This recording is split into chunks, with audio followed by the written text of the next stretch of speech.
Apologies, let me try that again. For some reason my mic disconnected. Hello, greetings, salutations, and what is going on, ladies and gentlemen?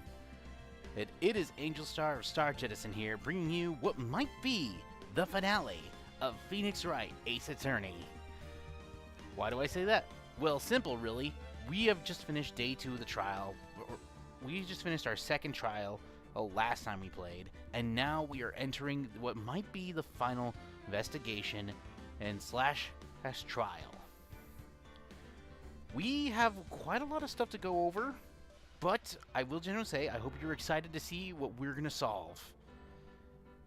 Of course, I'm giving you all the down-by-down details of what's going on, and of course, if you want to support the channel, you can always watch and share here and all that other stuff.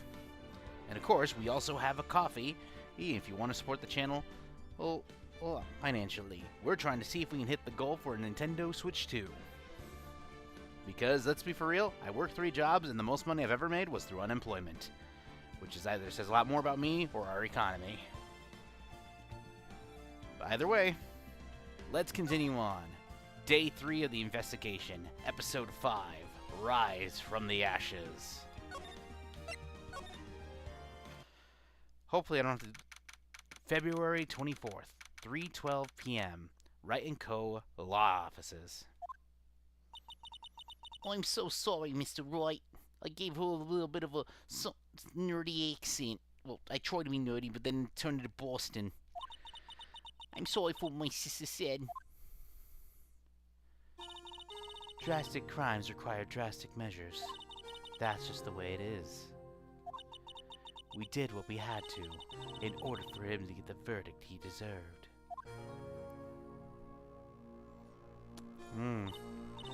I didn't know. I never knew that the SL9 incident was just another name for the Joe Dark killings. Right. Hey, we're still trying to figure out the SL9 incident. Apparently it was about a murder of someone, about a guy named Joe Dark who was a serial killer. And apparently our system, the prosecutor system, basically made it so they got a perfect guilty in the death penalty for him. Actually, we got a lot of things that we'll probably need. His ID, which is E, the prosecutor's trophy. Actually, now I think about it.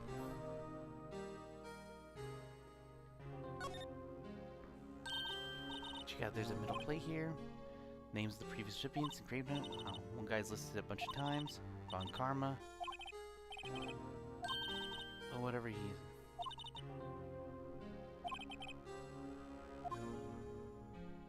Oh, there's one year that looks like it's not Von Karma, but it's really hard to see because you gotta zoom in. Like, see, they all say Von Karma, but there are 2 different ones. One's Miles, and the other one was probably Marshall's brother, who was the one who was killed in the Joe Dark killings. We also know that at last, and I was right, the Blue Badger panel has something to do with this. Apparently it was hiding the blood print that belonged to somebody else. Autopsy report. It has the SL9 incident. So we gotta figure out what's been going on. Anyways, let's continue. Sounds like everyone's heard about these killings but me. Lana wanted Doc convicted so badly. That's why she used me. That's why she used what happened to me. What do you mean, what happened to you? It's all in the file. It's all there in the file. Joe Dark's last victim was Prosecutor Neil Marshall. When he murdered Officer Marshall's brother, he left behind an incriminating piece of evidence. What did you have to do with those killings, Emma?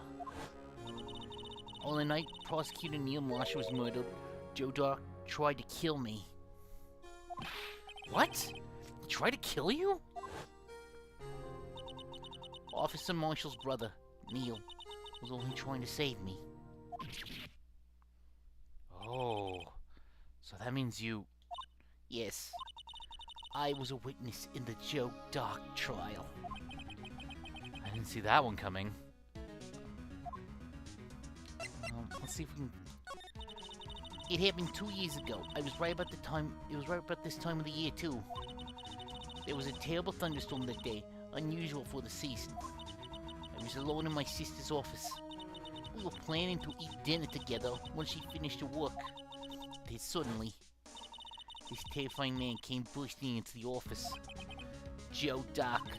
It seemed like he was running from someone. He pulled out a knife and screamed at me. I didn't know what was going on. Just then, Prosecutor Marshall showed up. Jake Marshall's brother. Joe Doc tried to take me hostage, but before he could, Mr. Marshall tackled him. Then, What happened? I'll never forget it. Lightning struck and the lights went out. Suddenly, both the lightning flashed outside the window, lighting up the office in an instant. What I saw then burned a permanent picture in my mind. I can see it now. Permanent picture? Don't remember the moment when Doc stabbed Mr. Marshall. So you weren't able to testify about that? No, I was only asked about when I was attacked. That must be why she made up the crime. Made it up? You mean provided bogus evidence? The prosecutor's office wanted the guilty verdict so badly. Lana forged the evidence and Mr. Edgeworth used it. Edgeworth? Yes, but I'm sure he didn't know anything about it. He couldn't have known he was being given false evidence. Even so, that's when it all started. The rumors about Mr. Edgeworth, I mean, it's all my fault. If I could just testify properly, none of this would have ever happened. So it's true, even though he may have not known it. Edgeworth really was involved in falsifying evidence. After that case ended, Lana was never the same. She became cold, like she is today. She must not have been able to face up to what she did, especially not to Emma. A permanent picture. What did you see in the instant that crime occurred? Doc knocked down Mr. Marshall and raised his knife. Neil Marshall was stabbed right in front of his poor... Neil Marshall was stabbed right in front of this poor girl. I don't remember what happened after that. Apparently, I passed out. When I came to, Lana was cradling me in her arms. Poor Emma. You've been through so much.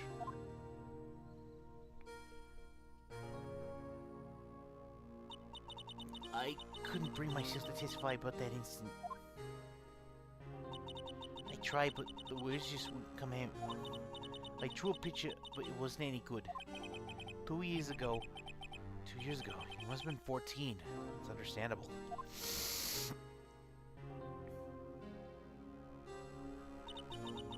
Once it was all over, I made up my mind. I decided that when I grew up, I'd become a scientific investigator. I want to be able to fight crime with my testimonies and find the evidence to make an airtight case. That way, Lana will never have to forge any. I see. I think I'm finally starting to understand what makes them a tick. But there's still something that bothers me about that crime. There's something that's puzzling me, Emma. What is it? You said you were in Lana's office at that time, right? That's right. Why then would a serial killer come running in there? Not only that, why was he being chased by a prosecutor? Oh, there's no mystery there.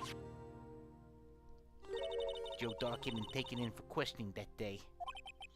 Taken in for questioning? You mean by the police? Of course. This happened at the police department. He tried to run away halfway through the interview and fled into my sister's office. Why did he run away all the way over to your sister's office? Because the detective offices are the question room are right across from the elevator. Across from the elevator? Lana was the chief prosecutor, wasn't she? No, silly. Didn't I tell you? 2 years ago, Lana was a detective. She was the best in the entire force. What? That's news to me. After the Joe Doc case, she was transferred to the prosecutor's office and made chief prosecutor. Lana used to be a detective? I better have another talk with her. Okay, so we got different places to go. So let's start things off by... So, first things first. We gotta go to the detention center. Then we'll go to the police department. Lana. Lana. Mr. Wright, it seems I keep causing you trouble. Falsifying evidence? I didn't think you were the type. Criminals don't mind playing foul. Why should we? But Lana, if you're wrong, an innocent person might be found guilty. Believe me, I understand the risks. Lana. Emma told me about you. Oh? About how you were a detective 2 years ago. And how the SL9 incident was the reason you were for your transfer to the prosecutor's office. That's right. Could you fill me in the details, especially about the unusual change of jobs? I suppose you have the right to know. Alright, today's trial. A lot of revelations were uncovered at the trial today, not the least of which was the fact that this case is largely connected to another one 2 years ago. Evidence from that case was stolen as well, though I expected as much. I know how obsessive Officer Marshall can be. That trial, it really wasn't fair, was it? I believed in you, Lana. I believed that no matter what happened, you'd always stick to the truth. It couldn't be helped, Emma. At least 2 years ago, at that trial, 2 years ago, I sold my soul. Well, all drama aside, the fact of the matter is, at 5:15, there was no murder at the police department. Tell me it's not true, Lana. What the witness, Miss Starr, said. I thought you stabbed Mr. Goodman with a knife. Lana, I don't understand. Why won't you tell us? Emma, this doesn't involve just me. I don't think I've ever seen Lana look so phased before. It's true, I was a member of the police force 2 years ago. She was amazing. They still talk about all the cases she and Chief Gant cracked together. Gant? Okay, so that must mean he has something to do with this. Chief Gant? He was the deputy chief in police back then, but he still worked the crime scenes. Damon Gant. Damon Gant, he was everything I aspired to be. They were the best team ever. They solved crimes before the reports could even be filed. Emma really idolizes her big sister. But now you're chief prosecutor. What happened? I always planned on becoming a prosecutor. The reason I became a detective was... to gain experience investigating crime scenes, so you could use that experience in court, right? Gant's help in the SL9 case was crucial to its resolution. After that, he became chief of police and arranged my transfer to the prosecutor's office. Maybe I should ask more about this investigation of theirs 2 years ago. 2 years ago, I was second in command of the detective's investigating Dark. Second in command? That means the investigation led was Damon Gant, right? Yes, Deputy Chief Gant and I shared the same office and the same investigations. They even have the same office. We led a team of the best detectives on the force. Detective Goodman, whose case it was Jake Marshall and Angel Starr. It was the first time Marshall worked with his brother. He was quite gung-ho.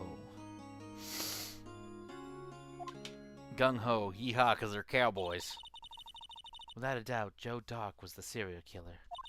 We asked him to come in for questioning. We were desperate for evidence. That was when his final murder took place. When he tried to murder Emma. Prosecutor Marshall was trying to save me from Doc. You see, the first person who happened upon the scene of the crime was me. Now you tell us. Damon Gant and Neil Marshall were the ones questioning Dark that day. The investigation was in its final stages, and Dark must have suddenly panicked. So he waited until Gant and Marshall let their guards down, then fled the room. From there, he ran straight to the office shared by Deputy Chief Gant and myself. That's where he found me. So you were the first person to run to the scene, Lana? It appears so. It appears so. I was filing some papers while Gant and Marshall were questioning Dark. When I returned to my office, I saw 3 bodies on the floor and smelled blood. 3 bodies? Prosecutor Marshall, the victim, Emma, who had passed out, and the suspect, Joe Dock.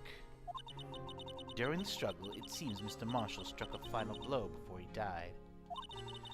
Joe Dock had incurred a minor concussion and lay unconscious. What did you do? To be honest, I panicked. I picked up Emma, carried her out of the room, and just held her. Can't blame her, after all her sister must have gone through. After that, I placed Doc under immediate arrest. Let me get this straight. You were all involved in the SL9 incident? That's right. Quite a coincidence, I don't buy it. What are you saying? There's no way everyone involved in this trial was also involved in that incident. Just by chance. But that case was solved 2 years ago. At least one person went to extremes because they didn't believe it was truly solved. Officer Marshall, yes, his actions came as a surprise to me as well. Ever since his brother died, he's changed completely. Well, I guess he wasn't convinced that the ruling against Joe Dock. Life doesn't end with the closing of a case. Everyone has to live the rest of their lives with their memories. That case just might not be over yet. Emma was assaulted by Dark at the police department, right? Yes, in the office that Damon Gant and I shared. The office that Mr. Gant now occupies by himself. The Chief's office. Maybe we should have a look at the Chief's office. The site of the final SL9 murder. Alright. So, we should probably... So first things first, we go here. Then we go to the police department entrance. February 24th. Howdy, Bambina. I decided to get rid of that deep southern one since now he's being a little more truthful. Plus, it was also a pain in my on my vocal cords. Oh, Mr. Marshall. I never thought things turned out the way when I woke up this morning. Que sera, sera. Que sera, sera. You never know where life will lead you. Hey, Bambina? I should have known my luck had run out when old Billy dried up this morning. Billy? Must be his pet cactus. Say, where are you heading? Just over the prosecutor's office for a little interrogation. It's a voluntary appearance, but we all know I won't be coming back. Sorry, but we can't go in the evidence room today, partner. Oh, Mr. Marshall. Why did you do it? Why did prosecutors head west? If ever there was a case I needed to know the truth about, it was that one. Before you turn yourself in, Mr. Marshall, would you mind telling us exactly what happened? Looks like I won't be getting a steak lunch today. Something was fishy about that trial from the beginning. It wasn't just me either. All detectives thought so. What do you mean, fishy? Some of the facts reported were inconsistent with the evidence we found. For example, the murder weapon. The murder weapon? You mean the switchblade? That switchblade knife with a broken tip? That was Joe Dock's, alright. But in the initial autopsy report, a question was raised. Question? The blade of the knife was not a perfect match with the wound the victim sustained. What does that mean?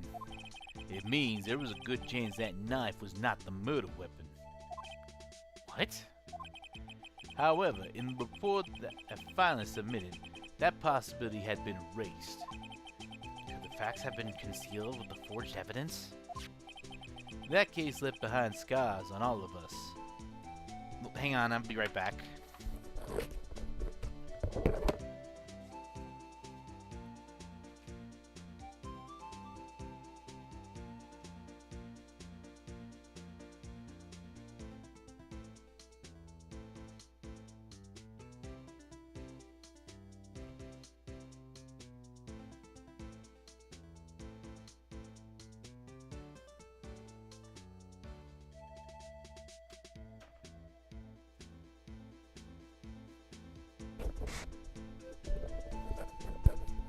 Sorry, crying dog.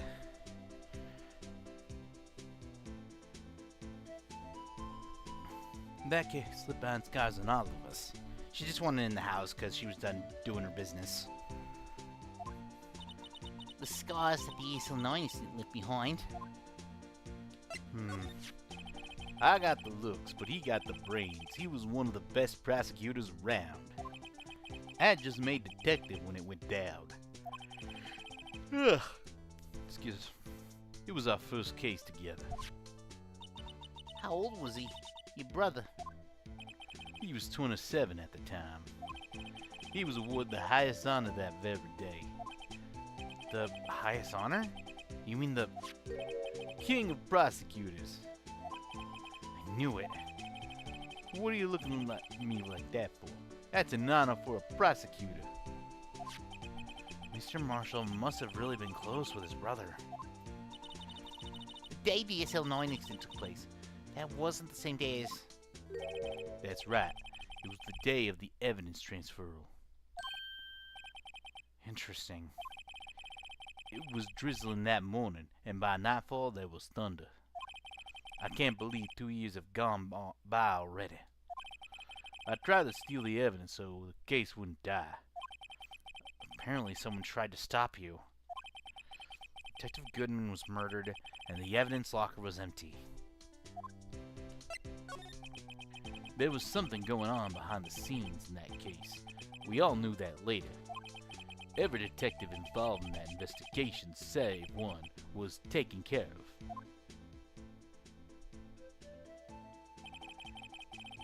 Mr. Starr was fired. Miss Starr was fired, and I was demoted and boxed away in a tiny room. What about Detective Goodman? If they did something to him too, the commissioner would get suspicious. No, they were careful enough not to be too obvious. They? What are you talking about? Don't get upset, Bambina. I mean Damon Gant and Lana Sky.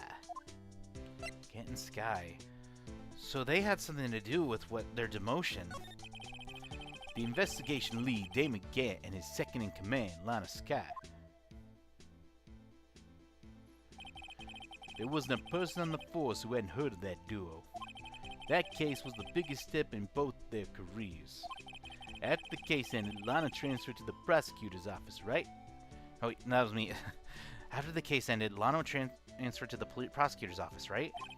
Yeah, Damon Gant, the new chief of police, arranged for that to happen. She's never been the same since she left.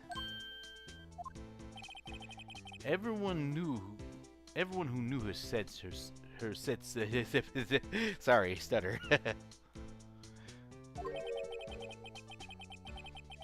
Chief Prosecutor Sky was totally different when she was a detective. Now that he mentioned it, Emma said something like that too. Tell me, what happened to my sister? Sorry, Bambina, but her secret's too well guarded. I never found out. Lana's secret. It all started 2 years ago. So there you have it. That's my story. Did you enjoy it, partner? It was certainly enlightening. There's one more thing for sure I found out in court today. That boy Edgeworth isn't my enemy. He was the one who used falsified evidence to get a guilty verdict. But someone else was the one who gave him that evidence and planned everything. That someone is Damon Gann. I knew it! He's got to be our... He's got to have something to do with the SL9 incident. Unless he's the SL9 killer. Don't believe me? Well, I don't blame you. I won't even be a patrolman after today. Was that bottle cap? Too bad I won't be around to work with you. When you become a real scientific investigator, adios, Bambina. Alright, let's examine the badger. The blue badger's still running around today.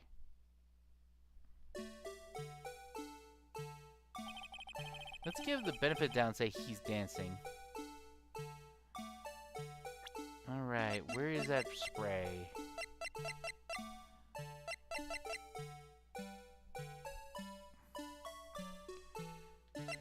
Let's first use...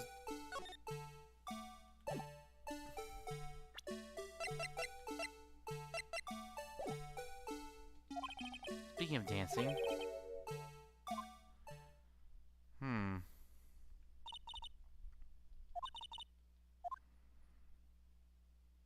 Let's try... Wrong page.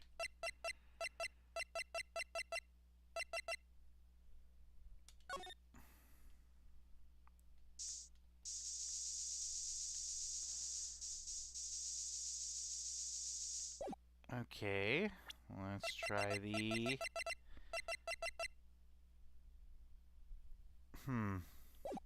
Well, we're gonna get nothing out of him. Looks like we're not gonna get anything out of him just yet. February 24th, Criminal Affairs. This place is always pretty empty, but today it's deserted. That must mean everyone's busy solving crimes. Oh, if you're looking for the others, they're all in the conference room. Thanks. Wow, he actually talked to us. Oh, is that guy? With the chief prosecutor saying that she did what she did and the decision about what to do by Mr. Edgewood, not to mention our statement to the media in tomorrow's trial. There's more chaos going on than Thanksgiving and Christmas put together. Oh, I can get that. I think festive is the word usually used for those. Sir, we'd like to have a look around Chief Gann's office. Just use the connecting hallway to the other building and take the elevator to the top floor. Really? You mean it's okay for us to go in there? I mean, we aren't police officers or anything. Hey, alright. You can't go in there. It's off limits. Now I see where Detective Gumshoe gets his unique charm. Well, what are you waiting for? Let's head to the chief's office. Alright, Chief. Oh, this is pretty... Well, this is interesting of a place.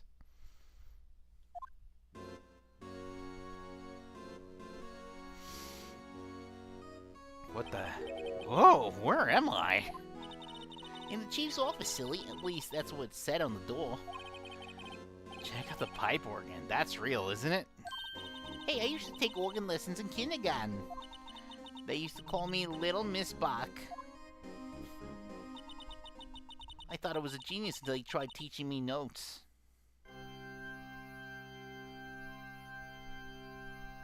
Eee! I never could remember where C was. Oh! It's you two. Chief Gant! He put that paper he was reading on his desk. So, righto. Have you been swimming lately? No, I haven't. I've been kind of busy lately. I can appreciate that. I've had my hands full too, with Mr. Marshall's misconduct and Lana's provocative statement.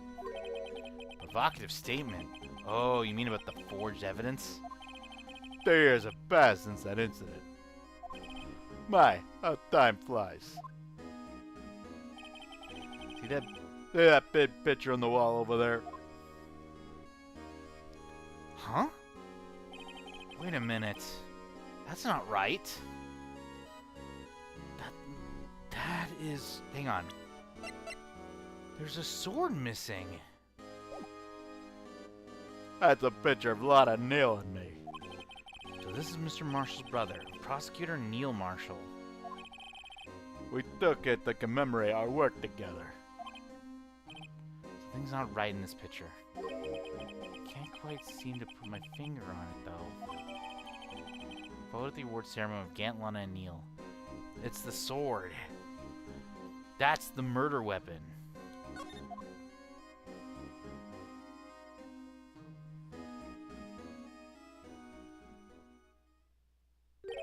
Anyway, I'd like to reminisce all day, but there are matters that need my attention. I'm gonna lock up here, so let's go out together. Oh, but this office. It was a crime scene 2 years ago, wasn't it? That case is long, but it's over. There's no need to investigate it anymore. All the same, we still like to have a look around. Perhaps you didn't hear me. I said there's no need to investigate it anymore. Now hurry up and get out. I have a meeting to attend. Looks like we aren't welcome.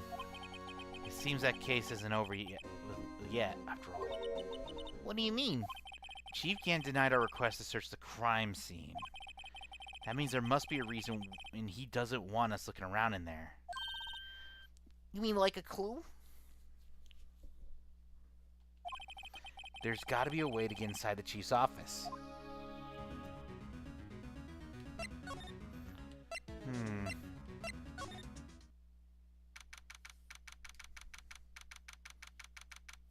Okay, underground parking lot.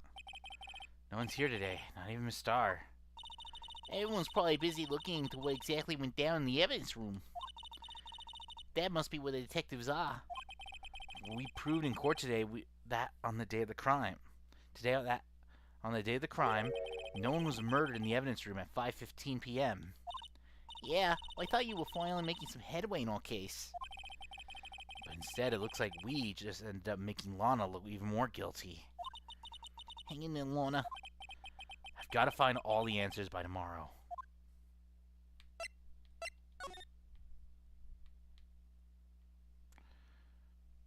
Security room. We should probably talk to Edgeworth.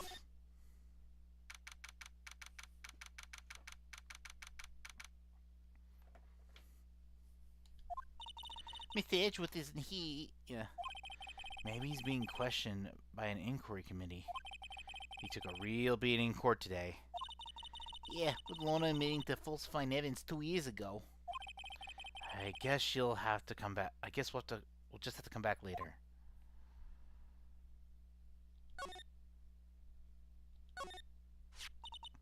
This is pretty usual. Why would you just leave on the couch? Yeah.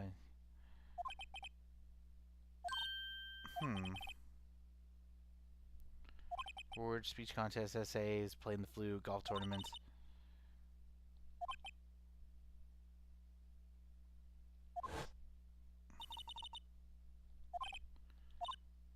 Counter scan, doesn't it?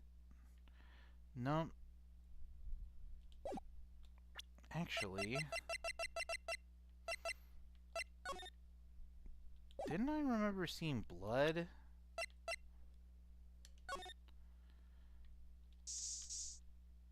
There we are.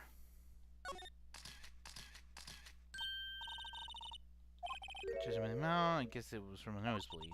Nosebleed, yeah? Maybe so.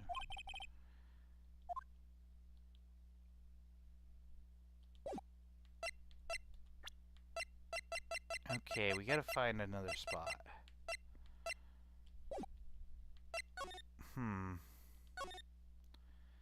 Okay, Edgeworth's not there.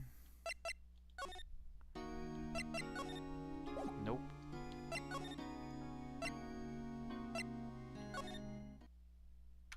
Back in we go.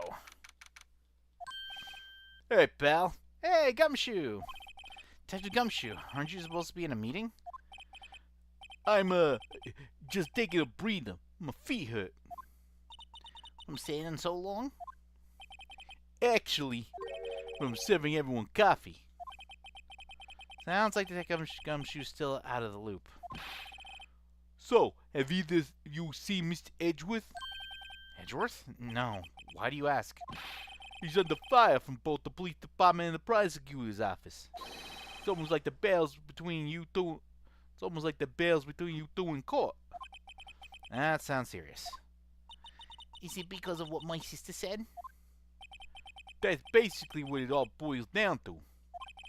That falsified evidence 2 years ago. Now Mr. Edgeworth has the whole world after his blood. Yikes. But why would Edgeworth be blamed? It's not like he knew the evidence was forged. Lana Skye is the guilty party here, isn't she? Ooh. Regardless, a prosecutor is responsible for the evidence they present in court. Not only that, but as you know, there've been a lot of rumors going around about Mr. Edgeworth. His amazing talent as a prosecutor kept him safe from those who don't like him. But now with this, Are there really so many people who hate him? in our world, only those with talent rise to the top. Mr. Edgeworth not only has that, but he's young. There's no better recipe I know of for making enemies. Hey, Dick. Keep up the good work. Yes, sir. Let's go out for lunch again sometime. I treat. Yes, sir. You gotta take me back to that joint sometime, okay, Dick? Yes, sir. It seems you don't have any problems with enemies. Yeah, well, I'm careful not to stick out. Anyway, I'm a bit worried about him. Under all this pressure, I'm afraid Mr. Edgeworth just might crack. Actually, took a look at the fire earlier, while the coffee was brewing. He seems generally concerned for Edgeworth. Well, did you find out anything? The only evidence Doc left behind was during his final attack. His final attack? You mean... when he killed Prosecutor Marshall, who was trying to protect some girl. Me. It seems Detective Gumshoe never realized Emma was the girl. That's when he left the most incriminating evidence of all. Well, what is it? Oh, let's see. I think it has something to do with the murder weapon. Oh, I forgot. Look, it's all written somewhere in here, okay? His powers of recollection never fails to impress.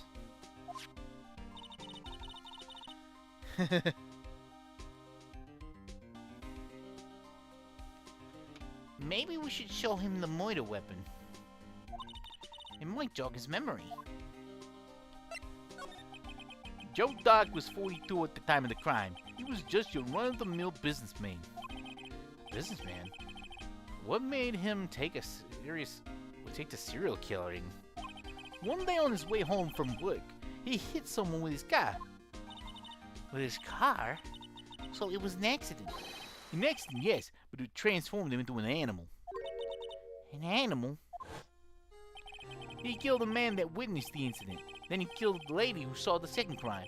A kid walked by just then, so he killed him too. That's when the boys took crowd. A jogger came onto the scene and was killed as well. Finally, he turned himself in. Seems he was pretty careless. Seems he was a pretty careless animal. Of course, it's all conjecture. There wasn't a single shred of evidence. So he turned himself in? Yeah, but in the middle of his questioning, he fled and murdered his victim, his final victim, Prosecutor Marshall. That crime was witnessed by someone too, but luckily Doc was arrested on the spot. It's a good thing that last witness wasn't killed. Last witness. AKA Emma. Nope, that's not it. The SL9 murder weapon. About this. Hey, is that? It has a tag attached to it. The label SL9 isn't on it. I believe this would be the broken murder weapon you were speaking of. What are you doing with that? Ever since the case was closed, that knife's been walked away in a locker. On the day Detective Goodman was murdered, this suddenly disappeared from the locker. It was found in Mr. Edgeworth's car muffler. That's it! Now I remember what the incriminating piece of evidence was. When you showed me that knife, it all came back to me. Well, what was Detective? Before you forget again. What's the murder weapon? This knife. It was Joe Dark's, wasn't it? That's right. We traced it back to the store he bought it. Plus, it had his fingerprints on it too. But no one actually witnessed him using it to murder anyone, right? That's where his luck ran out. When you take a good look at the knife, you'll see it's broken. You don't have to take a good look to notice that. Yeah, well anyway. Take a guess where the broken off tip of the knife was found. That's what did him in. Where was it? The victim, Neil Marshall, was carrying it inside his own body. It was found deep inside the stab wound. Did it match Dark's knife? You bet. Down to the last fiber. That's pretty conclusive. Stabbed in the back, died from a punctured heart and lung. The knife tip was in the wound. The broken tip was found in the victim's body and belonged to murderer Joe Dark. But did it really? Well, there you have it in a nutshell. That's all I know. Can I ask you one more thing? What is it? If it's money you need, you should ask Chief Gant. It's not money, but it does concern the chief. His office is a crime scene, right? It's where prosecutor Neil Marshall was murdered. The chief's out now and the office is locked. We'd like to have a look around if that's okay. Well, any detective ID card can unlock the door. What, really? But if I let a civilian in there, I'd be charged with breach of trust. Breach of trust? Simply put, I'd be canned. Oh. Sorry, pal. I don't plan on getting fired because of you. How about this ID card? It was Detective Goodman's. That won't work either. The dad was deleted the day he died. Oh. So in other words, Gumshoe is our only chance of getting into that office. I wonder if there's something we should show him that could make him change his mind. I want to present the photo. I think the photo...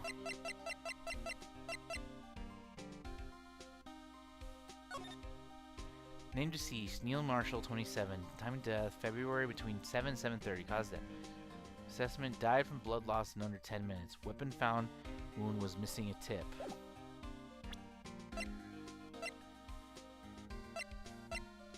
Let's see. Close, preparatory to dark, serial murder, death sentence. Edward Jones, Edith Kirby, Rachel Moss, Jason Knight, Jeff Bates, Marshall, Prosecutor Miles, Witness, Lana Sky, Emma Sky. Investigator Isha Task Force, Damon Gann, Lana Sky, Head Investigator Bruce Goodman, Investigators Monique Marshall.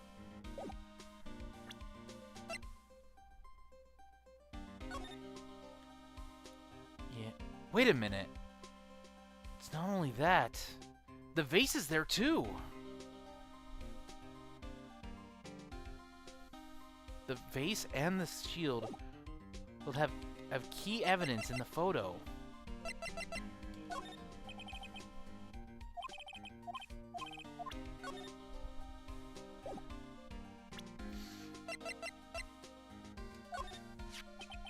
About that jar, I think I've seen it before somewhere.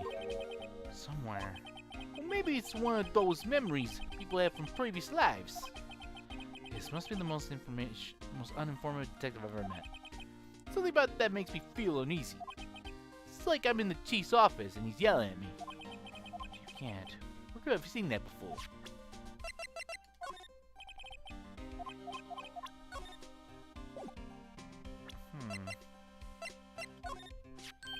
Hey, that's it! That's the King Prosecutor's Award that Miss Edgeworth got the other day. Were you at the ceremony awards, Detective Gumshoe? Of course, pal. I got an award for diligence myself. Ah, congratulations. Why is the water shield? And why is it broken? Ah, there's a reason. I'll tell you where he's laying. Apparently he's forgotten.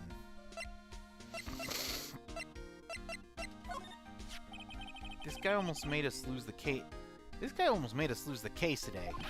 What are you talking about? He was guiding the bloodstain on that evidence locker for his life. It's more than you could say with about most officers nowadays. It would have saved us a lot of trouble if he hadn't guarded it so well. I have to admit, he's right though. Thanks to the Blue Badger, we were able to prove another possibility today. The possibility that another murder took place prior to 5:15 p.m.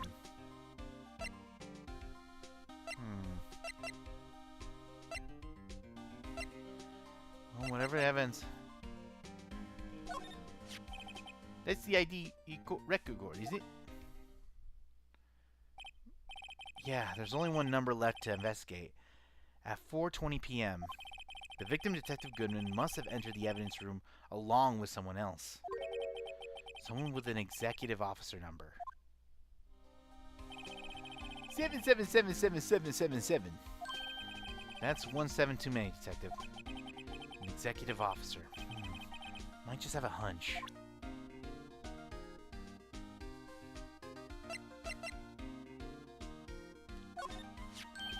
Oh, lost time report, huh?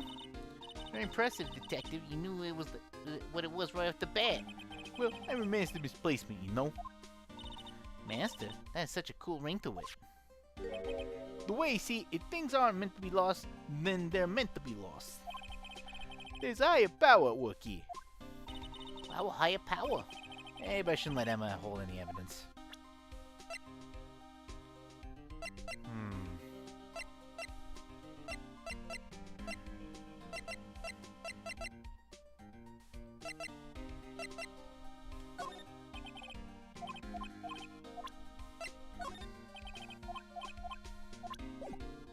Okay. Well, whatever it is we need, I don't think we have it right now.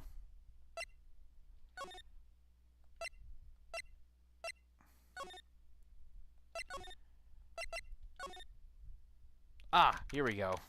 Progress. I wonder if Edgeworth is back yet. There he is. It looks like he's writing something.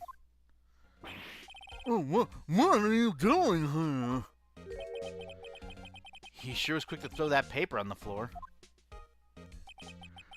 Tough day in court, or not? I've had to live the past 2 years with rumors flying around.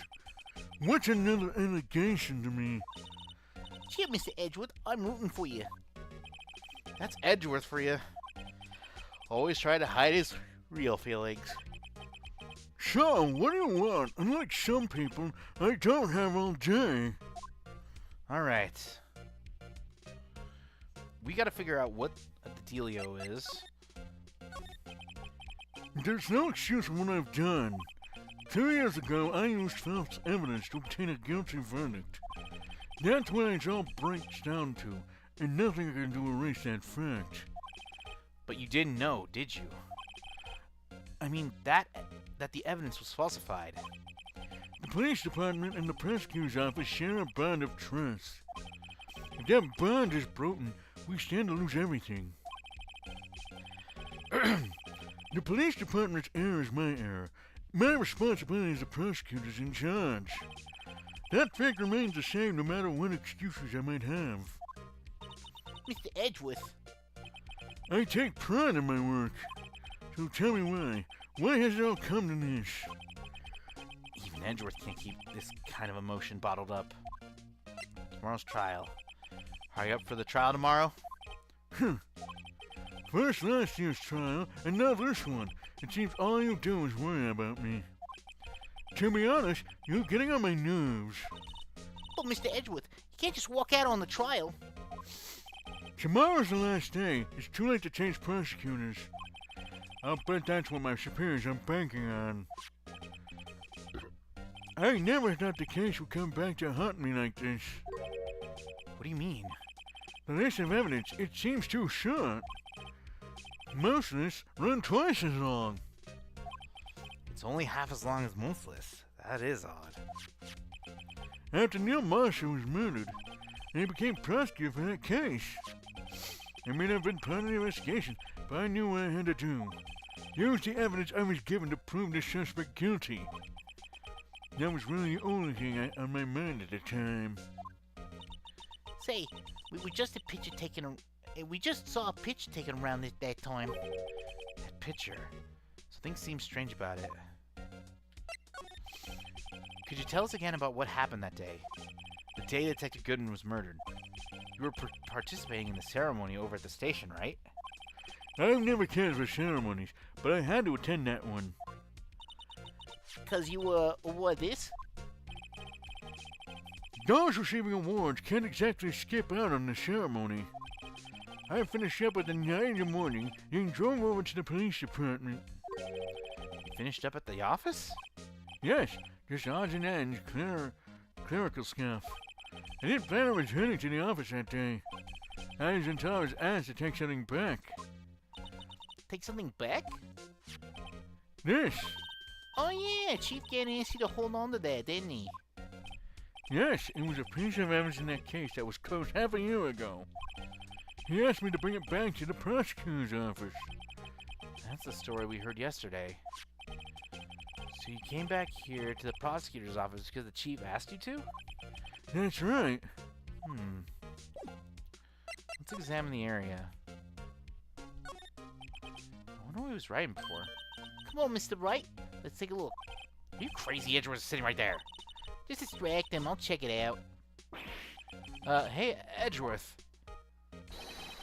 Is that stick going to shoot out the window there? Oh no, he's falling to the ground. Hold on, first let me see what that girl's doing crawling around my feet. He didn't even look. What? Let him. And if you're having trouble reading, I'll read it for you.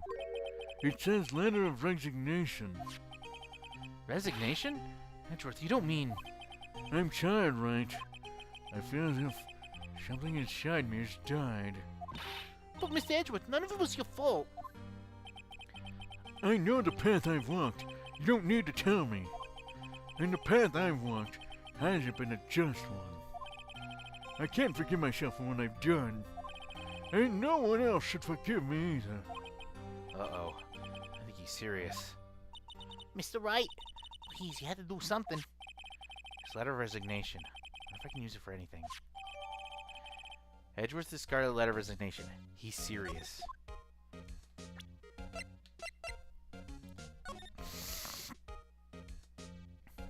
Nothing on the front, and then back. Due to recent events, I hereby announce my resignation as public prosecutor. He really wrote a resignation letter. Wow, even when resigning, Mr. Edgeworth is cool and concise. Still, it wasn't his fault. Someone has to be held responsible. That's how it is in the grown-up world. Yeah, but that responsibility means nothing if he just quits. Well, not everyone sees it that way. To truly take responsibility, you should have to work the rest of your life with no pay. That's one tough grown-up world there.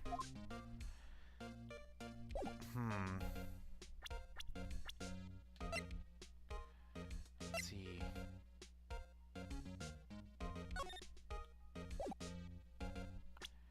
Okay, let's...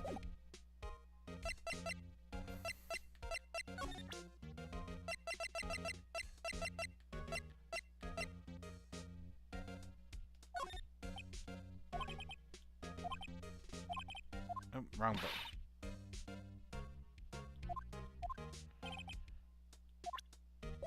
Okay.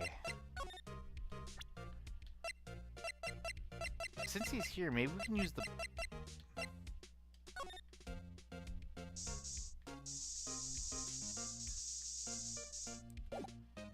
Well... This picture was hanging in the wall of Chief Gant's office. Prosecutor Neil Marshall. He had just done making a name for himself. Looks like he was taken when he received the king. Being a prosecutor's trophy. Speaking of that, there's something that bothers me. Yes? The trophy Mr. Marshall's is holding, it's a little different than yours. Yeah, you're right. Yes, you're right. I remember now. Remember what? That was when the official prosecutor's trophy looked like until 2 years ago. There was a story behind its design? A story? Sounds interesting. Would you mind telling it to us? It's simple, really. Contradiction. That's what the award's based on. Contradiction? This award originates from an ancient Chinese tale. In Chinese, the word contradiction in witness with two characters. First means halberd, the second means shield. Have you heard of this story? Have you heard this story? Me? Oh, sure. Everyone knows that. Why don't you tell it, though? For Emma's sake. Very well.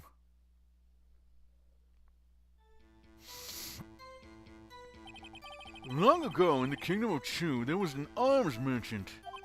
One day he presents the king with two items. The first was a halberd he claimed could slice through any shield or armor. The second was a shield that claimed could withstand any weapon. Wait a minute.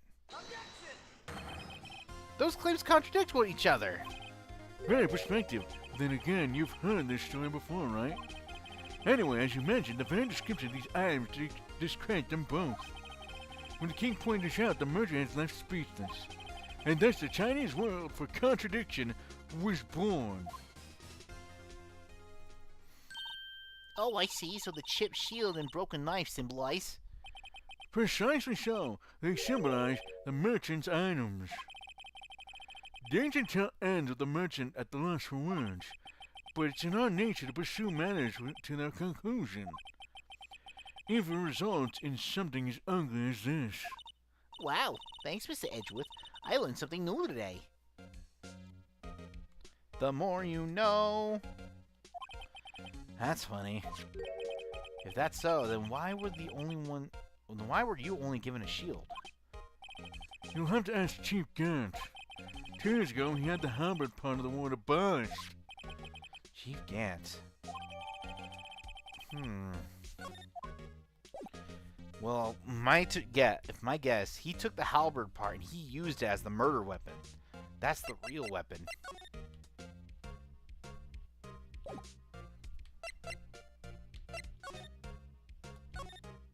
Alright. So maybe if we show the award. Excuse me.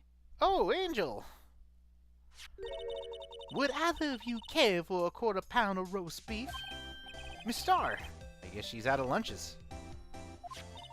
You certainly are the curious sort, aren't you? Kind of like the first person who sucked a cow's nipple to discover milk. What? Still, I never thought you'd go digging up that case from 2 years ago. Everyone in this trial was involved in the SL9 incident. Not only that, but the murder occurred on the very day the evidence in the case was due for transferal. This can't be all contributed to mere coincidence. Aren't you forgetting something? You know that little scene I happened to witness? The instant Lana stabbed Goodman with the knife. No matter how much the past you dig up, it won't change what I saw. Roast beef is meant to be savored when eaten. Miss Star's hatred toward Lana. It all dates back to 2 years ago.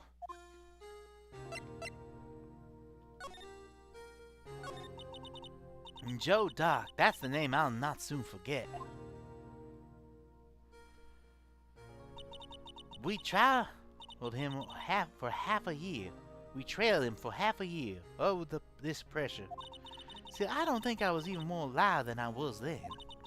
Those days were steamier than a bowl of hot gravy. Poor old Jake Marshall, though, must have been going through hell. You mean because of his brother's death? They were close, those two. After Neil died, something took over Jake. He became obsessed. Seeing Jake like that made her all the more desperate. Her? Lana Sky. My sister? The best of the best were put on that SL9 incident case. Of course, they were led by that legendary duo. Lana and Chief Gang. That legendary pair was the reason we were able to keep up their investigation. That's why we were so shocked over how it turned out. You mean with the forging of the evidence? Don't get me wrong, Joe Doc got what he deserved. Still, it was obvious the evidence produced in court was being manipulated. items our team never found will suddenly appear, while other items that were kept secret. But you don't have proof anything illegal was done. I'm proof enough of what happened. After that case, all of us save Goodman were relieved of our duties. Most without even so much as an explanation. Then Lana Scott transferred to the prosecutor's office and became chief prosecutor. Lana always wanted to be a prosecutor. Nothing quite as simple as it appears. Huh? Lana Scott was merely being used as a pawn. That's my take on the matter. She was being used? Damon Gant and Lana Sky. Gant led the investigation with Lana second command. They were the best. They solved all kinds of cases together, didn't they? Damon Gant's magnetism in particular was almost unreal. His magnetism? And by that I mean his ability to attract evidence. He'd produced the most incredible evidence in the cases he's handled. Incredible evidence? You mean... Oh yeah, there were rumors about him even back then. No one dared confront him though. I take it she's talking about forged evidence. Back then, everyone looked up to Lana. All the detectives wanted to be like her. Really? Oh yeah, myself included. I was a fool, really. She hated anything crooked and always watched out for the other detectives. That's why she was so concerned for Jake. Mr. Marshall. When Jake's brother was murdered, she felt as if she had lost her own brother. If it wasn't for her, I don't think Jake would ever have recovered from this shock. That's what makes it all the more infuriating. Miss Starr. That's why I'll never be able to forgive her. Why did she have to turn so cold after that? Okay, now let's figure out what she means by being used. Lana transferred to the prosecutor's office 2 years ago, didn't she? Yes, thanks to Chief Gant's powerful influence. Chief? That's right. Having solved the SL9 case, his position as chief was secured. There was only one thing left for him to control. And then no one could stand in his way. The prosecutor's office. What? You mean that's why Lana was transferred? If he could control the chief prosecutor, he could control the prosecutor's office. That must have been his goal all along. But how can he control Lana? I don't know, but one thing's for sure. Ever since that case ended, he's never been the same. It's only logical to conclude there must have been a reason for her change. At last, I'm finally getting close to the bottom of this ugly mess. Thank you, Miss Starr. You'll listen to me, rookie. It takes more than just ingredients to create fine cuisine. I hope you turn out to be a better chief than I've ever been. Alright, let's talk to Gumshoe.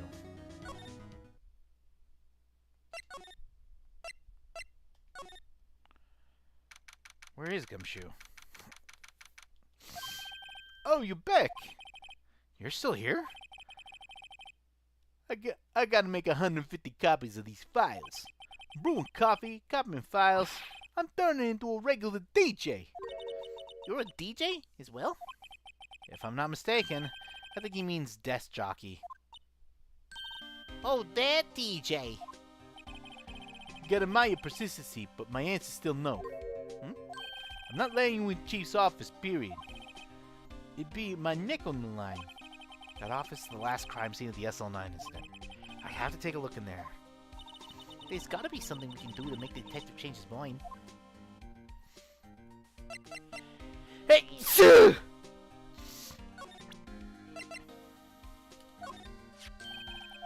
That's the King of Wars. George got the other. Wars. Congratulations. Say, the design's based off an old Chinese parable, right? Oh yeah, everyone knows that. There was this dragon. Yeah, that's it, dragon. Yeah, thing for shield. See? That's not exactly the version we heard. No, but this one sounds more exciting. Oh, this one sounds more exciting. Anyway, it's kind of a gory after that. I'll spare you the details.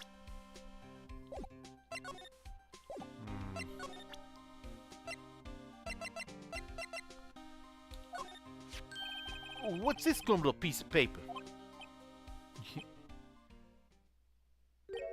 No way! Mr. Edge can't be serious. Is he ever not serious? I can't believe they pushed him this far. Mr. Edgeworth really feels responsible. When I first met him, I thought he was as cold as ice too. But I know different now. He trusts us detectives to provide him with sound evidence. But we betrayed him. Detective. That's it. Made my mind. But Here, take my ID card. Can't do that. If someone found out, we'll let you off the hook with another lost item report. Look at me. No secret, I'm already out of the loop. After all, I'm friends with Mr. Edgeworth. Depending on how this case turns out, I may already be as good as terminated.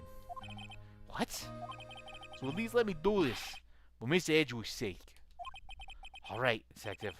Thank you. Gumshoe's ID. All right, now we can enter the chief's office. Now we gotta figure out what's going on in there. Whatever that event. Here goes Mr. Wright.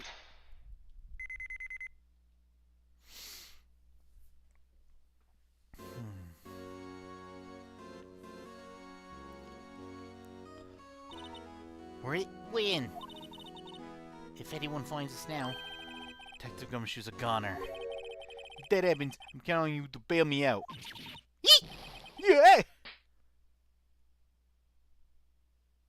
Uh-oh. I think we... Sorry, oh, I thought you were a ghost. I didn't even know you could slap a ghost. Ah! Detective Gumshoe! What are you doing sneaking up on us like that? I wasn't sneaking. I was just worried something might go wrong. So I came to. If you're here, what was the point of giving us your ID card?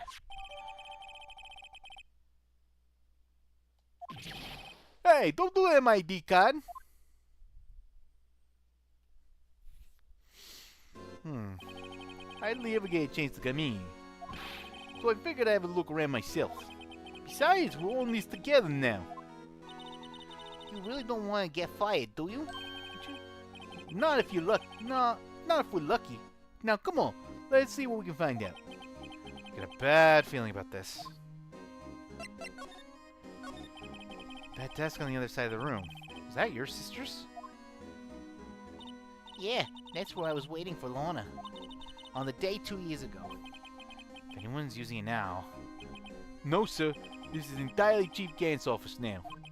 He practices a strict policy of preserving the crime scene. That's a strange reason to leave it there. He leaves as a warning to everyone else. He wants us to be alert. He told us so himself at our New Year's party. Of course, he was pretty intoxicated at the time. I see. So ever since Lorna left, no one has ever touches that desk. No one except Chief Gant and that cleaning lady who's in here each morning. Still, 2 years have passed since that incident. There can't possibly be any clues remaining. Can I ask you something? Sure. You only come here to look around, right? Because it's one of the SL9 crime scenes. I mean, that's your only reason for coming here, isn't it? Why do you ask? You don't think... Nah, you wouldn't be. No. There's no way. Never mind. Don't worry about it. Okay. Now, let's take a look a bit more. Hey, hold on. Not so fast, buddy. Huh? What is it? When someone tells you don't worry about it, it's supposed to be stop bothering you, pal. You don't just let it go at that. Sorry. This guy's starting to get on my nerves. Okay, so what's bothering you? You two don't think, Chief Gant might be a suspect, do you? What? He's right, Mr. Wright. What do we think of him? Chief Gant. So it's finally come to this. What do we think of him? Perhaps it's best I don't divulge my feelings yet. They go ignore me again.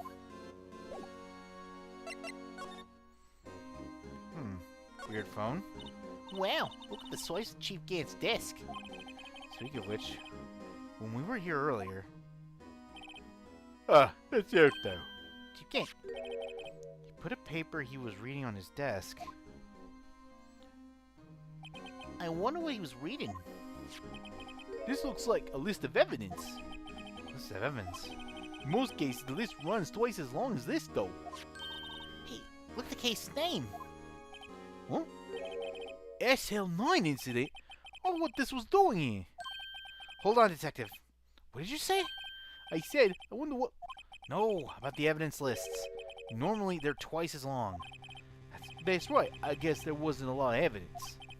Half-size list of evidence. A list of evidence. It seems too short. Most lists run twice as long. What would be the other half of the list be doing here? I knew it. The chief must be hiding something about that case. It would appear so. Evidence list. Let's see. It was ripped in half. So this part is all I got. So let's look at this list. The hell?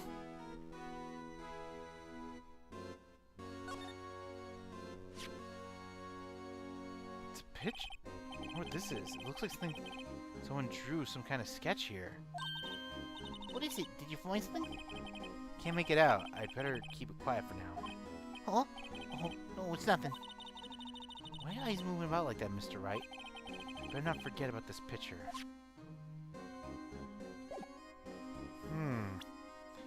It's the same one as the key art. This is safe, isn't it? Safe? The word is ripe for intrigue. Oh, okay, if you say so. It looks like a code needs to be entered in this panel to open it. A 7-digit number. I think I might know what it is. Input it. Do you know what it is? I have a hunch. Oh, I know. You want to try my birthday? It's...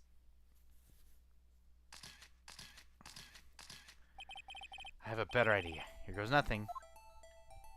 I think I do too. 7, 7, 7, 7, 7, 7, 7.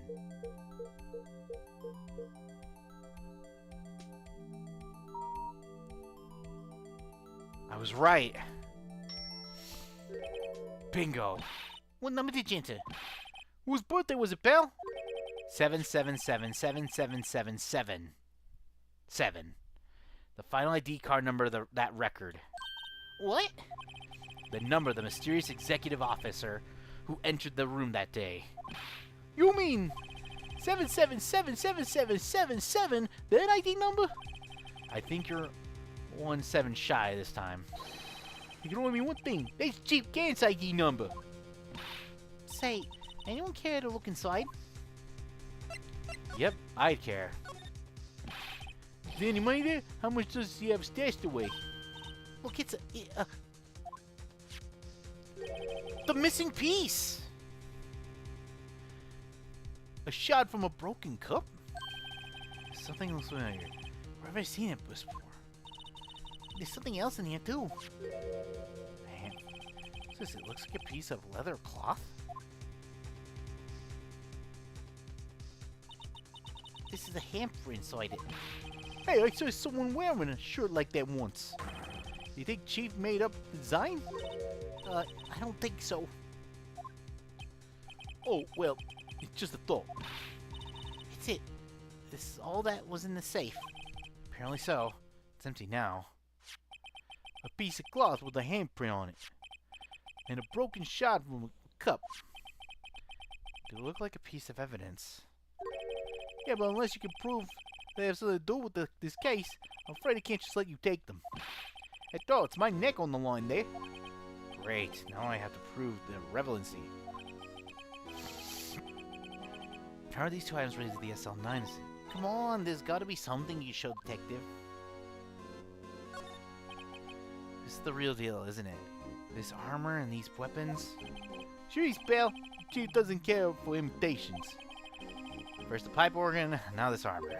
Do you know how many taxpayer dollars must go into this room? What? You mean that we're paying for this? That's it. I'm not paying 1 cent of my taxes. You don't have any taxes to pay. Shh, be careful what you say. Who knows? Chief may be hiding his armor Speak. I don't think he'd fit in there. Even if he did, he'd never be able to get back out.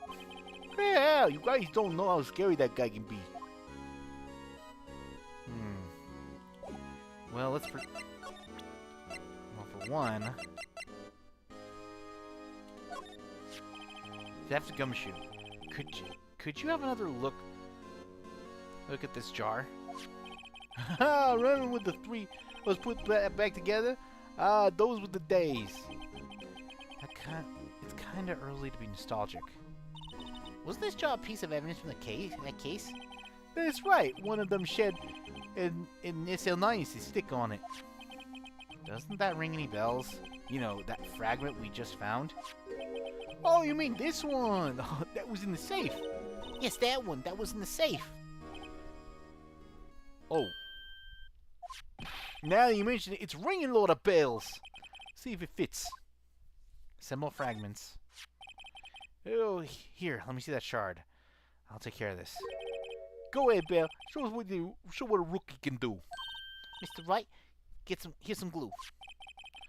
If I piece this together again, they'll prove Chief Gant was knowingly hiding evidence. Here goes.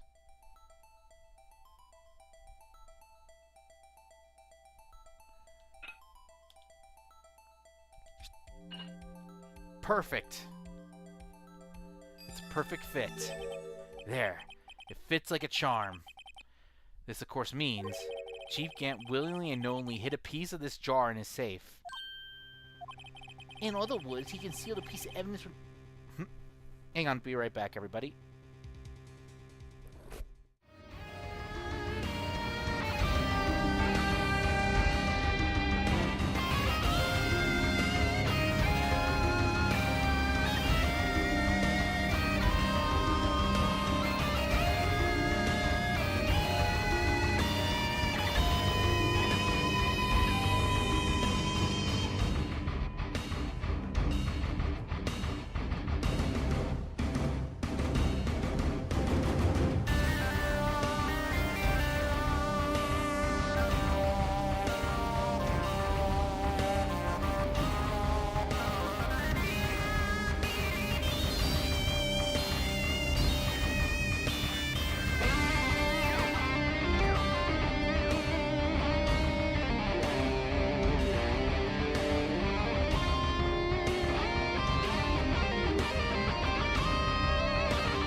Sorry, I'm back. Okay.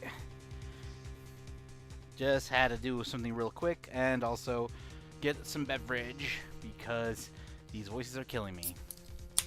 In other words, he concealed a piece of evidence from the SL9 incident.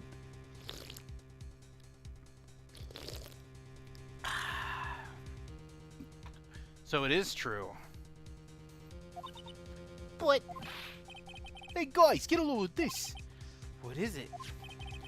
Please, you just attached. It's different from the others.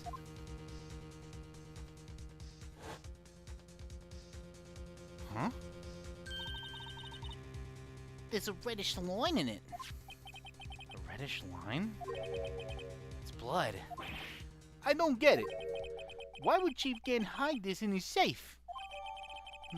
Blood traces.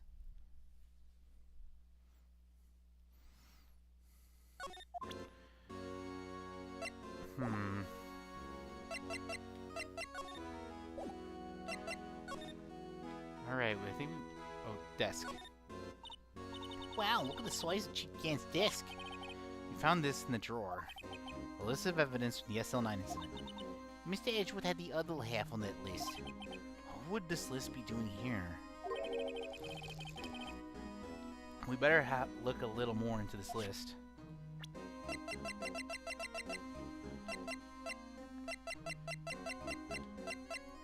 Let's see.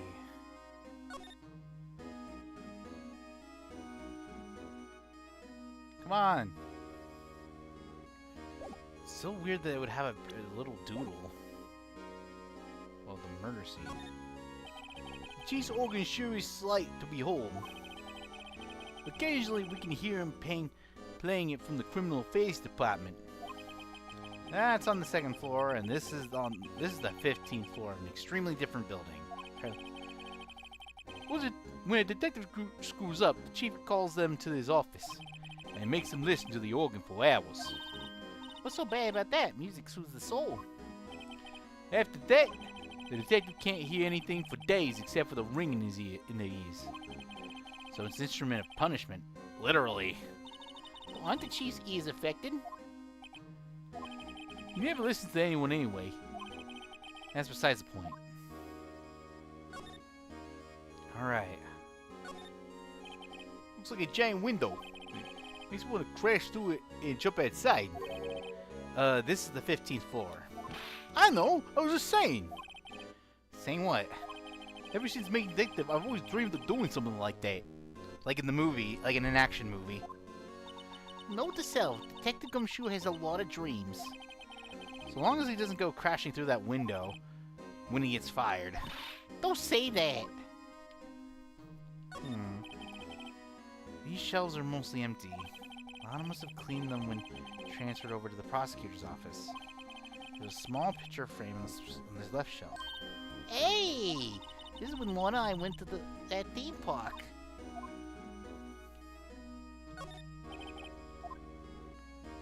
Alright.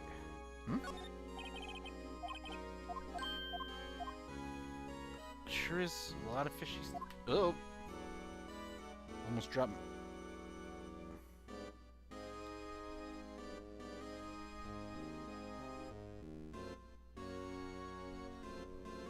Okay. We'll just check. Computer should be our next clue. This was a lot of desks. Sure is tidy. Lana's always been a meticulous cleaner. There's not even any dust on it. Looks like someone's still keeping it clean. Doesn't Lana ever come back here? Does Lana ever come back here? No. Chief Gan must still keep it clean in memory of their partnership. They were the stuff legends are made of. Does he keep it in the memory of her, or in memory of the crime?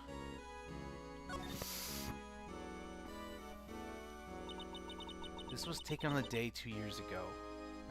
This was taken on that day 2 years ago. The day Joe Dark ran out of the questioning room and tried to kill Emma. After receiving his reward trophy, Mr. Marshall took a picture of you. Then went along with Chief Gan to question Doc. Suspect never knew he'd be dead just a few hours later. Gee, you think? Alright.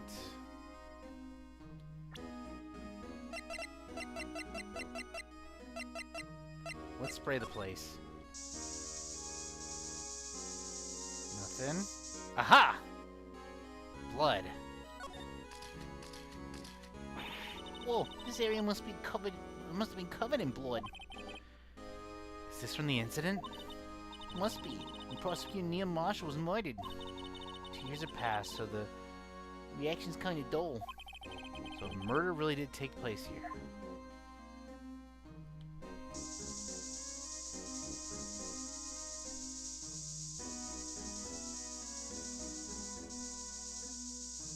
Don't think I'd for you.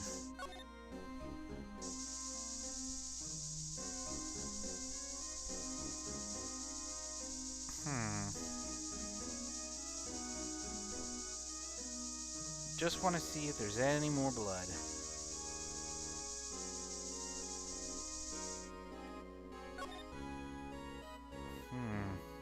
So he was killed on this side of the room.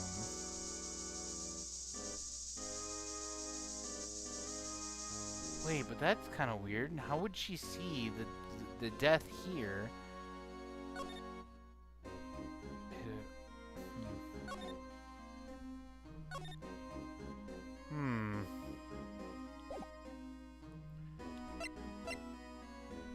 Okay.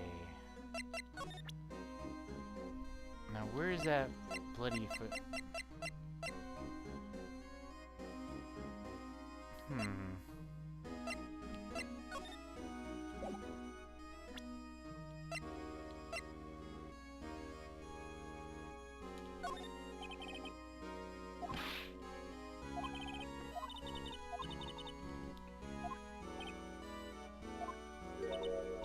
Got. Okay, there's gotta be something in here.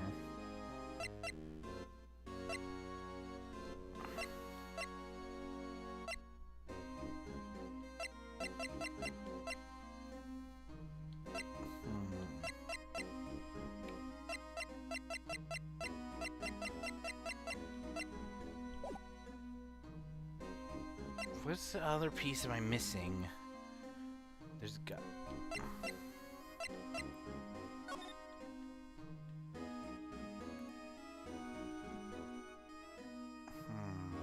Oh, another window. You can see pretty far from 15 stories up. Before the chief wanted to use stained glass in this window. Really? Why did he? They say he changed his mind because he wouldn't be able to see a view. Oh. Stained glass or not, it's a huge window. Really hope... I was hoping to find some information in the desk. Oh, the floor. This mark looks like some kind of flower. What is it's designed after the insignia of the prosecutor's badge. Prosecutor's badge? Yeah, it's like the one hanging on your collar. What? They have badges too?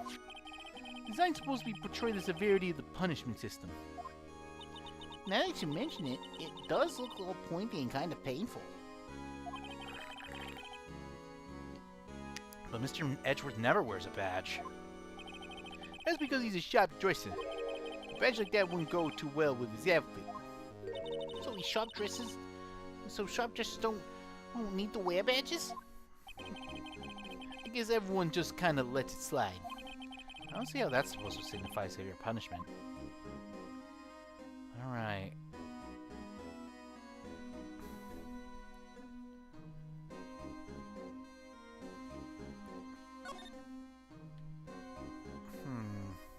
I was really hoping to find a clue. Save. Okay, if you say so.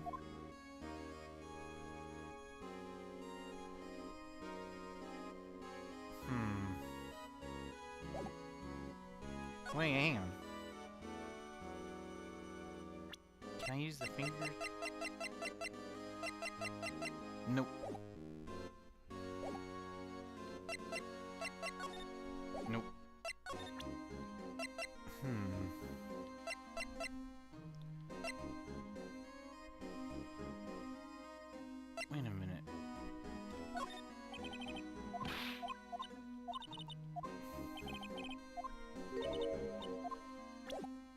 Okay, there's gotta be something here that'll...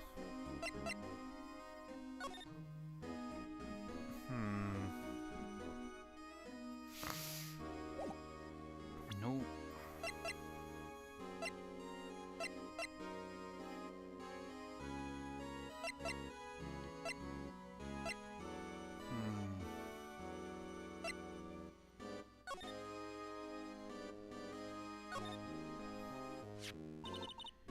Yeah, it's hard to make out, but there's a red stain here. It looks like blood. Leaf different though. Blood stains, pieces are just spots. But this one has a line. This is odd.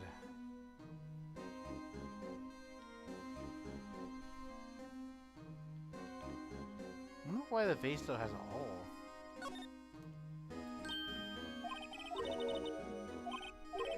Let's purchase the bottomless jar.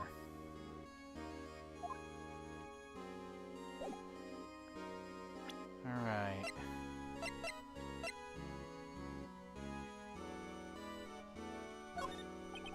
Nope. We gotta get that last piece of evidence, but...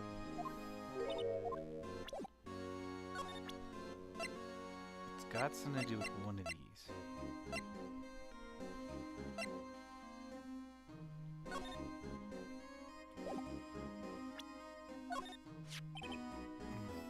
Nope.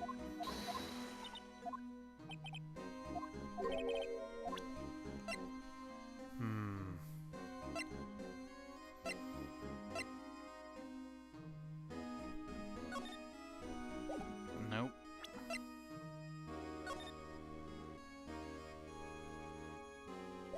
Nope.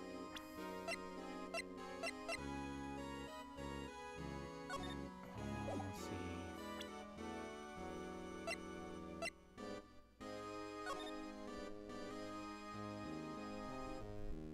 Nice screwdriver.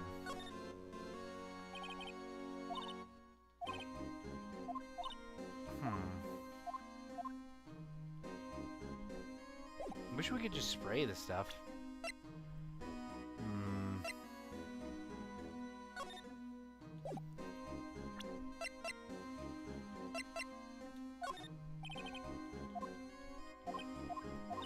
Let's gank this, really?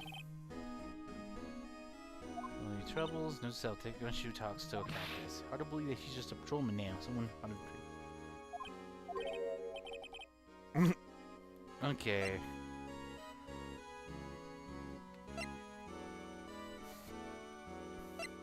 There's gotta be something I'm missing.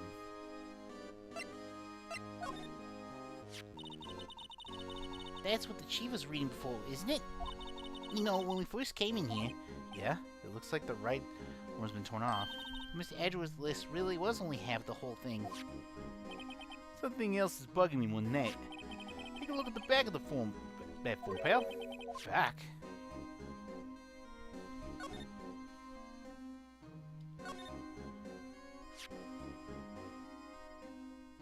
I wonder what this is. Who's sketching it? What is it? Huh? Oh, no.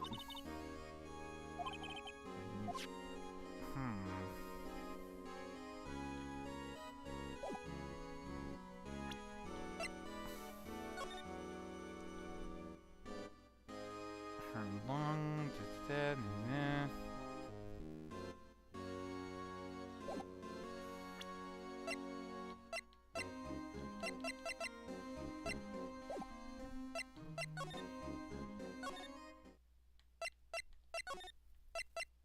Luckily we can go back. Nope. Hang on, let's probably show this to Edgeworth.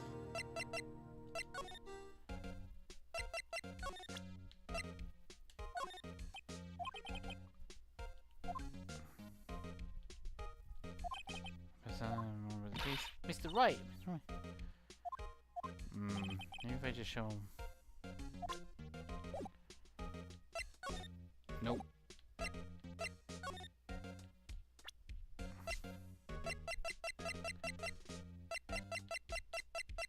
Come on.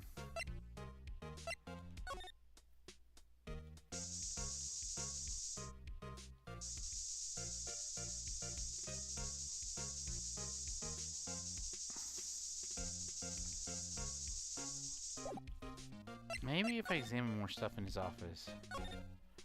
Wow, this jack is even lacier than the usual ones. Look at Trail Jack, look at you.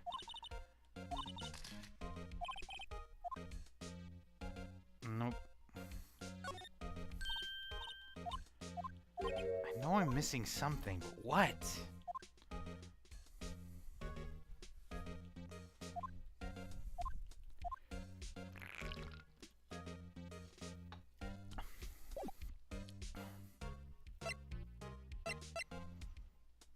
Hmm.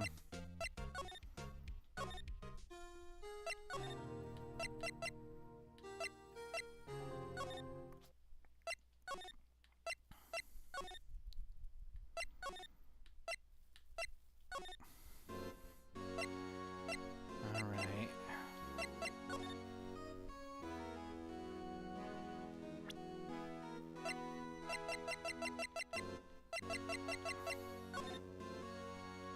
Wrong button.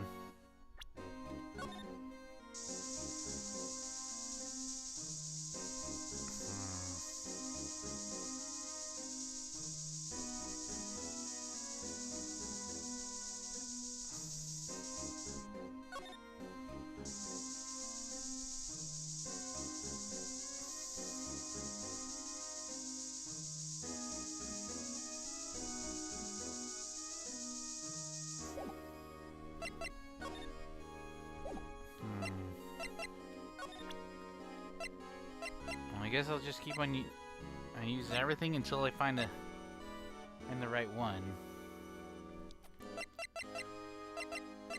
Wait a minute, maybe if I use the jar again. I feel a lot better now that this jar's complete. Only raised another question. What was the piece of it doing in the chief safe?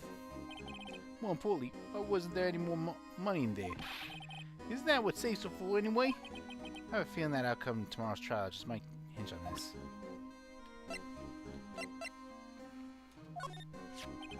No locker can be opened without fingerprint. Besides, there's no reason for the murderer to touch his own locker.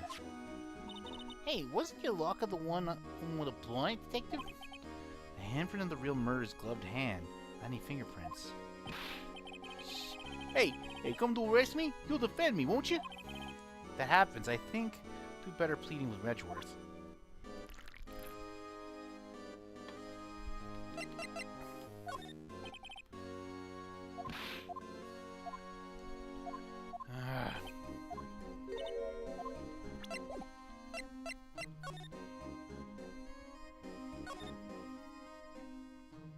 There's got to be something I'm missing. Or else this won't be the...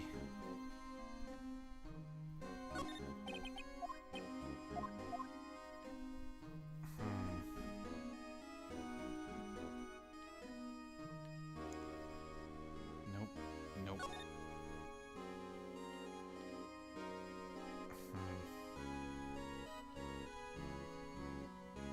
How about a little table that I have some information?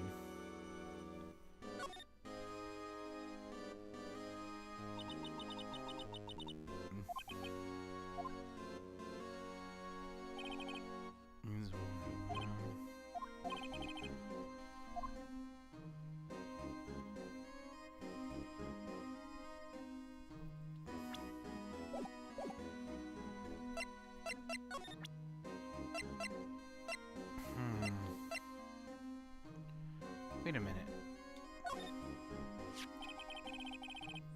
Phantom message with car, stab with message with knife. Huh? What would a drive cheaper guy do with such a thing? Wait, I didn't mean. I mean, sorry. Someone else really did. Someone must have grudged against the Edgeworth. I feel like there is something I'm missing, but what? Nope.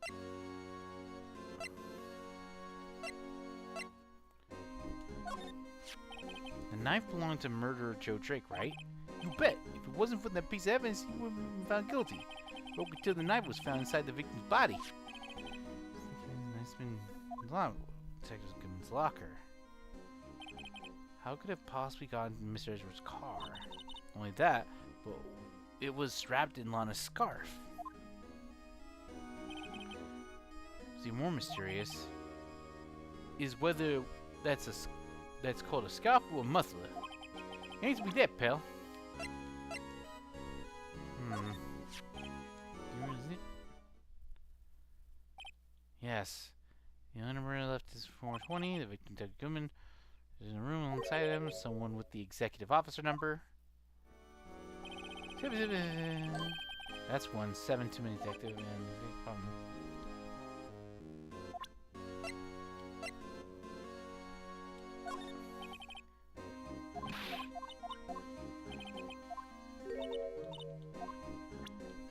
Let's see. Bruce Goodman.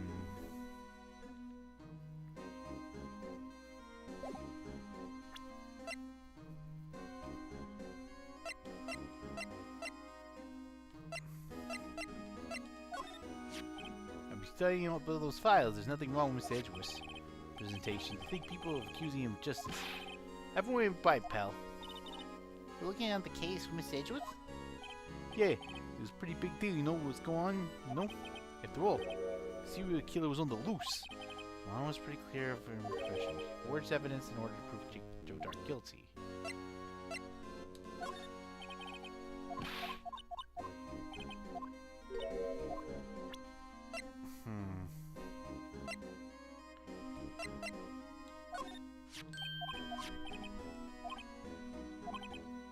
Congratulations. Anyways, goes all straight details. Okay, there is some. I'm probably missing something. Because he won't.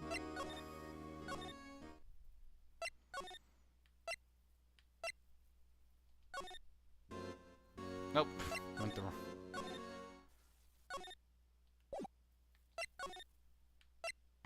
Maybe if we show him the jar.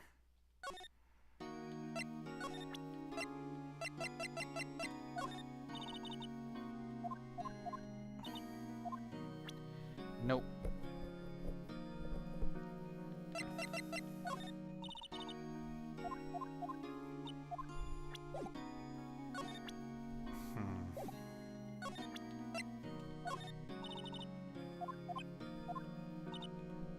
Nope.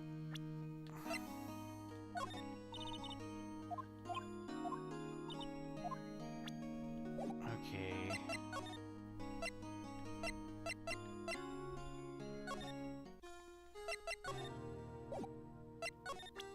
She might know something.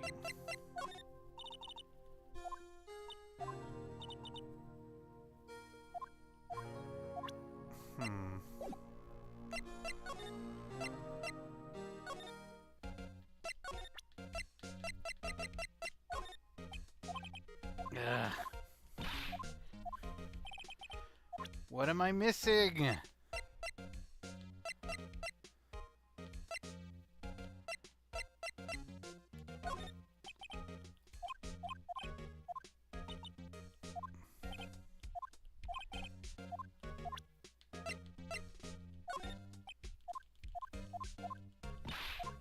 Ugh.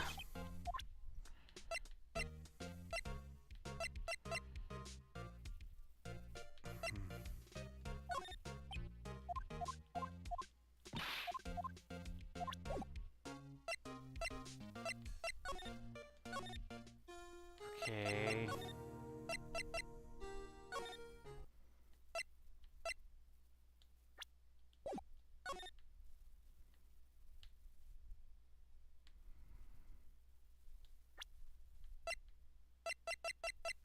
Come on.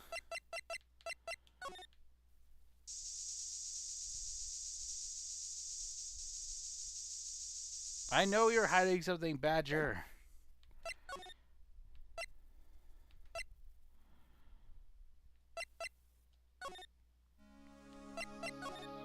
Nope.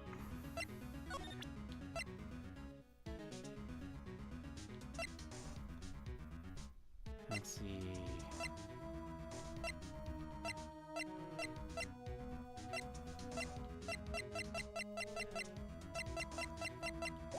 There's gotta be something.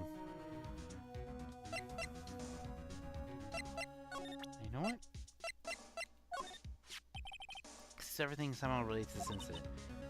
What was the label again? The SL9 incident? Yeah, the name of everyone connected to this trial is listed here. All that's left, figure out what the role play everyone's in this case. Search hard enough, I'm sure we'll find answers. Sure, I want to know everything.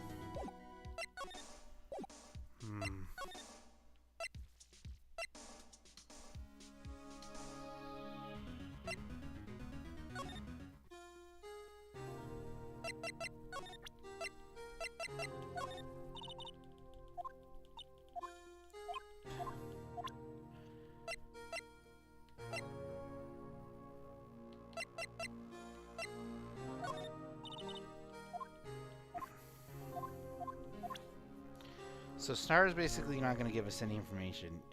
You know what?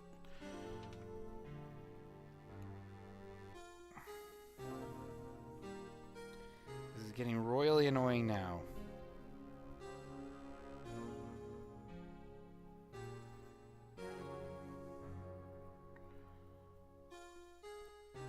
Okay.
Ah.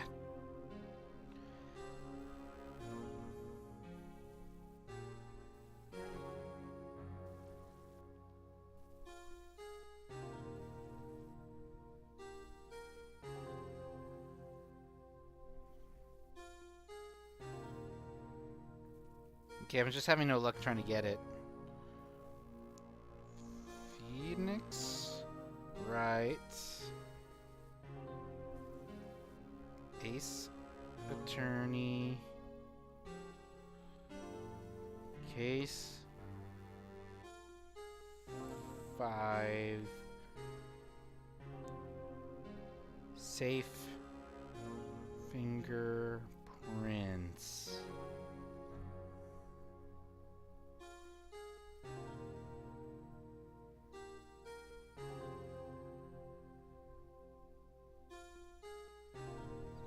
Ugh.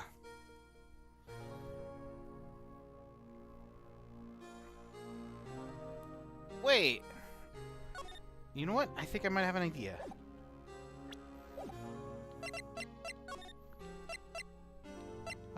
occur to me.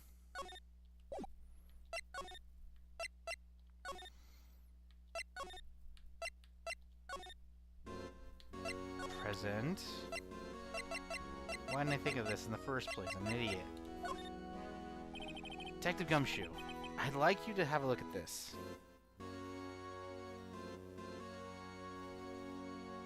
Man, I'm an idiot. Why didn't I think of that in the begin with? Hey, I know what that is. You want to take some fingerprints? It's a great idea, Detective. Alright, go it down, sheesh. What are you doing? Why are you sticking out your hand like that? Go ahead, take my fingerprints. It's not your fingerprints we want to take. Huh? Come on, this isn't time. Come on, this isn't time for jokes. Talk about the cloth you found in the safe. Oh, I knew that. The one with the handprint on it, right? Sheesh, where's your sense of humor? Alright. Okay, right. Let's check out those fingerprints. Wiggle the powder on the cloth. Then once you've been absorbed into the prints, blow the rest away. What are you, my mom? I don't have to be told 1,000,000 times. Alright, let's get this over with.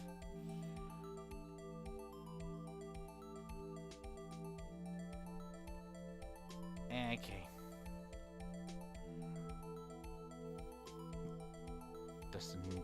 Dustin. And float. Bingo! I gave him a good shot. That kind of result won't be any good for matching prints.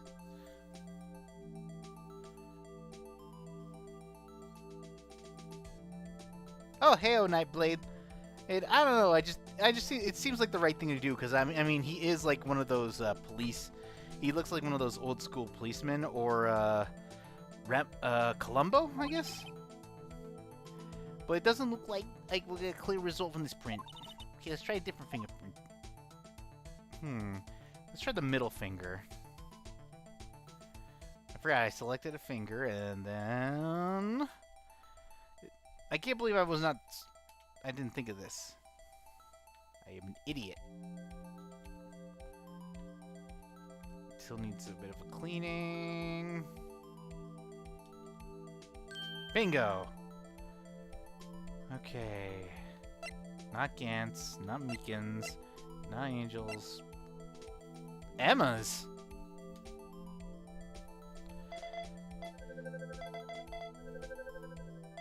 It's a perfect match!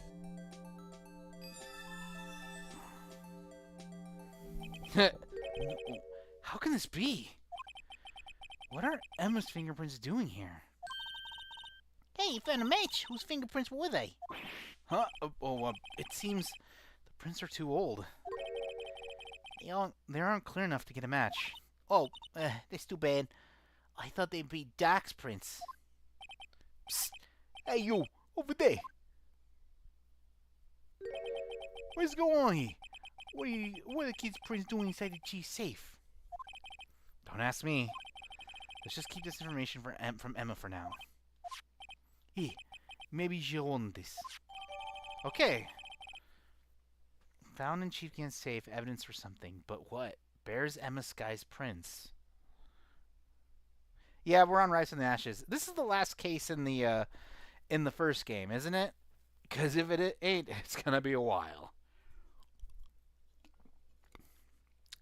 I think I've got the general gist. Damon Gant is definitely the person we're supposed to get. But I gotta figure out how. Well, was I any help? Of course. Thanks to your ID card, we were able to get some hard evidence. Now that's not very kind, is it? If it wasn't for his ID card, he would have been useless. Uh-oh. Isn't that right? You're in the goat. You and the goat. Uh-oh. It's Gant. Chief Gant! We didn't think you'd be back so soon. Fortunately, I'm a man who believes in signs. As I was walking to my meeting. Old Carrot Man. Oh, because he's orange. I gave him the Patrick Warburton voice too. As I was walking into my meeting, I happened to look out a window and saw a stray dog running right into a pole. Just then I thought of a certain detective. Do you mean me, sir? Carrot Man. Hey, carrots are good for you. Even though they taste like chalk. Now then, I'm afraid I'm gonna have to ask you all to leave. Yes, sir. Sorry. Oh, you and the goat. Misa! Drop off your ID on the way out. You won't be needing it anymore. But, sir! Now get out. Yes, sir. Oh no, Gumshoe got fired. We'll be on our way too then. Wait. You, the one without the spiky hair. Don't go yet. Me, sir? I'd like a word with you. But, sir, I'm not a licensed scientific investigator yet. You with the spiky free hair. You're free to go. Mr. Wright? Emma, no! Look, pal, if I've told you once, I've told you 1,000 times. Chief office is off limits.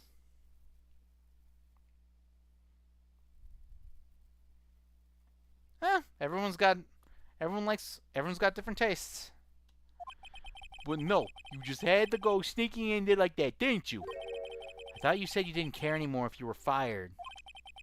Yeah, but if I knew it'd be like this, I never would have said it.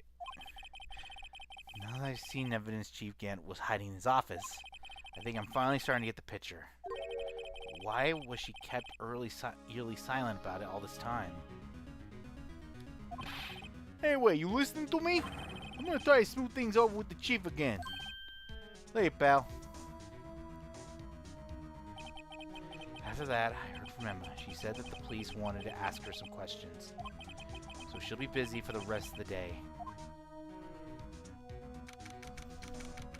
So that's probably the dirt. It's got something to do with Emma and what happened on the SL9 incident. I see. So the chief asked Emma to come in for questioning. Oh, thanks. Thanks for subscribing. It's no use thinking about it. Tomorrow's the final day in court. I'm committed to doing everything I can to defend you, which is why I'm here. But I've already told you all I can. What you told me over these past couple of days is absolutely nothing. Not a single useful thing.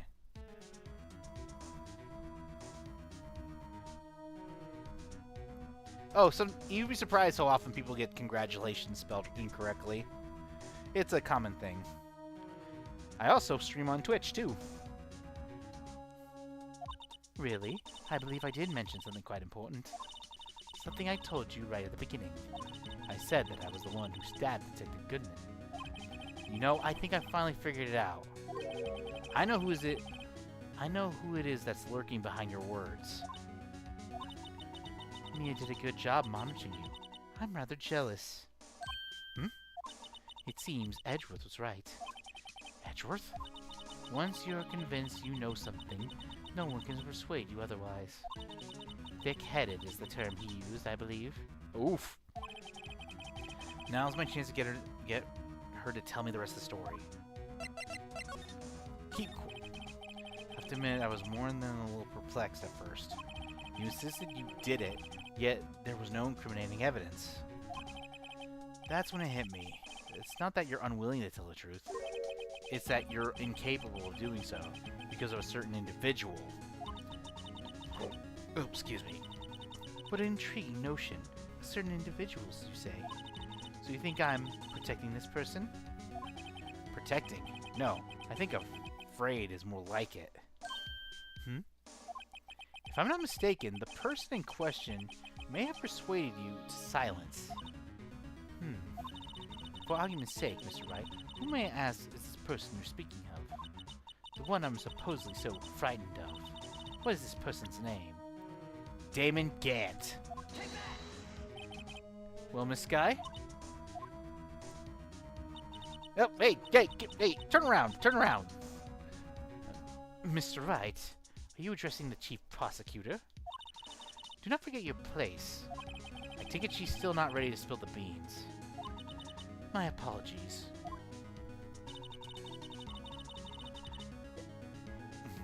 Could you please tell me a bit more about what you think you know? We were partners until 2 years ago. I respected him as a detective. Assuming he is respectable, then tell me something. Why would he try to hide his crimes? His crimes? Both you and Edgeworth will be brought before a board of inquiry for what you did. Specifically hiding and forging evidence. Of course, those are serious offenses. Why is it, though, that Chief Gant's name was never mentioned?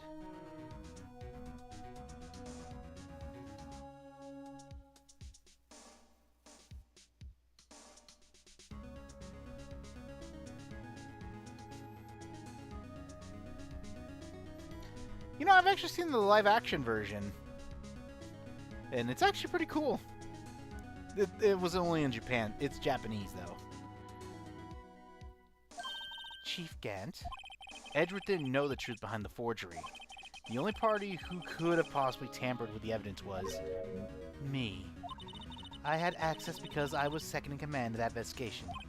Yes, you, but also one other, Damon Gant. If you intend to accuse Chief Gant, you'll need more than just words. Show me proof that Chief Gant falsified evidence in that case.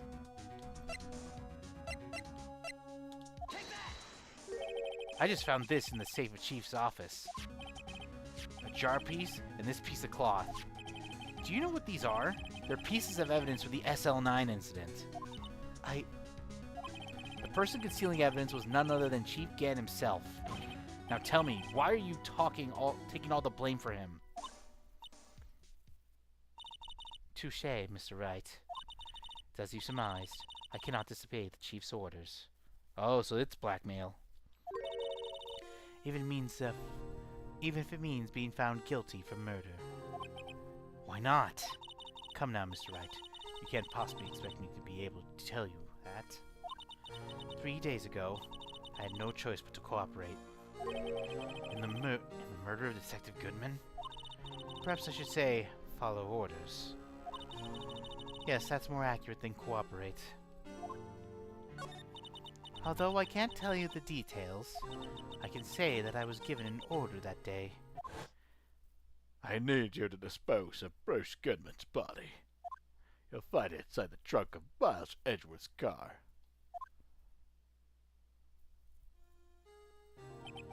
Just as I suspected. Oh, so that's why he was in the car. So we attacked him inside the evidence room, put him in the trunk of Edgeworth's car. He was still bleeding out, but still alive, and then she finished the job. Technically, she did kill him, but it was...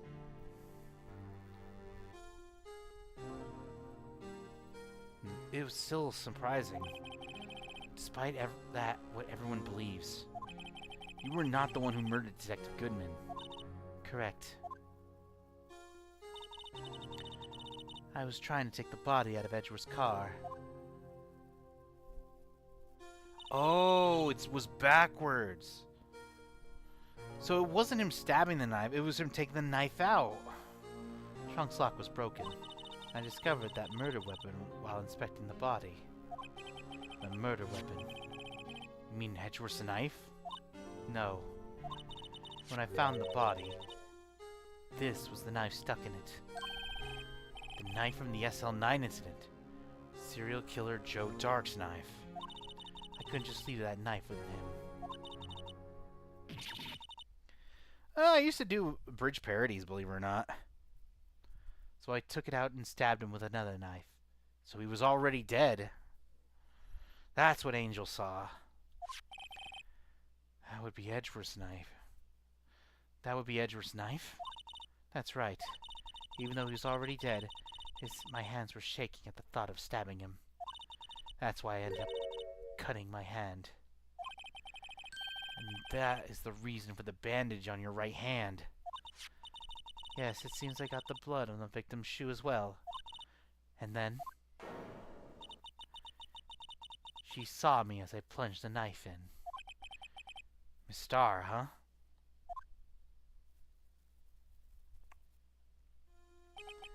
Why did you need to hide Dark's knife so badly?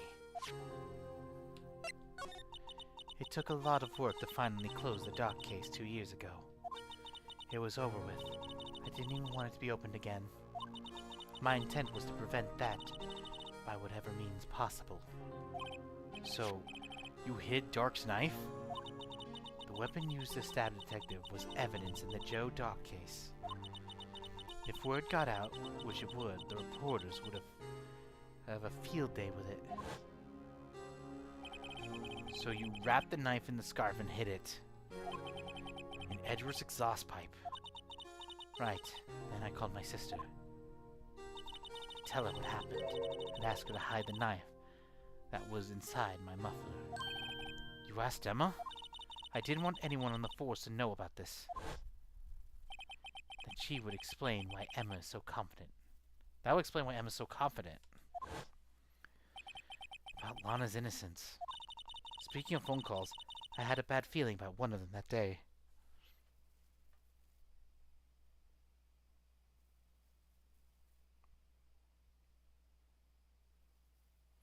It happens, believe it or not. So it mostly depends on like what you use for sound quality.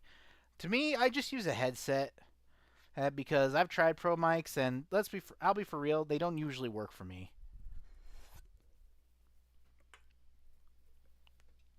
You could be unprofessional with your voice, but if you want to do professional stuff, you do kind of need those tools.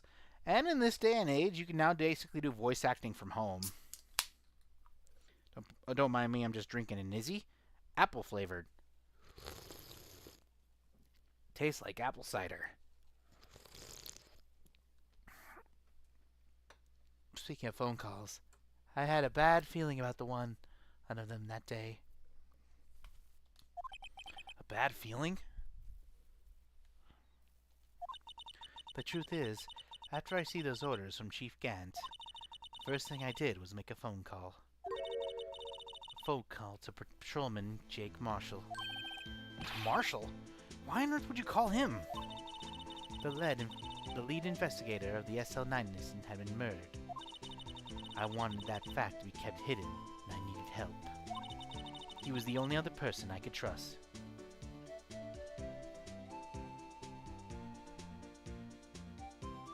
No, Izzy. I-Z-Z-E. It's a sparkling drink. I drink it instead of soda.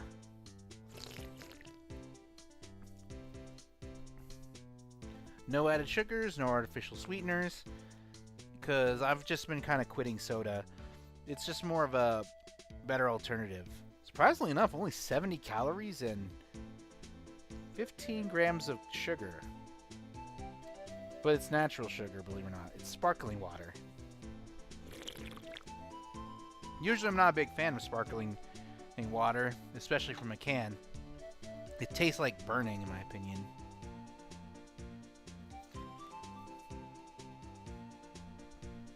He was the only other person I could trust. Or at least I thought I could trust him at the time. However, it seems that after I spoke to him, he went off on an escapade of his own. Oh, you mean... Not wanting the case to die, he decided to take things to his own hands. I think they were... Yeah, they had them on sale at Costco. Oh, for $10 for 24 cans. You get 4 different flavors. Blackberry, apple, strawberry, and mango. I like the apple and the mango myself. He disguised himself as Detective Goodman and tried to steal the evidence. He had already stolen the ID card, but it seems he still hadn't made up his mind to break into the evidence room. After my phone call, any remaining doubts he had must have disappeared. So your phone call caused the incident in the evidence room.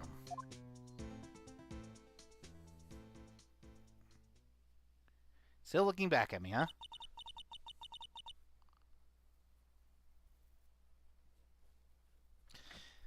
I mean, there are some other good ones. Like, my favorite is Sparkling Ice. It's like those $1 bottles. They're pretty good, too. Ooh, I like the Starburst flavors, believe it or not. Except cherry, because that tastes like disappointment. I'm afraid that's all I can tell you. Oh, I think they sell Izzy cans individually. I just wanted to test them out because sometimes I just want water with flavor. Because I do drink a lot of water, but sometimes I just need a little flavor for my taste buds. But Lana, you've earned my respect, Mr. Wright, both as a defense attorney and an investigator. Now please, don't pursue this any further in court tomorrow. Oh! Okay, that probably makes more sense. I'm American. America. So I don't know if they sell Izzy's in England, in jolly old England, pip pip and whatnot. And sorry.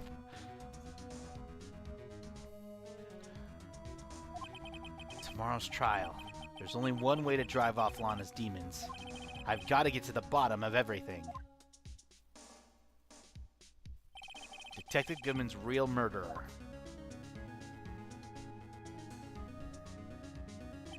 And what went down in the chief's office 2 years ago.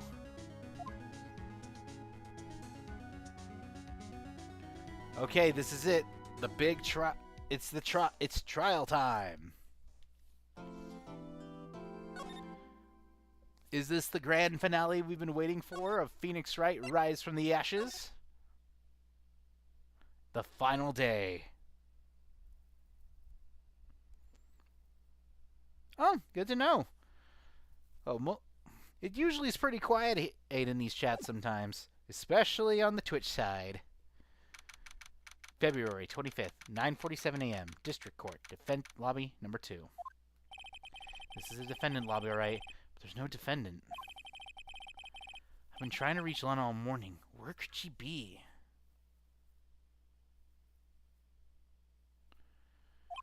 And where's Emma, for that matter?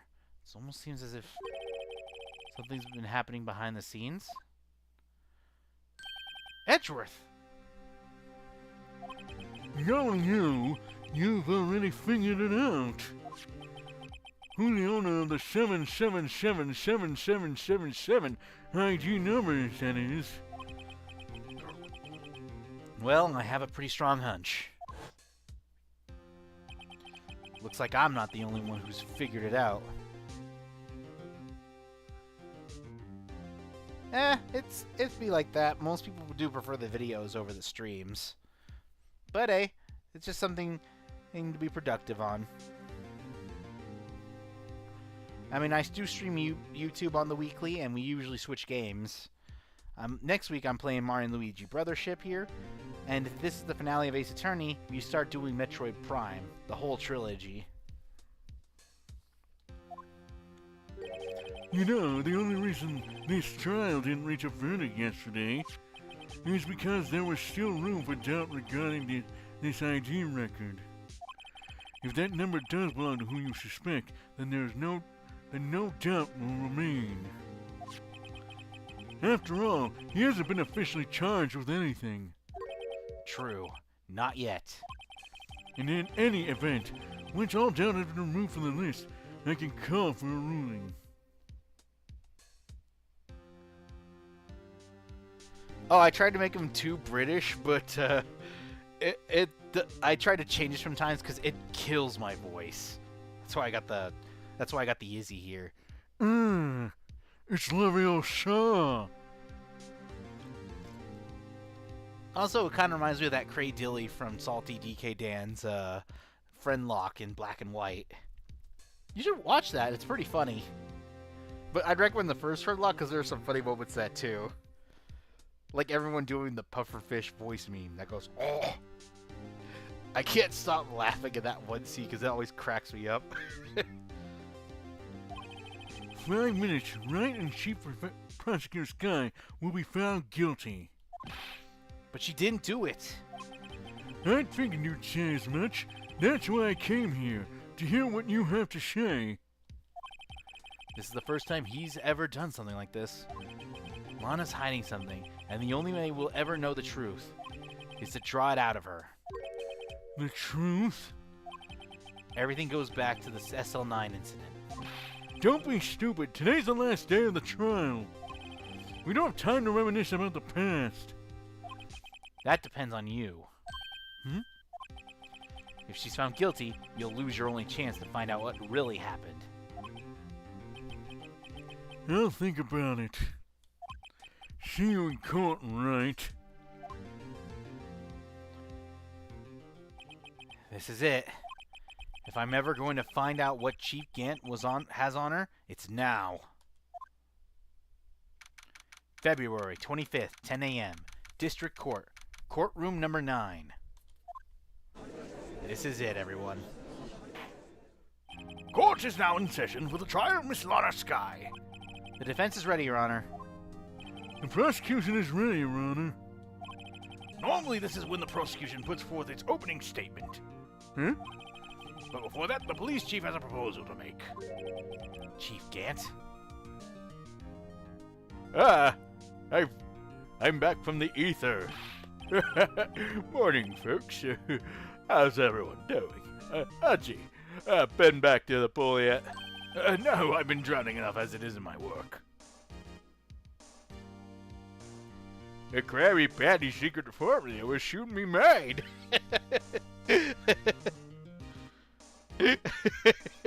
That is kind of... Karen, please get me some ibuprofen. I've got the worst headache imaginable.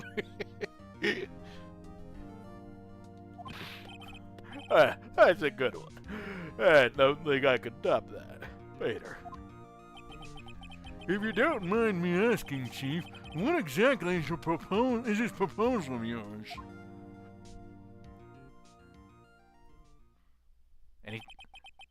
Lana, as I say, the defendant has asked me if she can speak directly to the court. She wants to do what? Having heard what she intends to say, I feel she should be granted her request. In the end, it should save everyone a lot of time and trouble. Okay, what is the plan, Lana? What's this all about, defendant? That's all, folks. I'd just like to make one simple request, and I'll be finished. Well then, what's your request? Your Honor, I'd like you to put an immediate end to this trial. Huh? I confess to all charges against me. On February 21st of this year, I murdered Detective Bruce Goodman. Yeah, that's kind of a lot of options. Either a drunk Plainton with a cold, or all three. On February 21st of this year, I murdered Detective Bruce Goodman in the underground parking lot of the prosecutor's office. No, Lana!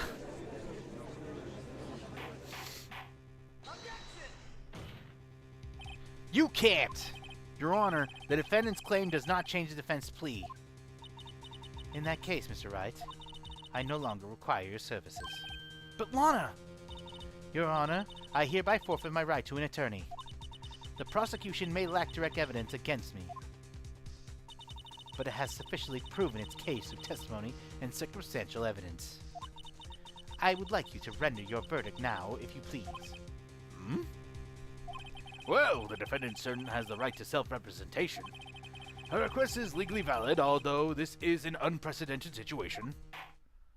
Indeed, it appears that there's no further need to continue this trial, even if Mr. Wright may feel otherwise. This can't be happening! It appears the time for the verdict has arrived. This court finds the defendant... Edgeworth? One moment, Your Honor. Mr. Edgeworth! The prosecution has not yet proven the defendant guilty beyond reasonable doubt. Any ruling at this stage would certainly be premature. Come now, where are they? I understand this is a difficult time for you. But why don't you just be a good little boy? Keep your mouth shut.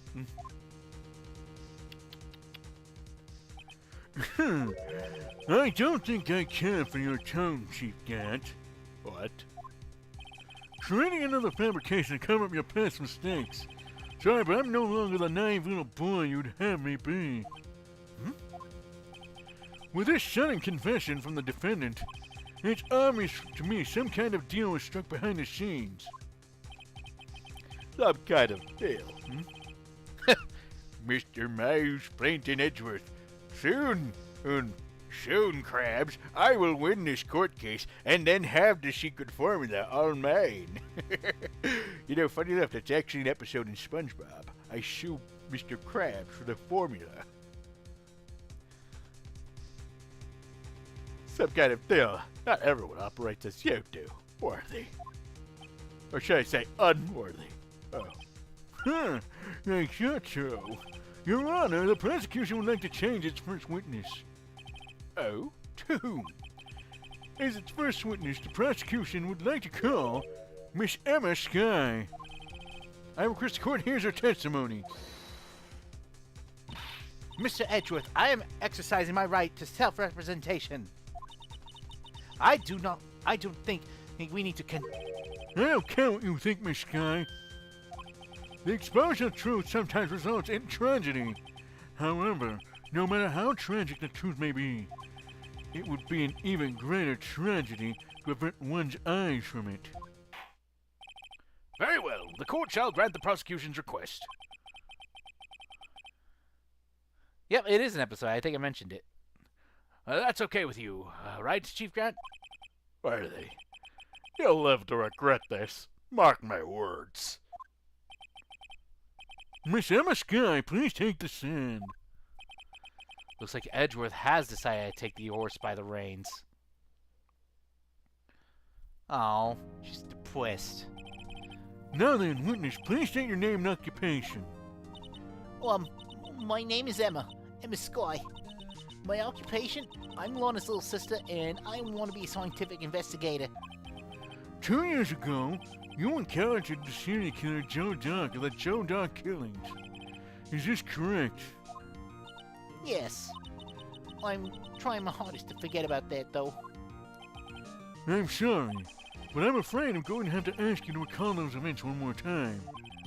Mr. Edgeworth, please remember this trial concerns the murder of Detective Goodman. Is an incident that was resolved 2 years ago really all that's relevant? Yes, it most certainly is. Well, okay then. He sure gave in fast. Now, please testify about what happened to you 2 years ago. The trip to yesteryear has finally begun. It's bound to lead to the truth behind this trial. 2 years ago. I was waiting in my sister's office that day. A man came running in and took me hostage. Neil Marshall rescued me, but I'll never forget what I saw in that instant.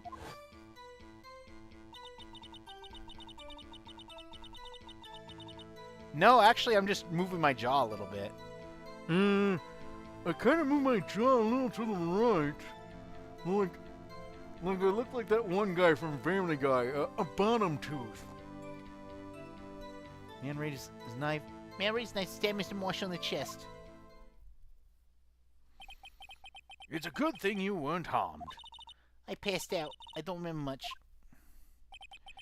That's understandable. However, please tell me, Mr. Edgeworth, what does this testimony have to do with Detective Goodman's murder? That will soon become apparent, Your Honor. You've got to admire him for his courage, considering he has no evidence. Very well. The defense may begin its cross-examination. Okay. We'll start pressing, but I think I've got an idea. Hold it! 2 years ago, the defendant was a detective at the police department, correct? Yes, she was second in command under the Deputy Chief of Police Gant. My sister, she was the best detective ever. Yes, I remember. Deputy Chief Gant and Miss Skye used to be quite the pair. I believe they shared the same office. That's right. I'd always sit at my sister's desk. I dreamed about playing that organ. I wanted to play it that day, too. The police department at the prosecutor's office held a ceremony that day. Anna promised to take me to dinner after she finished her work. A man? Yes, Joe Dark. He was a serial killer. Joe Dark was brought in for questioning on the day of that ceremony. We were desperate to get anything on him that would lead to an arrest. When he saw his chance, he fled the room, right? Upon fleeing the room, Dark proceeded to take the elevator. He must have been in a panic because the elevator was going up. Then he ran to Sky and Grant's office. There was a lot of noise coming from outside, so I opened the door to have a look. That's when I saw him. Hold up. What was the prosecutor doing there? That day, there were two people present during Drake's questioning. Deputy Chief David Gant and Prosecutor Neil Marshall. Almost forgot about Gant. Neil Marshall just received the King of Prosecutors Award. Young and dedicated, he went straight to the questioning room after the ceremony. I assume that would also be why he was the first to run after Doc. When Doc grabbed me, I thought I was dead. And that's when Prosecutor Marshall came running in. I don't clearly remember what happened then, but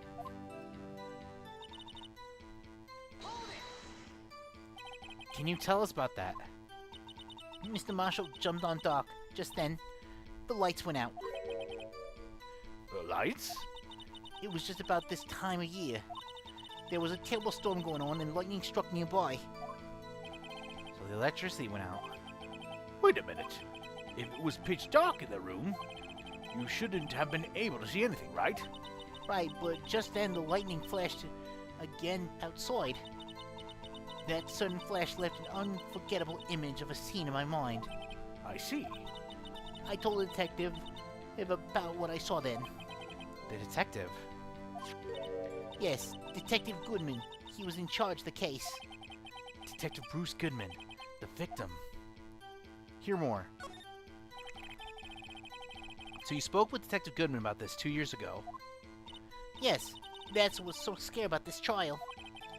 And you told Detective Goodman what you saw. Yes, but at the time the words just wouldn't come out. That's why I drew a picture. A picture? Yes, I think she mentioned that before. Well, Mr. Wright, have you heard enough? Ask about the picture. This picture the witness drew, I believe it's a very important meaning. But the list of evidence I was given 2 years ago didn't contain a picture. Witness, would you mind if we had added this statement to your testimony? Yes, Your Honor. I drew a picture of that scene, but it seems to have been lost.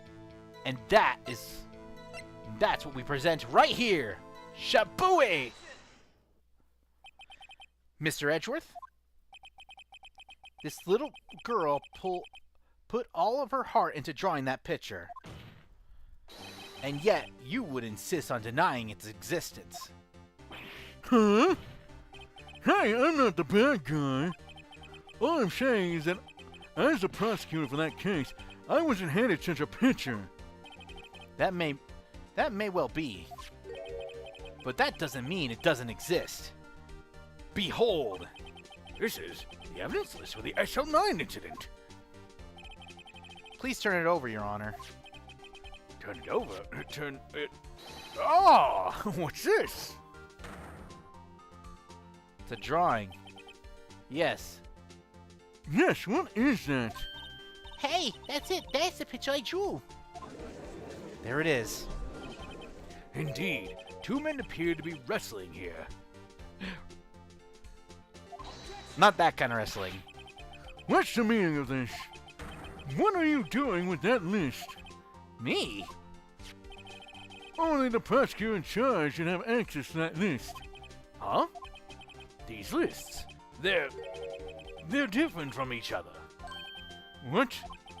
It would appear, Mr. Edgeworth, that the evidence list you had 2 years ago, it was incomplete.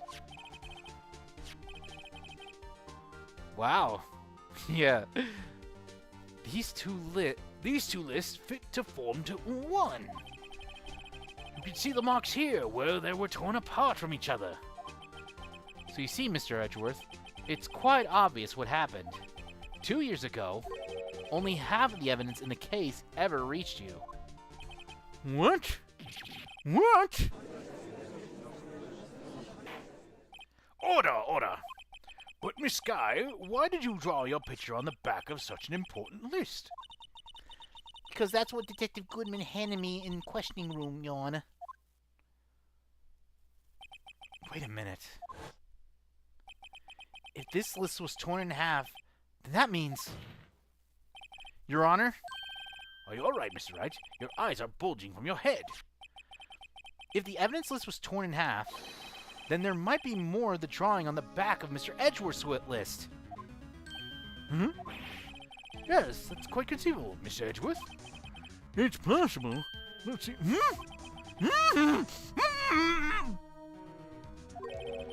Is something wrong? Do you even have to ask?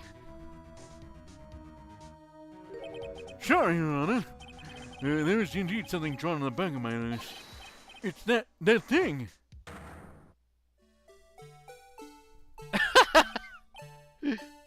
It's the badger. That's... that thing? That thing dancing in the evidence room. That thing that's dancing. Clearly, this act of vandalism is the work of a certain chief of detectives. I guess he was out of scrap paper. List of evidence of the SL9 incident.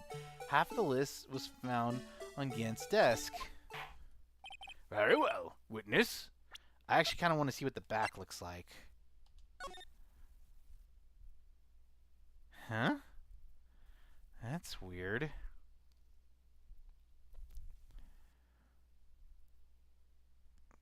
If you look at it sideways, it's something entirely different.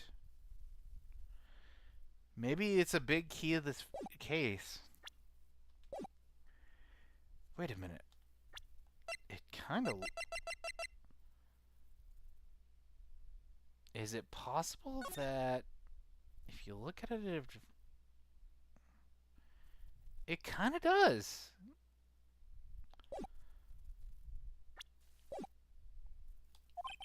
Will you please testify about this picture you drew 2 years ago? Huh? Oh, yes, sir, Your Honor. What's wrong with Emma? She seemed to be thinking about something when she was looking at the picture. Emma's picture. This is the picture I drew 2 years ago. The flash of lightning was so bright, all I could see were shadows. After that, I must have fainted. This picture shows exactly what I saw in that instant.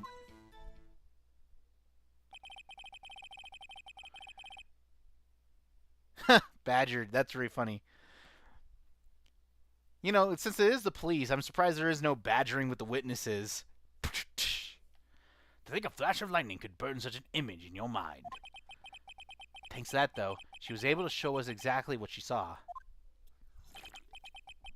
Well, I don't see any contradictions here. This clearly shows Joe Dark about to murder prosecutor Neil Marshall. Defense may now begin its cross-examination. Emma's picture.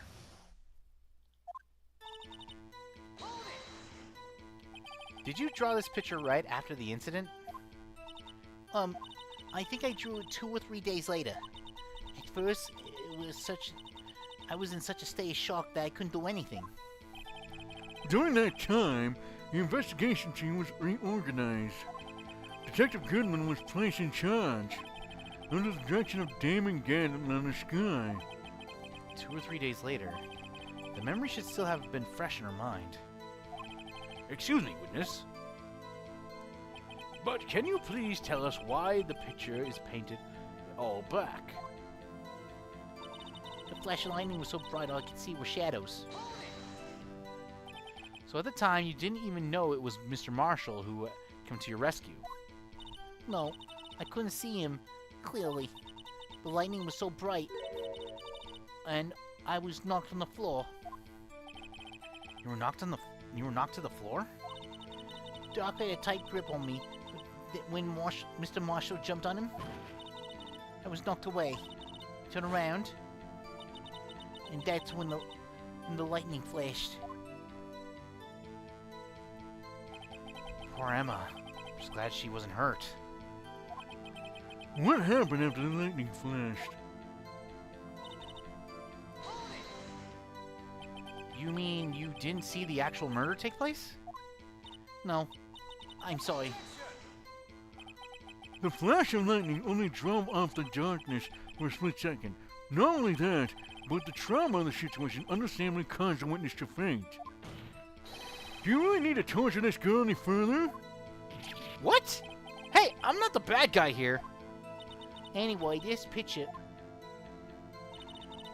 shows exactly what I saw in that instant.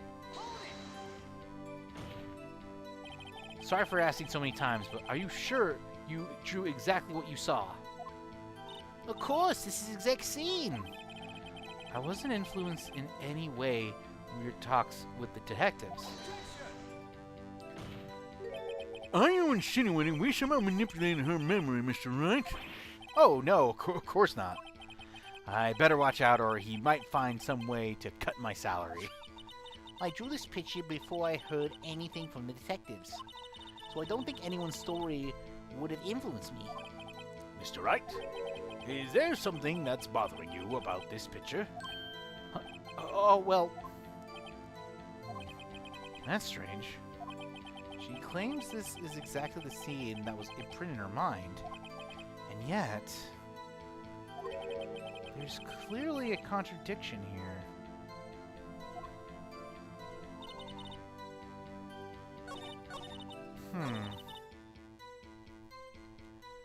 What is it that I'm missing?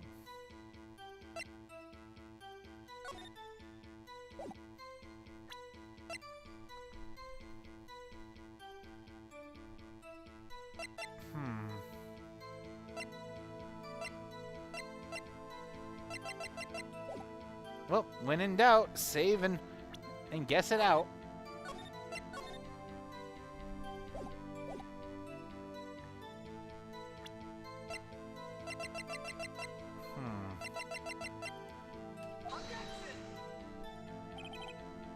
Nope, not this one.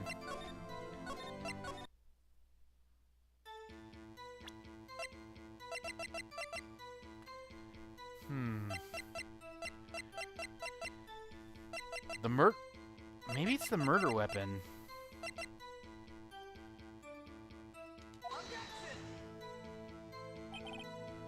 Nope.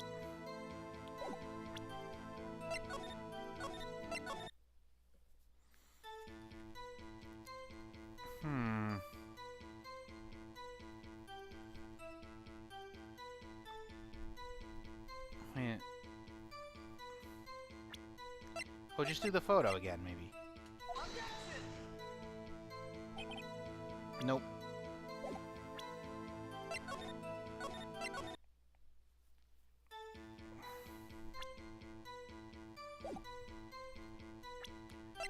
Let's see.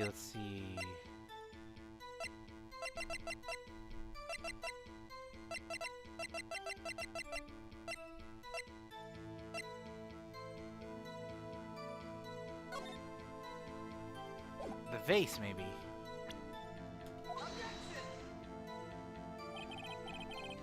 Nope.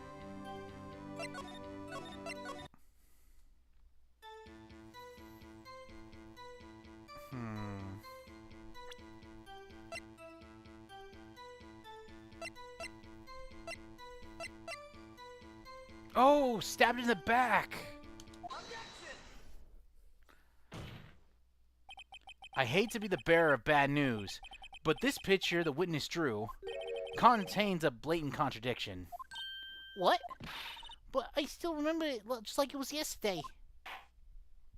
Mr. Wright, perhaps it would be faster if you simply pointed out this contradiction for us. What part of this picture contradicts the autopsy report?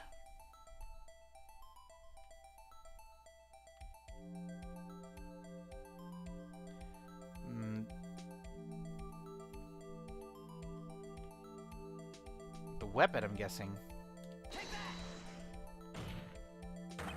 The contradiction, of course, lies here.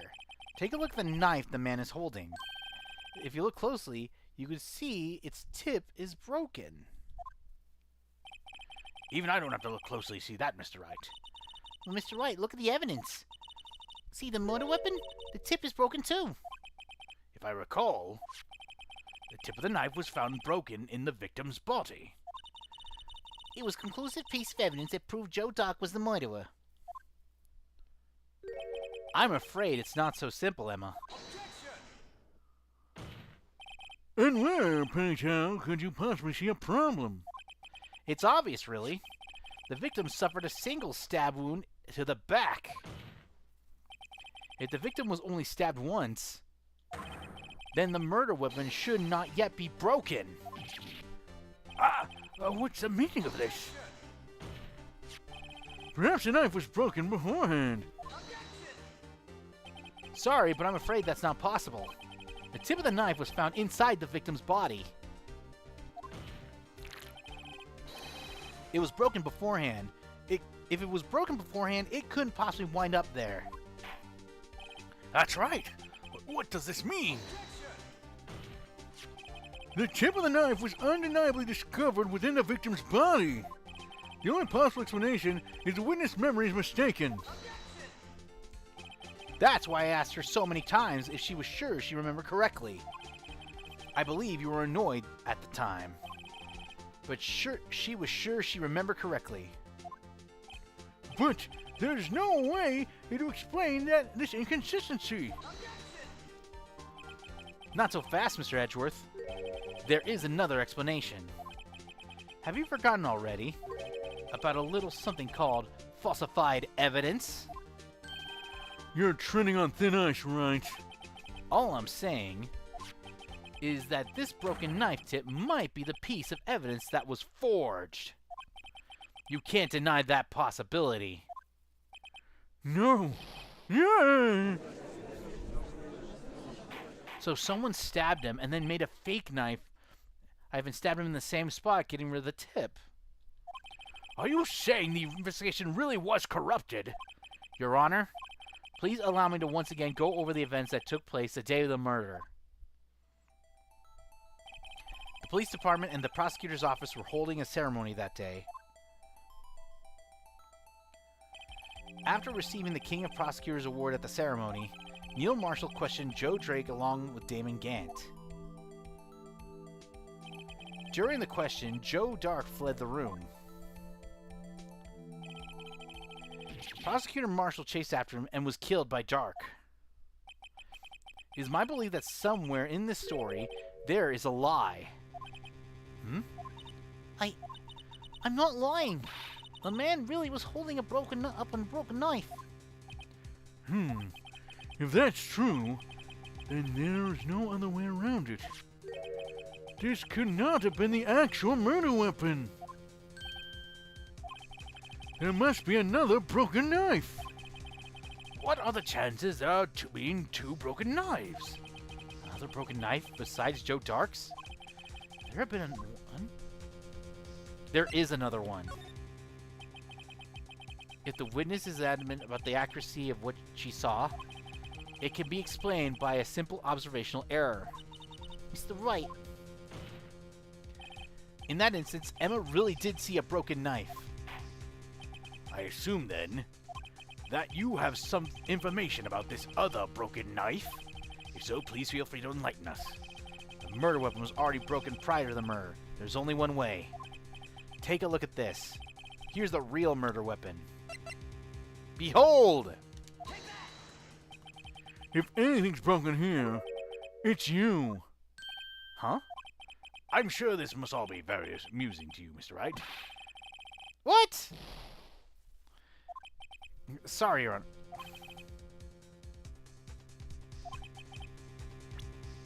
What's the real murder weapon? The jar? I really thought it was the sword. Could it have been the jar?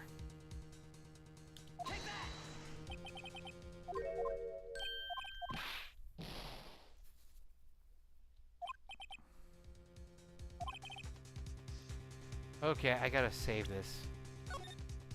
'Cause I can't keep messing it up and going back and forth.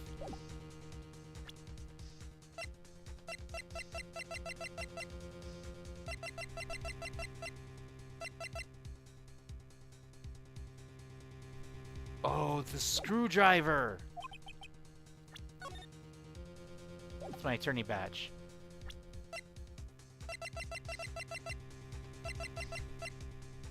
The screwdriver. Nope.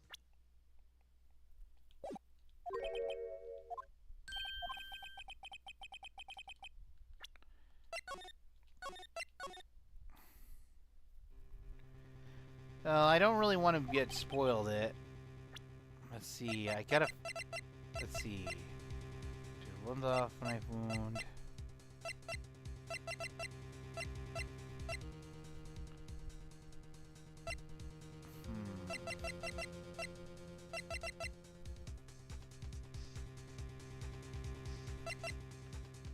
Oh wait, hang on. Maybe the picture.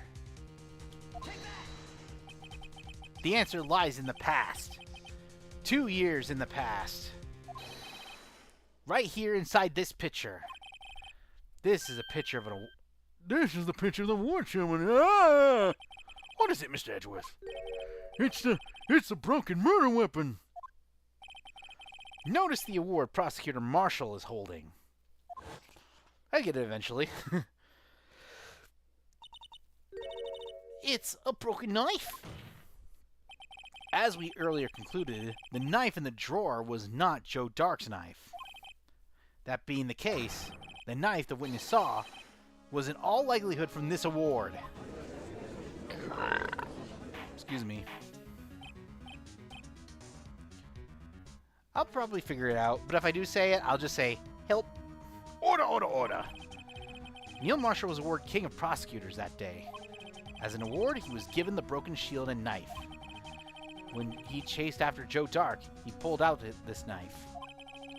Being a prosecutor, he did not carry a pistol. This broken knife was the only weapon he had in dangerous situations. But that can't be. Oh? And why not, Mr. Edgeworth? Because it's the King of Prosecutors Award knife. If it was the murder weapon, then the murderer and the victim would have been reversed. What do you mean? I mean, the man raising a knife would have been the prosecutor, Neil Marshall. Oh. Oh! But the prosecutor was the one who actually died. That's true. What's going on here? It seems Mr. Wright has been a bit too eager to jump to conclusions. Wait, I remember now. I remember everything. Witness? Mr. Edgeworth, What is it? could you show me your evidence list again, please? His list? The picture... The one with the picture scribbled on the back?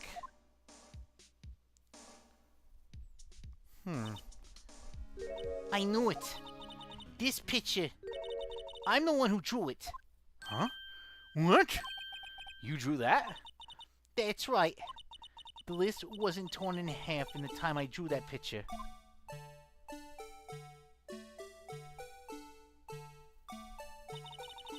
At this time, I've been trying so hard to forget. I must have locked this part away deep inside me. Perhaps it would be best if we added this to the witness's testimony.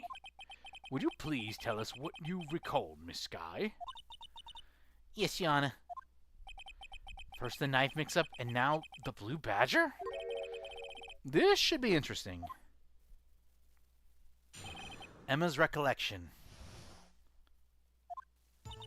When I saw the man raise his knife, I panicked. I rushed toward both of them. I think I knocked away the man with the knife. Just then, there was another flash of lightning, and that's when I saw the blue badger. It wasn't in the room, but I'm sure I saw his shadow.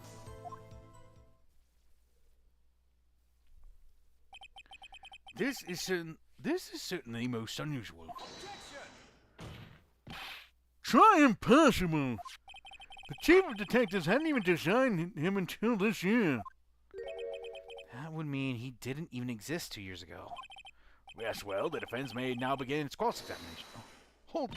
Stop, please. Don't pursue this any further. Lana. What is the meaning of this? Please remain seated in the defendant's chair. Please, you can't do this.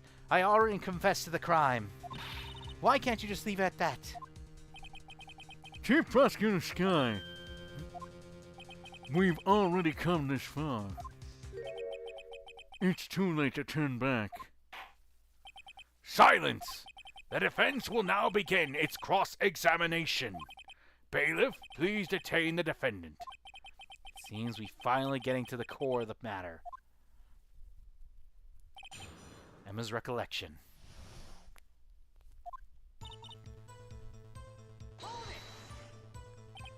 When you say that man, I assume you refer to Joe Dark? Yes, at least I think it was him. You think? All I could really see was shadows. The power outage that immediately preceded the incident is also documented in the prosecutor's office reports. So then you... Why would you do something so dangerous? What else could I have done? He was about to stab Mr. Marshall. She seemed convinced that Dark was the one holding the knife. But we just theorized Mr. Marshall was the one holding the knife. Well, I didn't know that at the time. When that dark guy knocked me down, all I could think was, I've got to help that other person. I think I knocked him away, man, with the knife. What do you mean, you think? It all happened so fast, I was in shock. I don't remember everything clearly.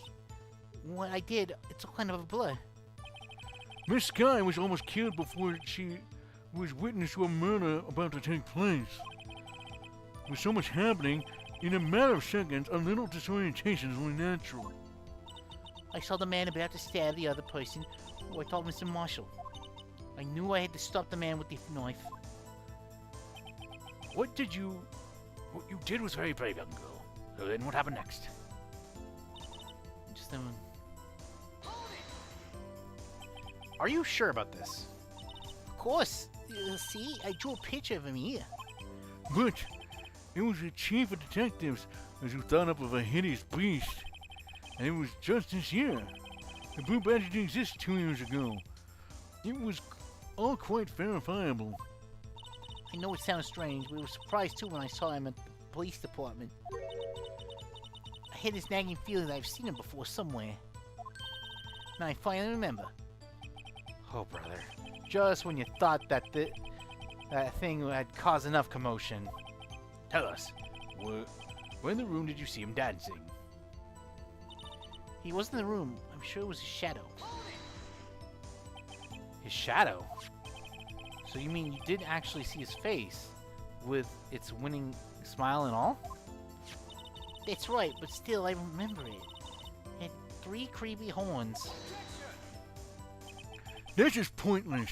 That thing couldn't have possibly existed 2 years ago. The witness must be mistaken. That may well be. But what's important is what caused her to think she saw what she did. Oh, and I suppose you have an explanation? So by all means, please tell us what this shadow really was. What was it Emma saw in lightning flash? Who is the Blue Badger? I think I've already figured this out. See, all we have to do is rotate it a little. Voila! Pretty cool, huh?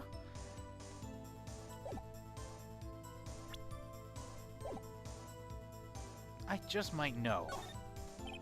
Blue Badger hadn't even been dreamt up in Emma's picture, and yet she's certain she saw its shadow.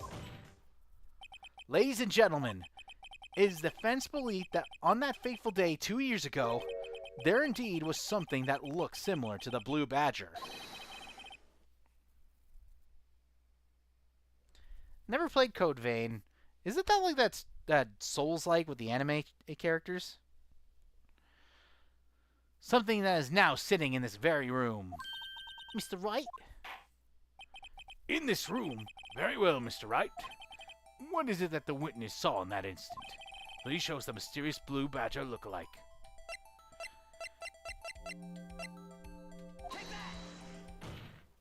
Yep, the mysterious blue badger was in fact this.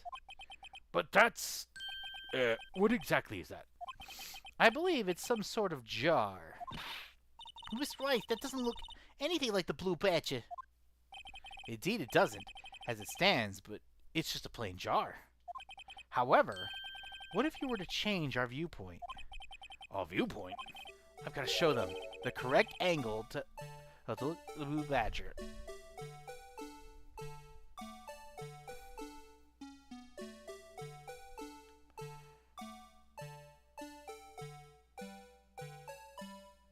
And that should do perfectly.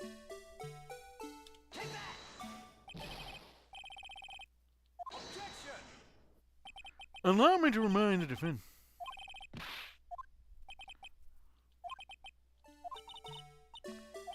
I thought I got it right. Oh, maybe it's backwards.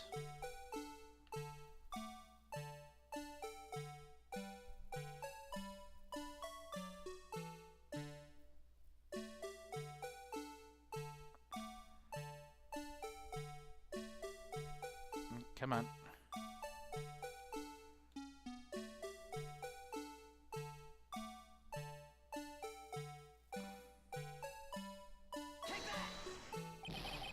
Damn it. Oh, that's kind of cool. Okay, come on, I'm getting...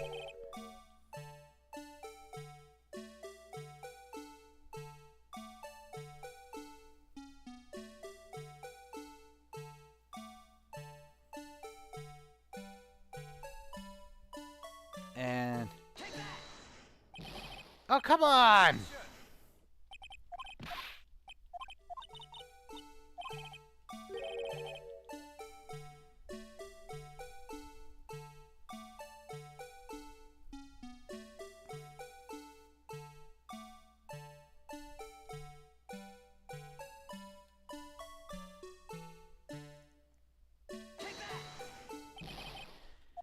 Okay, this is jelly getting right. Come on, I'm angling it properly.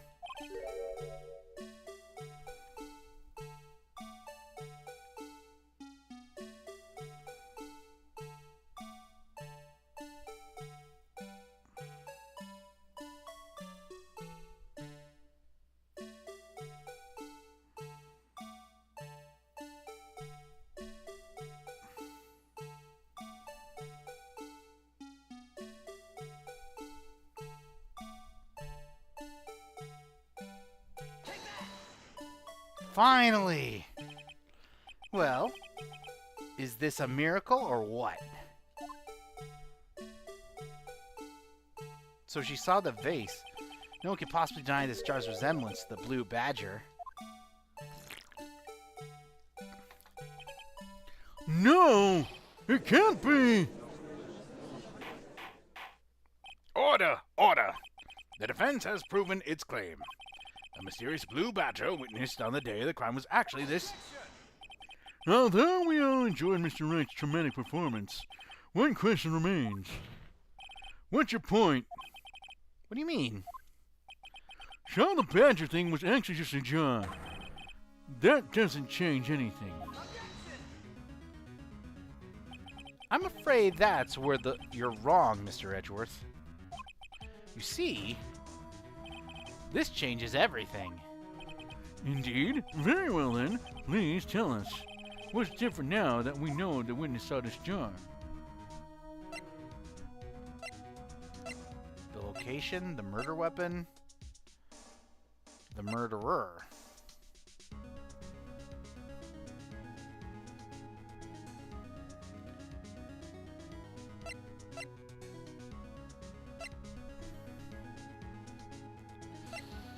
I'm gonna say the murderer. Allow me to take these in turn. At the moment of the murder, the witness saw this jar. At the very specific angle, I might add. At a very specific angle, I might add, Mr. Wright. Yes, well, knowing this, where could she have seen this jar? Where? The location of the jar is shown in a picture taken on the day of the crime. It's on the shelf of the office of Damon Gant. Where the body was found lying near Lana Sky's desk. The witness testifies to herself. Yes, and it was these two facts that reveal what had actually transpired. You see, the struggle between Dark and Marshall did not take place in Lana Sky's office. It happened on the other side of the room, in Chief Gant's office. Are you implying the murderer moved the victim's body from Damon Gant's office to Lana Sky's office? Yes. Why would he do that? There's no reason. Exactly. Hmm? If there wasn't a reason, he wouldn't have gone through the trouble. The only logical conclusion is that there was a reason. Do you know what that reason was, Mr. Wright? I finally figured it out. So this is why Lana tried to stop the trial. It's too late to quit now, though. Please recall the witness's testimony. She said she knocked away the man who was holding the knife.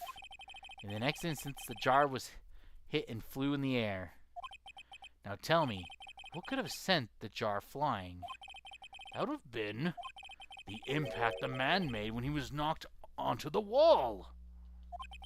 Ladies and gentlemen, if I may draw your attention to this picture once more. Oh no!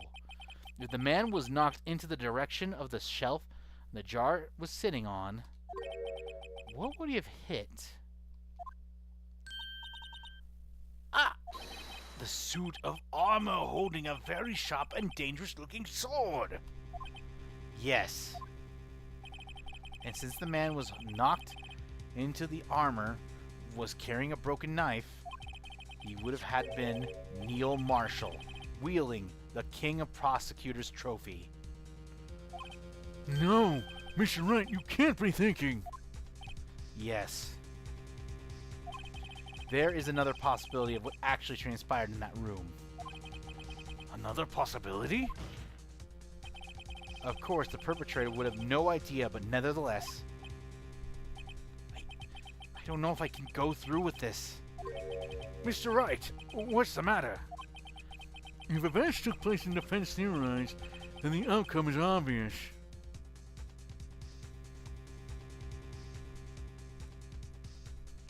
True, well, it was a lance, but everyone calls it a knife. In that moment, assuming the man Emma Sky knocked away was actually Prosecutor Neil Marshall.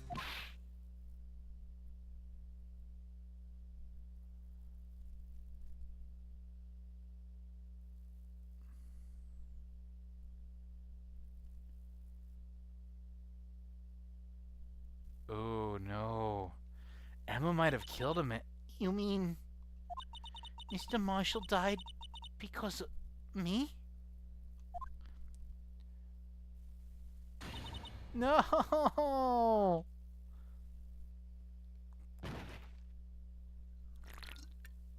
And that's why she passed out.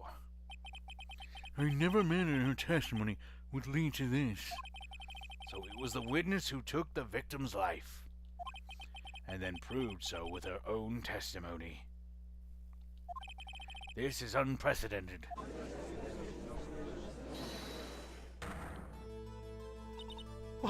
What are you saying? I'm sorry, Miss Sky, but given the circumstances, Joe Doc murdered Prosecutor Marshall. Yep. It was an accidental. It was She could have pleaded self-defense. How can you think it was Emma? How dare you try to pin the crime on her? Imagine that coming from you. If you recall, it was you who admitted to forging evidence 2 years ago. The reason you moved Prosecutor Marshall's body was to keep anyone else from finding out what Emma did, wasn't it? I assure you, Mr. Edgeworth, I had no idea what you're talking about. If you hope to have anyone believe your insane allegations, I'm afraid you're going to have proof. Tell me, do you have any conclusive evidence that proves my sister killed Neil Marshall? Evidence? I'm willing to bet you don't. Yes, it certainly would be difficult to prove this with evidence. If we don't have evidence, then we'll have to rely on testimony. I'm afraid that won't work in this case. Both parties involved in the incident are dead. You certainly can't get dead people to testify. This has been a wild goose chase from the beginning. Touche, Miss Sky. Of course, that only leaves us with one possibility. You mean there's still another possibility? What do you mean, Mr. Wright? I mean the possibility that the victim has left us a message. For better or for worse, Mr. Marshall did not die instantly. He may have left behind the name of the person who took his life, in one manner or another. That's impossible. Well, Mr. Wright, this is the only possibility left to you. A message from the deceased. Does such message exist? I think back to the court record. The real murderer's name at the victim of time is in the evidence. This message from the deceased is already in our possession. Mr. Wright, will you stop at nothing to prove my sister a murderer? Do not be mistaken, Miss Sky. Our purpose is not to accuse Emma of any crime. There's only one thing we seek: the truth. No matter how painful it may be. Now then, Mr. Wright, please show us the piece of evidence that conveys a message from the deceased. A piece of cloth. This is the message from the deceased. Right. Now then. Ah, what? Oh. Alright, gotta save. I can't afford any more screw-ups.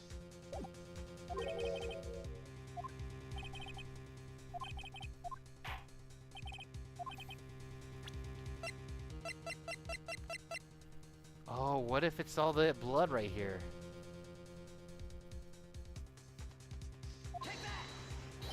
This is that blue badger from before, right?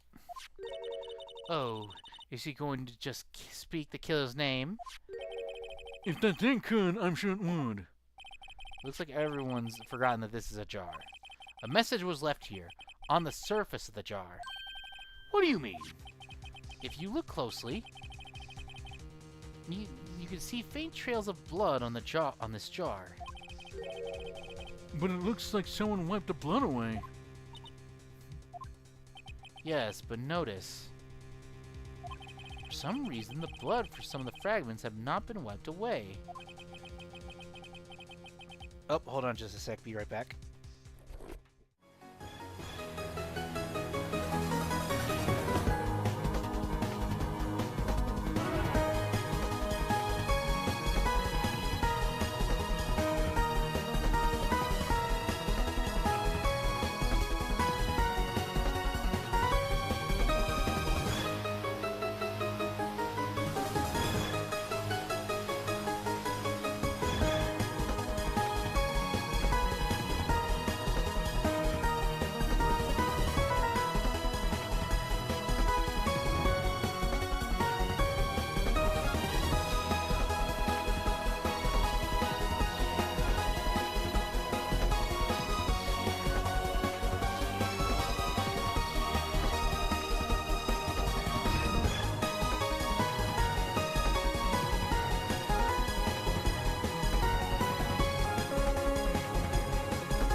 Sorry, I keep disappearing. That one was an emergency.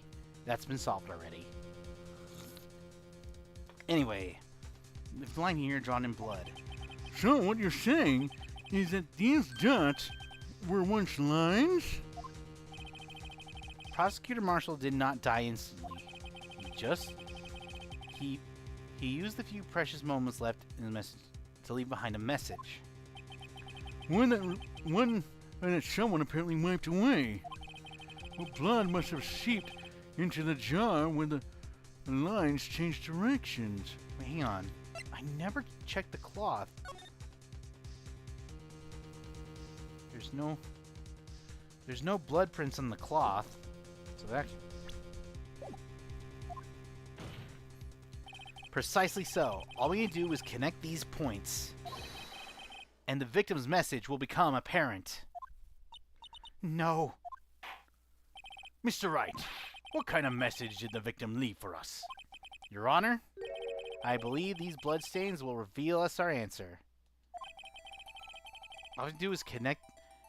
All we have to do is connect these dots to make letters. There's one thing the victim had written, There's only one thing that the victim would have written, given the circumstances. His murderer's name.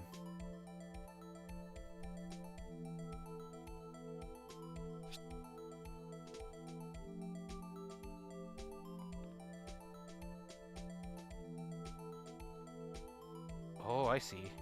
I'm seeing it.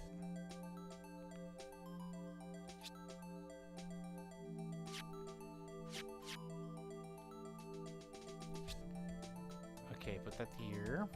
Put that here.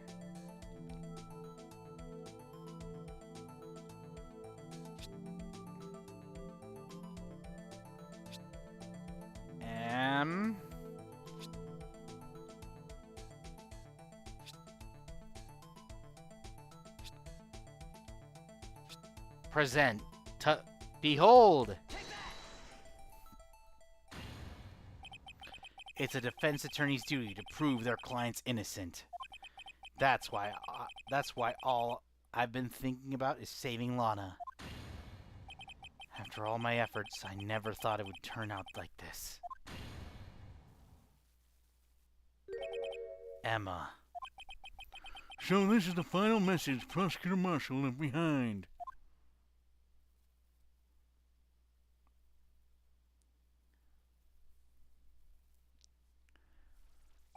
Of all people, she may not have meant it, but in the end, the one who took the victim's life Was Emma Skye.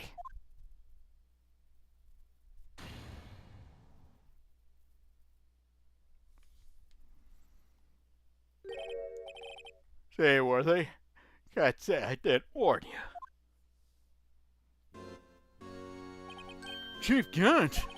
You understand the implications of what you've done. What? What are you talking about? 2 years ago, Joe Dark was sentenced to death. He was convicted because of his final murder. I believe you were the prosecutor in that case. Were you not? Yes, Worthy. Because of you, an innocent man was sentenced to death. Not only that, but you used forged evidence to ensure his conviction.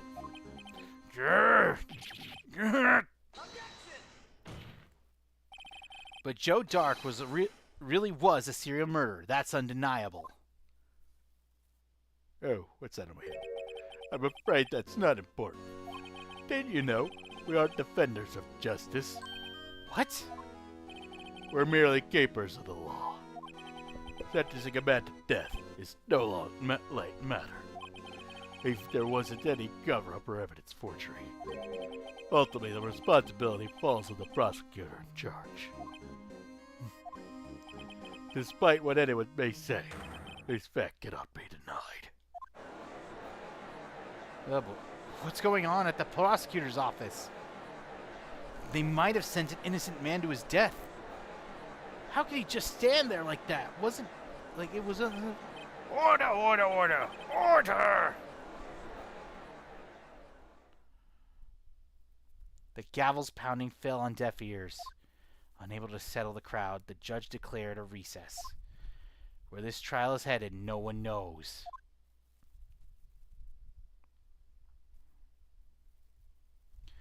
Oh boy, now we get to the tougher part.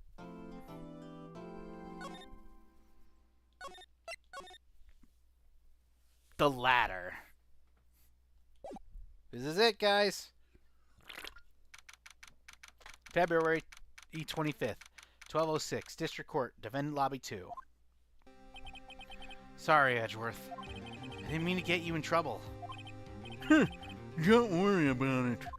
This is my problem, not yours. Hope I'm not interrupting anything, pals. Gumshoe? Oh, guess I am. I'll come back later. Read the room. Wait, Detective Gumshoe, what is it? Got a lot of nerve, pal, making a detective run around while on duty. On top of it, call me here. I've seen happier people at funerals. I take it Lana's having you run errands again? Let me tell you, this is the last time, pal. Here, she asked me to give you this if there was a break in today's trial. Evidence law? Evidence law. Edgeworth was talking about this the other day. You must know the 2 rules of evidence law. Rule 1, no evidence shall be shown without the approval of the police department. Is that right, Mr. Wright? Seems so. To at least study some evidence law, really? The chief prosecutor also wanted me to give you a message. A message? He said, if you're planning to take him on, you're going to need this book. Him. I guess I'll need to give this book a thorough reading. Miss Sky explains the 2 rules of evidence law. Doesn't look like that book will do any good now, though. Alright. No evidence shall be... First rule, no evidence shall be shown without the approval of the police department. 2. Unregistered evidence presented must be relevant to the case on trial. Rule 1 is probably... All that's left now is the chief prosecutor's sentence. That's where you're wrong, Detective. Huh? Haven't you figured out yet why I'm still sitting in the prosecutor's seat? Despite all these allegations being thrown at me. Mr. Edgeworth! The real trial today hasn't begun yet. What else is there left to do? Your credibility's been all but ruined with this forged evidence you were unaware of. And Miss Sky found out she was unwillingly caused the man's death. And now you're going to tell me what to do more? You're going to be kidding me, pal. You're missing the point, Detective. Lana didn't murder Detective Goodman. She merely stuck a knife into his dead body. That means the real killer is still out there. What? And we're going to expose him, no matter what it takes. This case has hurt too many people. It's time to bring it to an end.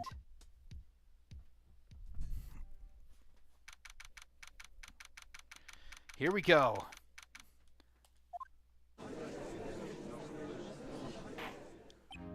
Court will now reconvene the trial of Miss Lana Sky. Mr. Edgeworth? Yes, Your Honor. The inquiry committee is planning to impose harsh penalties for your actions. Thank you for the news, Your Honor. Yes, well, normally this is where the prosecution calls for the witness. But, this is easy to say. You see, there is some concern that you, Mr. Edgeworth, may have, Struck a bargain? You think I may have manipulated the witness? I didn't say that. It's just, you see, everyone's been talking and... Very well, Your Honor. I have a solution. A solution? That being the case, the prosecution will allow the defense to call forth all further witnesses. What? But there's no precedent for what you're proposing. But there's no precedent for what you're proposing. Undeniably, this is an unusual arrangement, but a very effective one. It would prove that I haven't struck any deals with the witnesses. Very well, Mr. Wright. What do you say? Unbelievable. Edgeworth has found a way to continue the trial. Very well. The defense accepts the prosecution's proposal. Then it's settled. The defense may now call forth the next witness. Mr. Wright? You do realize this is your last chance. If you call the wrong witness, this trial's all good as over. Defense calls. Time's finally come to bring out the real murderer. Damon Gant. Damon Gant. The defense calls Damon Gant to the stand. Damon Gant? What does he have to do with anything? As a defendant's partner 2 years ago, Mr. Gant has first-hand knowledge of the crime. I feel he would hear what he has to say about it.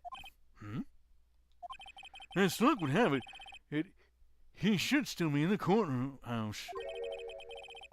He would also be the least likely to be manipulated by me in any way.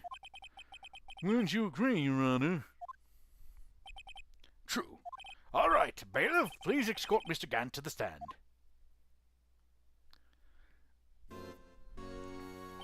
Witness, please state your name and occupation. What is it? Some kind of practical joke? I was just on my way to lunch. Your name and occupation, sir. Worthy, are you sure you want to do this?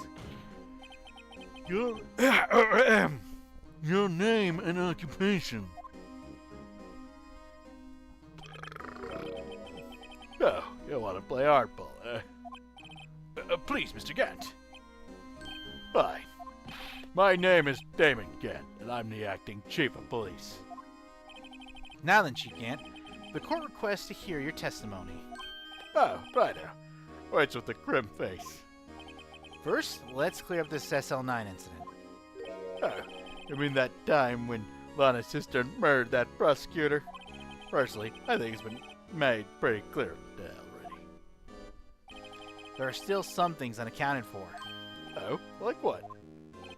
like the role you played in all this. Son, either you're very brave or very foolish. You're aware, of course, that a police chief has all kinds of weapons at his disposal. Weapons? Sure, take my testimony for example. I don't have to give it if I don't want to. Huh. No, it means it's like he's in charge. What? Is that true? I'm afraid so. The chief of police has the right to refuse the testimony to testify. Of course, such an action carries with it certain risks.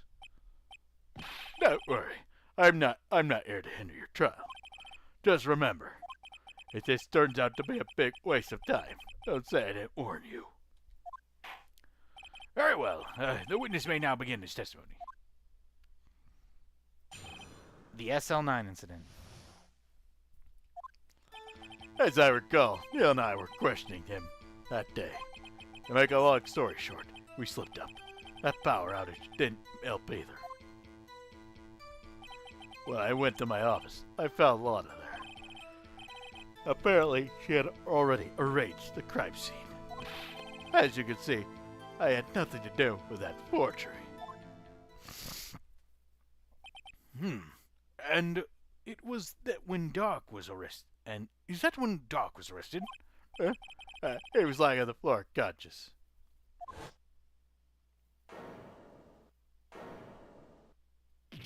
Ooh. When Emma set Neil flying, it seems Dark bumped his head. I see. Everything seems pretty clear. Cut.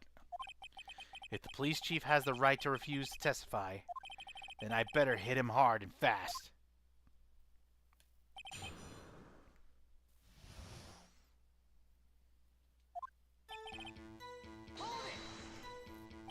As I recall, a ceremony was held at the police department that day. Yes, that's right. I guess you could say I'm a workaholic. After winning his award, Neil was all fired up too. That's probably what spooked Dark and made him run away like that. Was the defendant Lana Sky also present in that room? I don't quite remember. At the very least, she wasn't there when Dark ran for it.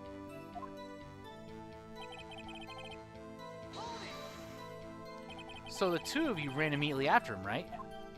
That's right, but Dark made it to the elevator first. So Neil and I split up. He went upstairs, I went downstairs. I guess you could say he got lucky. What's this about a power outage? Oh, that. The elevator stopped all of a sudden. I got the shock of my life. Well, probably not as shocked as Neil when that knife went through his heart, though. Aw, dude! That's not funny.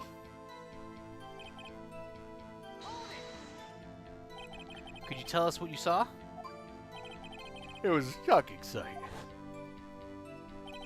Neil and the serial killer were lying in a heap on the floor. Or all tangled together. Dark was also lying collapsed on the floor.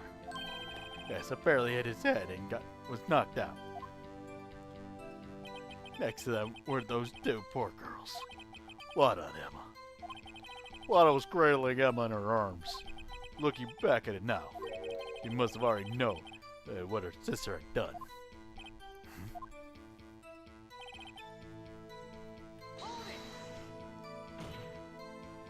How can you know that? Because of the victim's body. It had already been moved. So that means you found the body near Lana's desk. That's right. I think you said earlier. It was my suit of armor that really stabbed the prosecutor. Yes. Anyway, Hold it.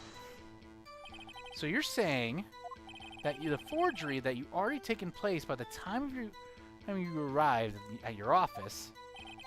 that's exactly what I'm saying. I can understand how Lana must have felt, but moving a body and hiding evidence are inexcusable, no matter what the circumstances. Is that how it really went down? Staring at the witness won't do any good, Mr. Wright. If you're gonna stare at anything, you'd better be off staring at the court record. Worthy. Always so smooth talker. Which piece of evidence ties Gant to the forgery? Well, I did admit to forging evidence, but that can't be the whole truth. Someone's got to link Gant and the incident.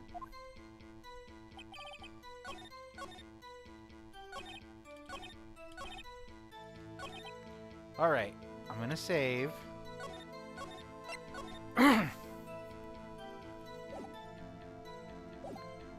And let's present specific evidences.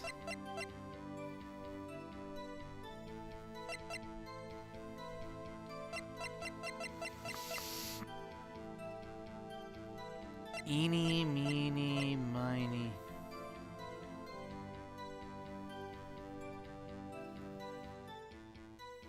Let's start off with the autopsy. Nope.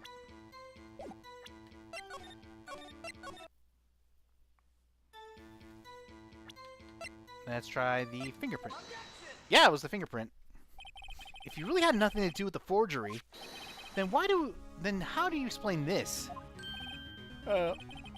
What's that? And why is that on a handprint? Chief Gant, your explanation, please. Uh-oh. I don't know. You tell me, son. Huh?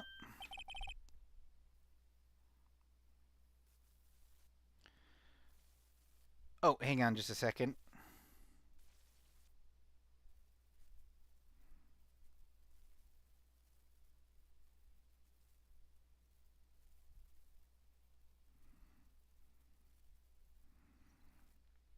I'm just sending a message.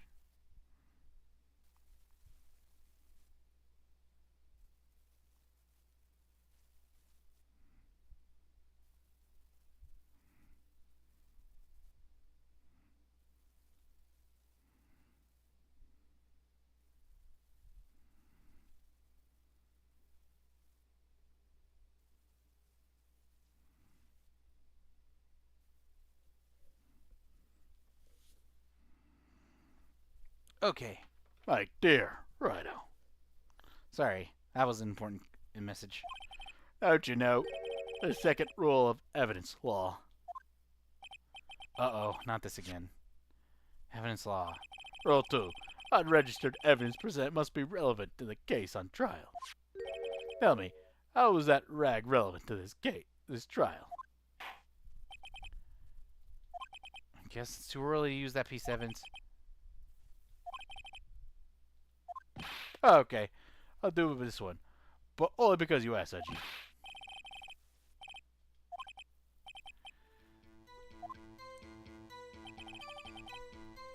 Okay. So let's do evidence law first.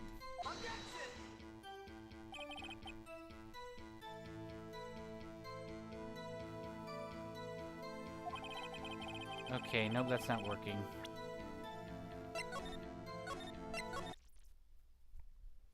Okay. What do we do with the forgery?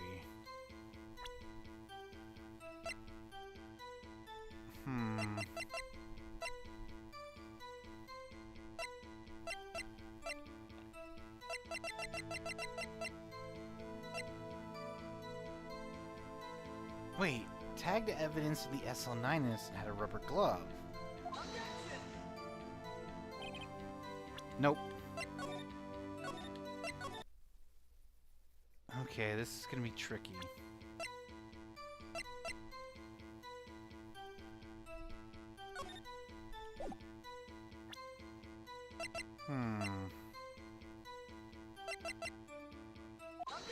Oh, the evidence! You claim you had nothing to do with the forgery. But I'm afraid that is a claim you cannot back up. Explain yourself. Several pieces of evidence you found in your office. Take this list, for example. That's the list Emma Sky drew her picture on. This was discovered in your desk. Not only that, but a piece of a jar that was sitting in your office was found inside your safe. It was found where? You see, Chief Gant, these articles of evidence uncovered in your office are both concrete proof that you also played a part in the illegal investigation. Chief Gant, what is the meaning of this? Oh. Here's a defense attorney who may have even rival Worthy. So you admit to it then? That you were involved in the forgery. Oh, me? Oh. Do you mean you? Or do you mean me? Why would I have anything to do with that? Well, you were the one who snuck into my office when you found this evidence. Prosecutors are the only ones capable of forging evidence, you know. Defense attorneys can do so, too. Is that right, Rhino? However, Detective Gumshoe was present during the investigation. Were they, my boy? Not even detectives are exempt from the law. Rest assured Dick will receive his due punishment. What? Detective Gumshoe drops any further, and end up paying to work. Ouch. Yes, well, in light of the detective's presence, please give us your testimony regarding these pieces of evidence found in your office, and their relation to the forgery that took place in the crime scene. Bye-bye. Kids these days no longer know how to put two and two together. Evidence and forgery. Let's see. What is it now? A jar fragment and a list. Righto, you could have planted them in my office. Anyway, you can't prove when those pieces of evidence were discovered.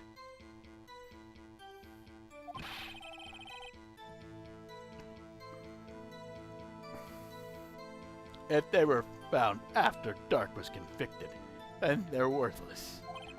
There's no reason I participated in forgery. Rearranging the crime scene would help me out in any way. Mr. Wright? Yes, Your Honor. When investigating the crime scene, you should have been more careful to observe protocol. You do understand I am the chief of police, right? There will be consequences. Oh. Indeed, I believe I will press charges, so you won't make the same mistake again. My apologies, Chief, but would you mind waiting until tomorrow for that? Today is, well, you know. All right, Edgy. In return, though. I know. Take that place, right? Huh? What are these guys, telepathic? Evidence and forgery.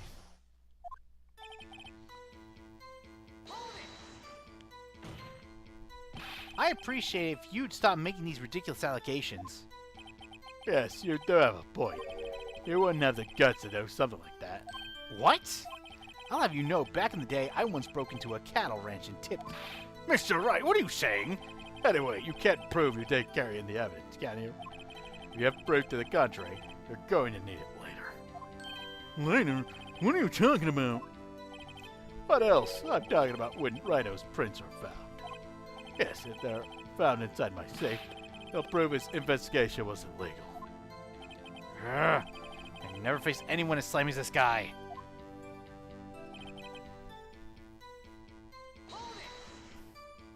What do you mean by that? This is all purely hypothetical, of course. But suppose I do place these items in my safe. Such an act would necessarily constitute forgery. If concealing evidence found at the crime isn't forgery... I'm not through speaking yet, Rhino. It all depends on when the evidence was discovered. But they were, I believe. Are you saying this jar fragment wasn't discovered in the initial investigation? It would appear not. After all, it wasn't listed in the evidence list. For all I know, it could have suddenly materialized the day after Dark was sentenced. And wouldn't that be convenient? Right. The chief is talking about a possibility, so as long as you can't rule it out.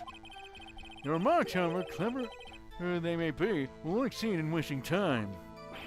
Something I don't know. Come now, Rhino. Think about it.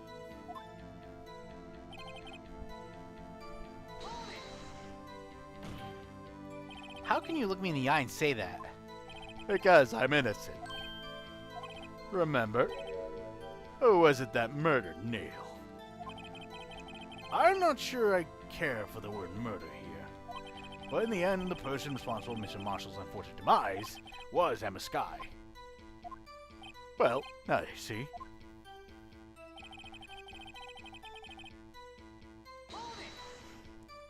Really, Chief Gantz? At the very least, there is one very large benefit you'd rip from all this. Oh, I wasn't aware. What is this benefit? That would, of course, be the position you have, Chief of Police. Oh, A resolution of the SL9 incident secured your promotion to Chief. That in itself is sufficient motive. Oh, that's a good one. Huh? Do you really think I'm that incompetent? What do you mean? Even without that case, I was already in line to become the next chief. Resolution of the SL9 merely sped up the inevitable. A little.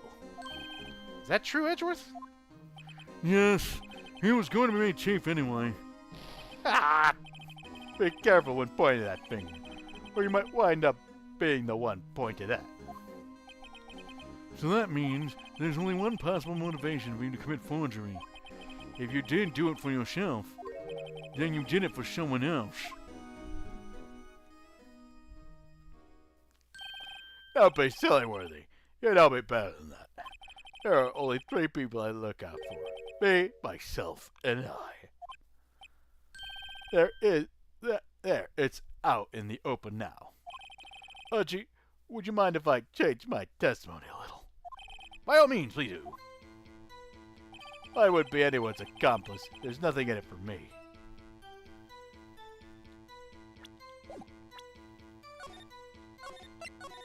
Okay, save that.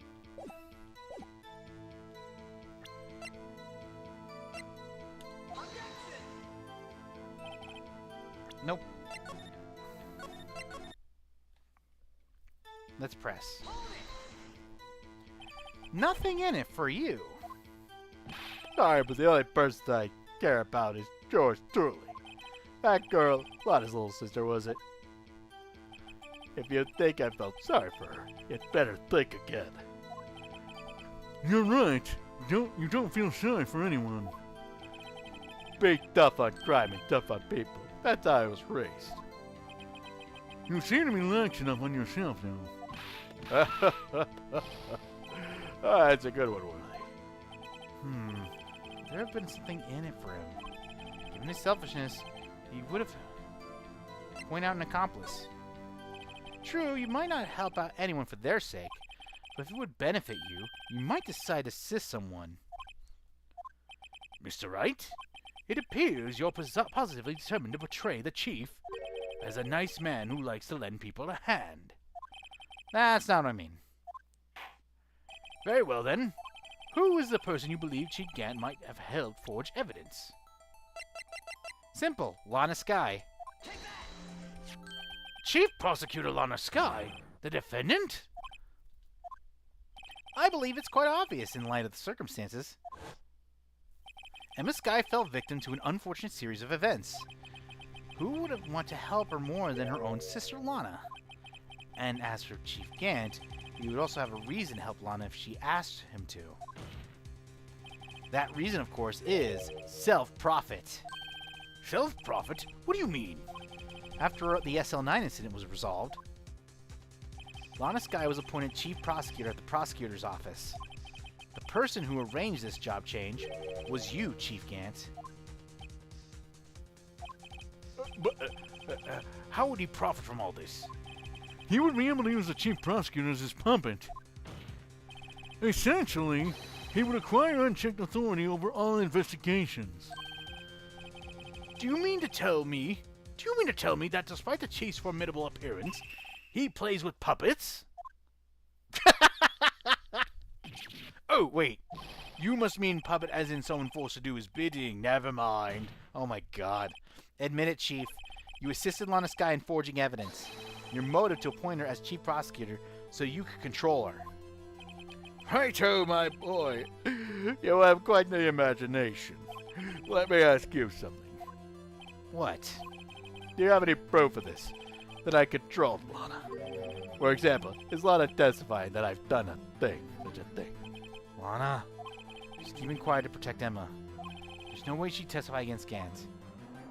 I'm afraid without any proof, this all amounts to nothing more than mere conjecture. Unless that is also what happened in this incident. This incident? Which one would that be? Of course I'm talking about the murder of Detective Bruce Goodman. The chief prosecutor has been acting strange throughout this entire trial. Almost as if someone was being controlling her. Worthy, you'd better watch your tongue. I wouldn't want you to get hurt. What do you mean? What he means, Your Honor, is that Chief Gant is involved in the murder of Detective Goodman. Not only that, but the Chief is now making Lana take the rap to cover up his involvement. What?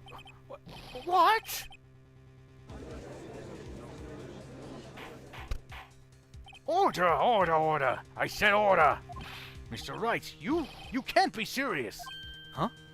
This isn't an affront to the highest rank officer in our law enforcement agency. To accuse the chief of police of blackmail and murder. It's impossible! Your Honor, I was merely reiterating what Mr. Edgeworth said in easier to understand language. It's too late, Mr. Wright. There's no turning back for us now. Looks like he's the one who decided to go through with this. Can you prove this, Mr. Wright? Tell the chief a high-ranking officer of the law is involved in this murder. Good question. Regardless of his rank or title, Chief Gant is just a man. The question is he a criminal? I believe the evidence will tell. I see. All right, then. Let's see what Mr. Wright's got. Save. And it better be good. Show us this evidence that the Chief Gant did the murder of Detective Goodman.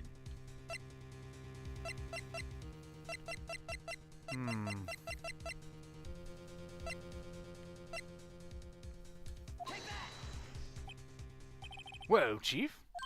The longest right over here is tossing out things regardless of relevance. My way thought something too, Edgy. This shoe should do nicely. I'll chuck it right at you. You always were quite the joker, weren't you? Oops. Looks like I got it wrong. Alright, so it's not that.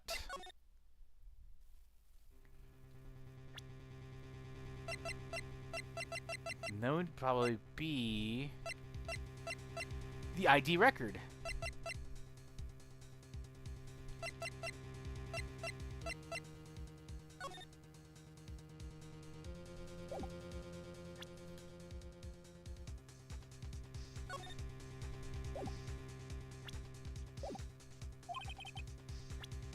It would be...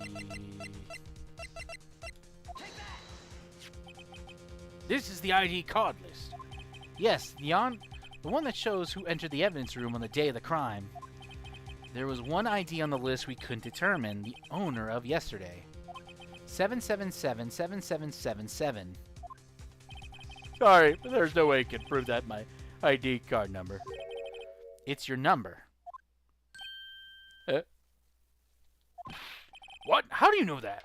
The safe in the Chief Gant's office requires a code to open. A 7-digit code. 7 digits? You don't mean... I'm afraid so, Your Honor. The code was 7777777. The same as the remaining ID card number on that list. Chief Gant, you entered the evidence room on the day of the crime. Order, order! Chief Gant, what do you have to say? Nothing. A defense search of my office was a violation of regulations. And I will demand Mr. Wright be punished to the maximum extent of the law. But right now the court demands an explanation from you about the use of this ID card. Chief Gant, so you admit it. You entered the evidence room on the day of the crime. What about it? I'm the chief of police, whether it's the evidence room or the bathroom. What's the difference? I can go anywhere I want. Tell me, when you enter the room, were you alone? I always go to the bathroom alone, as I do with the evidence room. Detective Goodman wouldn't have happened to be with you that day, wouldn't he? Of course not. Why would he be? I hadn't seen him in days. You hadn't seen him in days, Chief Gant. I'm afraid you just undone yourself. On that day, you had to have met with Detective Goodman. What do you mean? The trial's purpose is to determine Lana Sky's guilt. No, it isn't, Your Honor. This trial's purpose is to determine the truth. If Chief Gant met the victim on the day of the crime, then we would need to determine one thing. What transpired during that meeting? In that case, Mr. Wright, I'm going to have to ask you for evidence. Shows proof that the victim went to meet Chief Gant on the day of the crime.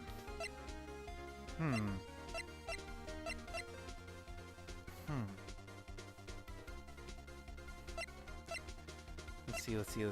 Parking on floor plans.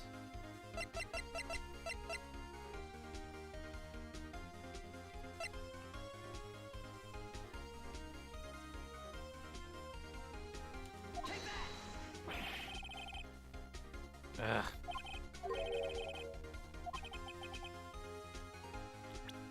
Unfortunately, that was incorrect.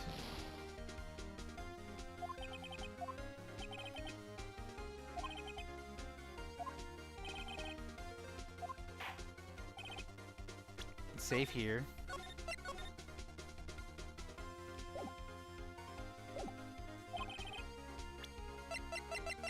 His autopsy report.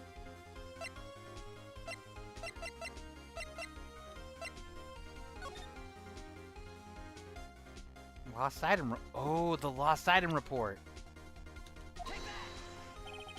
Detective Goodman lost his ID card on the day of the crime. Well, to be more accurate, Jake Marshall stole it. So Detective Goodman filled out a lost item report. He would have to give that report to the chief of police. Yeah, you're in possession of the report, which means you can't be sure if he filed it. He filed it. How do I know, you ask? Because he needed to enter the evidence room that day. He needed to? Yes, to transfer the evidence out. Oh. Detective Goodman took the form to you, Chief Gant. Then, you accompanied the detective to the evidence room. I accompanied him. There's no other way the murderer and Detective Goodman could have entered the room.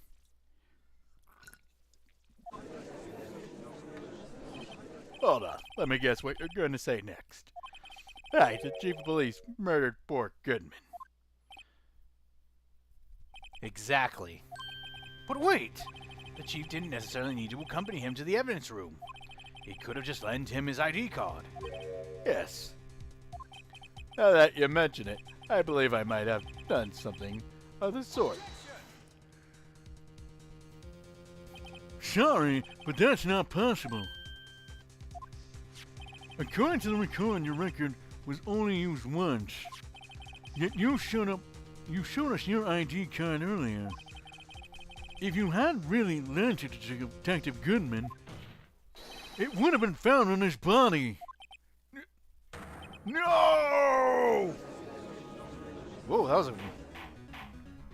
Chief Gant, you didn't! The murder was most likely a spur-of-the-moment crime for no one in the right mind would choose a police department as a place to commit murder. After all, the murder you contacted had Delon at the prosecutor's office. Why? To dispose of Detective Goodman's body, of course. You're forgetting, Mr. Wright, that the victim's body was discovered in the prosecutor's office parking lot. How did he manage to move it there? I was at the police department the entire day, you know. And everyone's aware that Lana stayed at the prosecutor's office after the ceremony. Everyone except me, it seems. Still, you're the chief of police. You have an entire police force at your disposal. So you think I just ordered an officer to do it? Hey, you, take this here dead body over to the prosecutor's office. I don't think so. Chief Gant, you left all the evidence we need to prove how you moved the body to the prosecutor's office. And all this time, I thought you were a useless clue just taking up space. How could the chief have moved the body? Mr. Wright, show us the evidence. To move the victim's body, Chief Gant used this.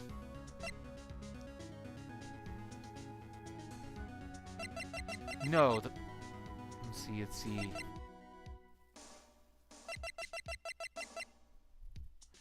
What could he have used?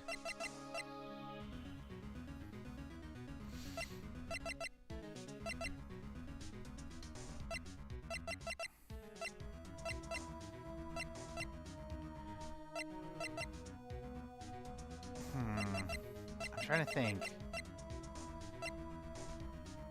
The only logic...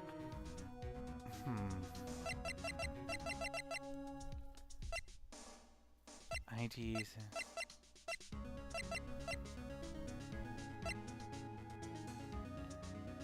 Crime... Nope.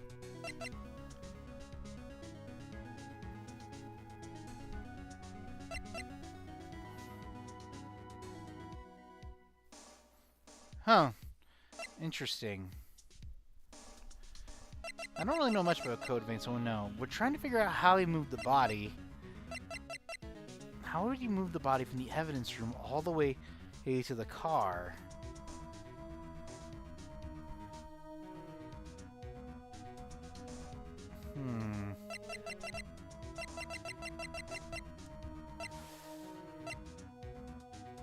It couldn't be the vase, it was already shattered.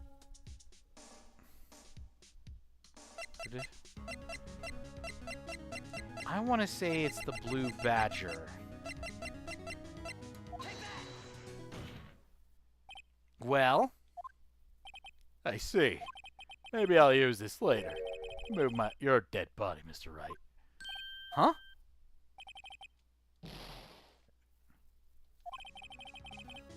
Okay, so it wasn't the badger.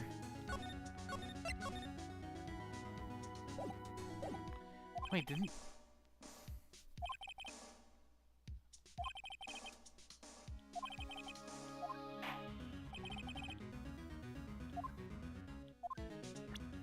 Okay, I'm gonna say...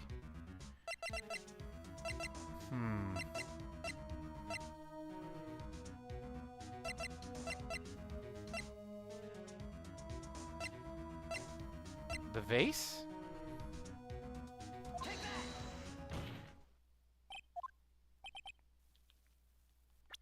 Nope.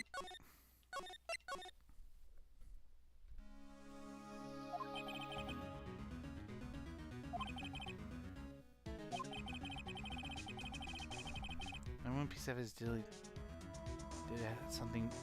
That one piece of evidence really did have something to do with the case.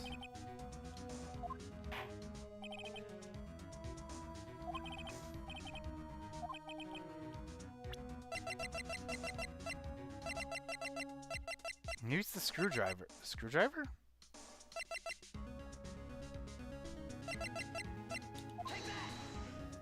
This is how we moved Detective Goodman's body. What's that? A screwdriver? What does that have to do with this case? Mr. Edgeworth, think back to the day of the crime. What is the screwdriver doing here? It's here because...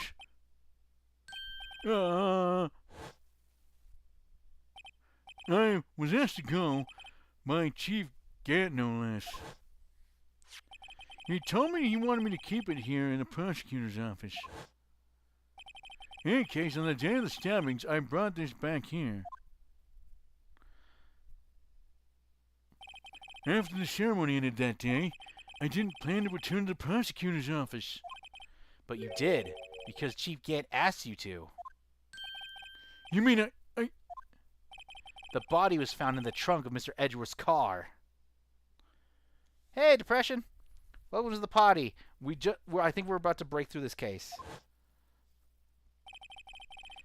I think it's obvious what happened. The body was moved by the car. Oh.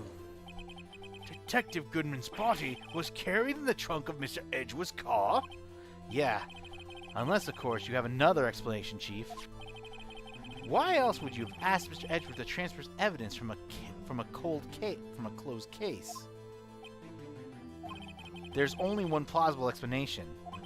Transfer the body to your accomplice, Miss Lana Skye. Order! Order! Order! What's going on here?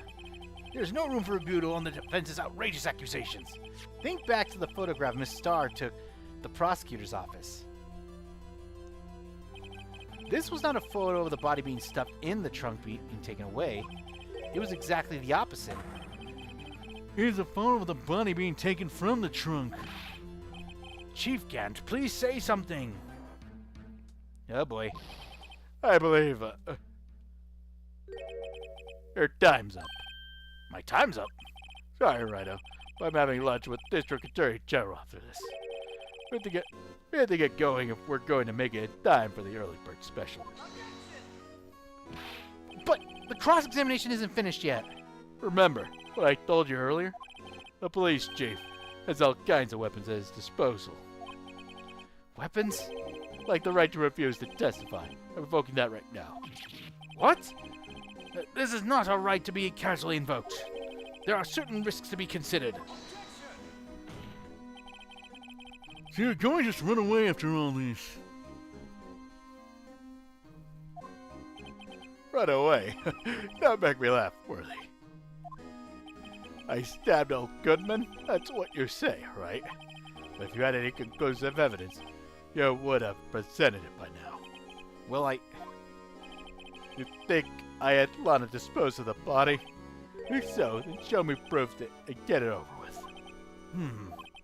I'll say it again, Mr. Wright. Damon Gant is the current chief of police. This court will not tolerate any accusations against further without concrete proof. Well, Mr. Wright, You gotta save.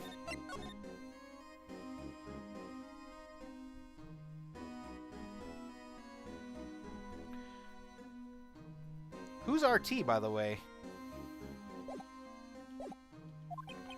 Your Honor? Do you have any concrete proof? Proof that Chief Kent murdered Detective Goodman and made Sky dispose of his body? Any concrete proof? I can't let him squirm his way out of this. Gotta keep pressure on. Yes, Your Honor. I do have such evidence. Then please hurry up and present it. Just remember, better prove Chief Kent's murder detective beyond a shadow of a doubt.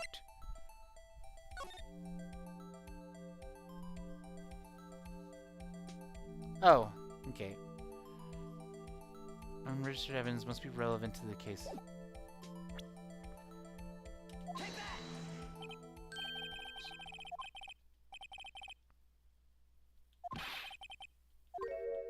Okay.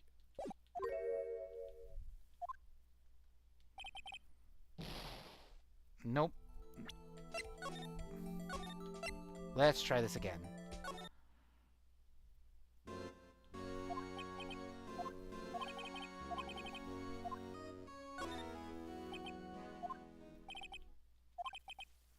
Okay, let's save here.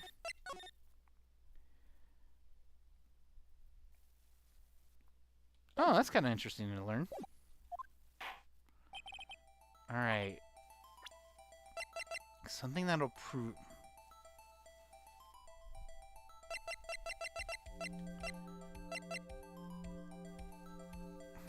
Found at the crime scene wrapped... Wood from Goodman, line of sky... Well, to be fair, this would be a longer playthrough if I have to go through all that again, because I just kind of want to get to the point. Let's see, what would be the proof?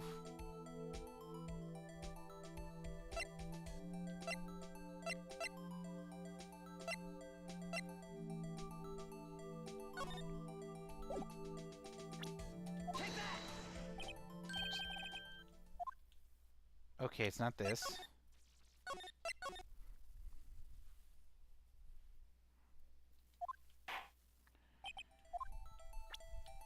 Okay, let's see.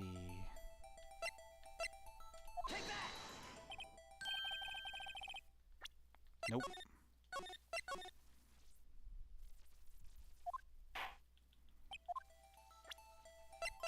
Let's see.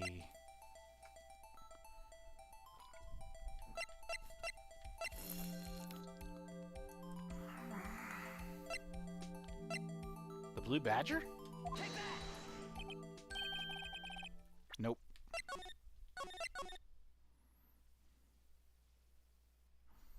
Never really... I tried, I think, Castlevania.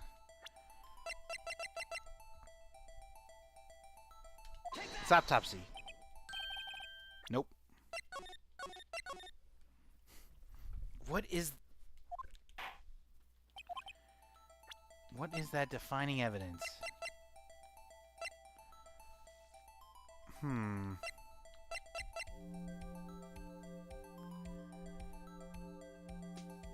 Puncture wound.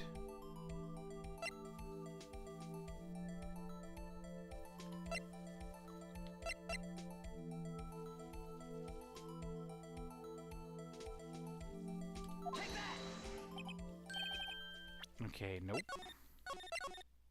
Guess we'll try every single piece of evidence I have. ID.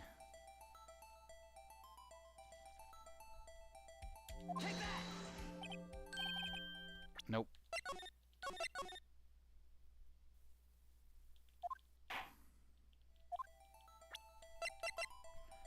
Usually has a toolbox, traces of victim's blood, no prints.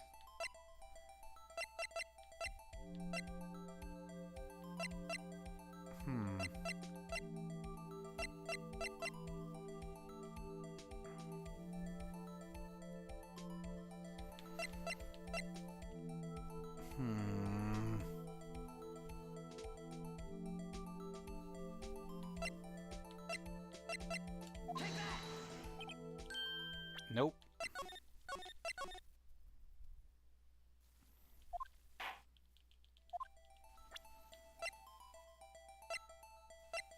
Tried that. Take that!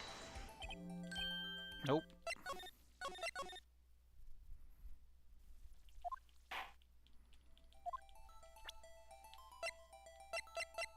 Hmm.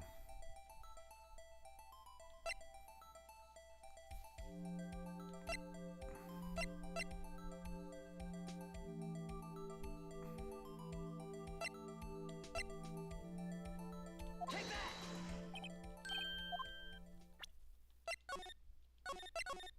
Not that either.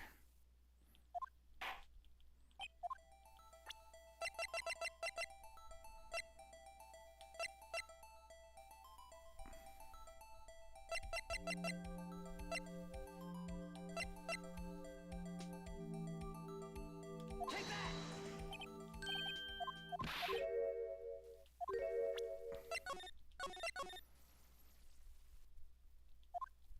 Ah, which one? Let's see. Is ID?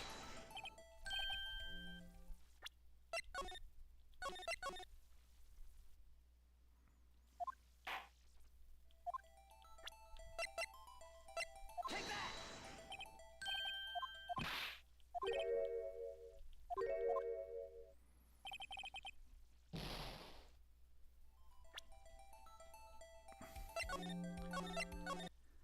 Okay, it's... Okay, what is this defining evidence? Then please hurry up and present it. Just remember, we proved that murder detection.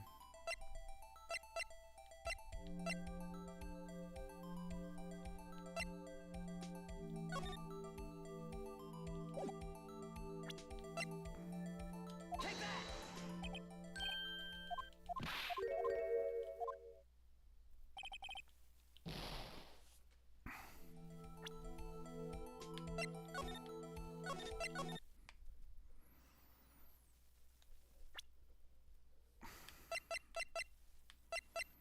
Try.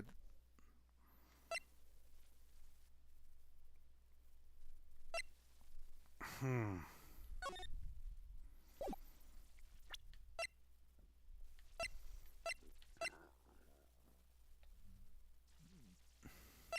Well, Sky Shoe.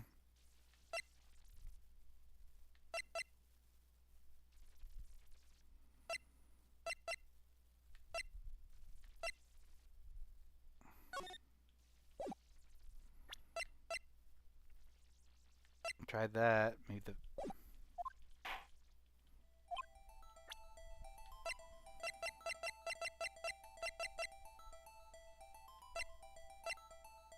Take that!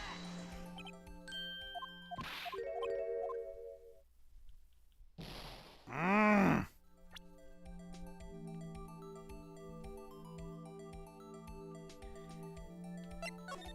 Yeah, I think that's where I'm about dealing with trying to figure out what is this defining evidence. I think I've tried everything. Take that!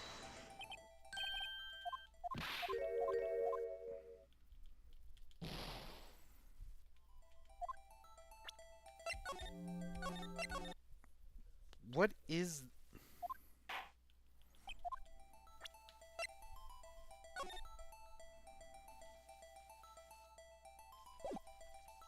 Hmm. Yeah, I kind of do. Which one is it? Because I basically tried everything.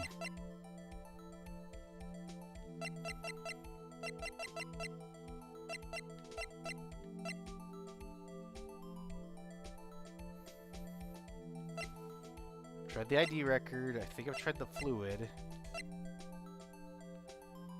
It's not the knife. It's not the shoe. I doubt it's the photo. Oh?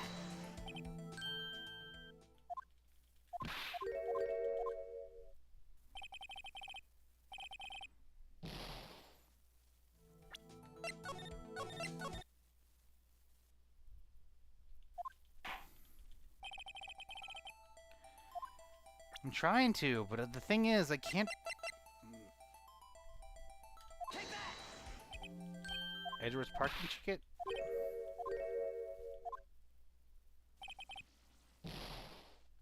Okay, not the parking ticket.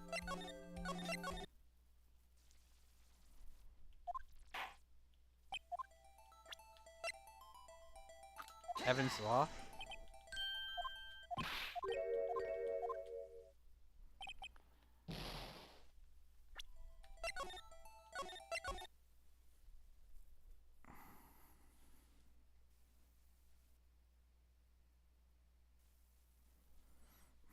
Gantis, man, you think he'll have evidence against him so easily found? Yeah, it's true.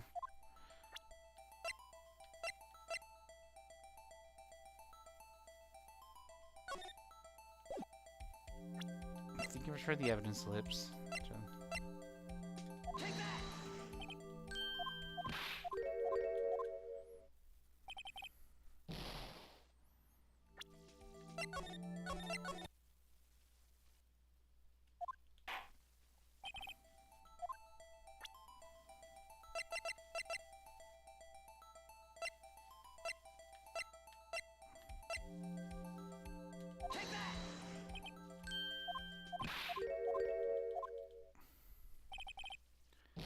Damn it. And this is why we use save states, everybody.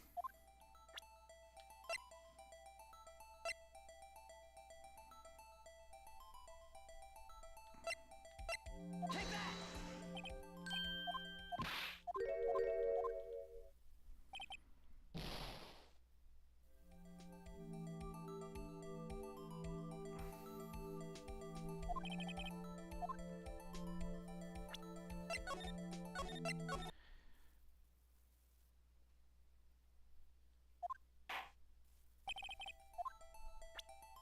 Wait, seriously? I was not supposed to shop?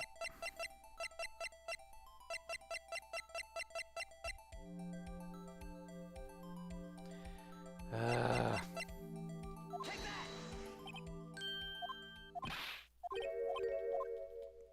Okay, take the L.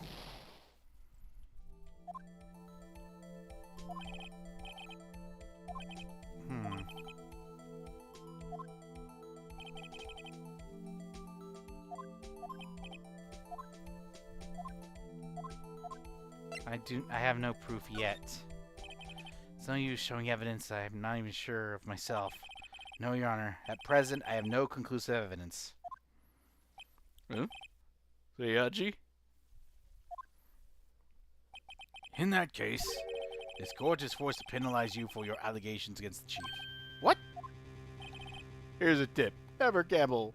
You can't afford to lose, righto. Seems that Lady Luck was on my side yet again. Okay, Angie. I'll leave the rest to you.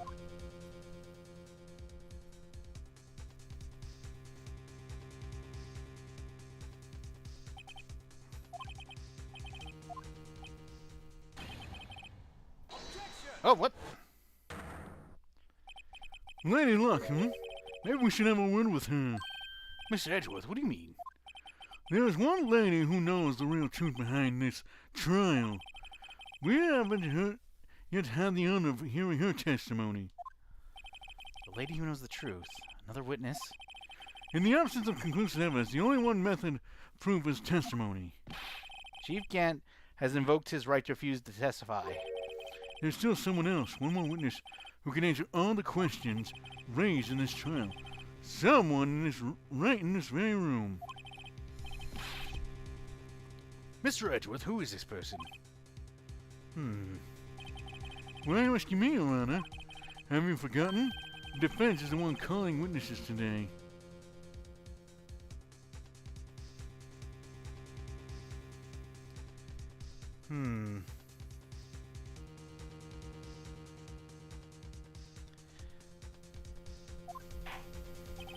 Mr. Wright, does such a witness exist? I think it might be Lana.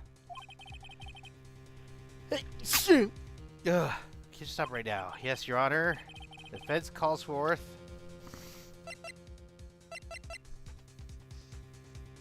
Take that!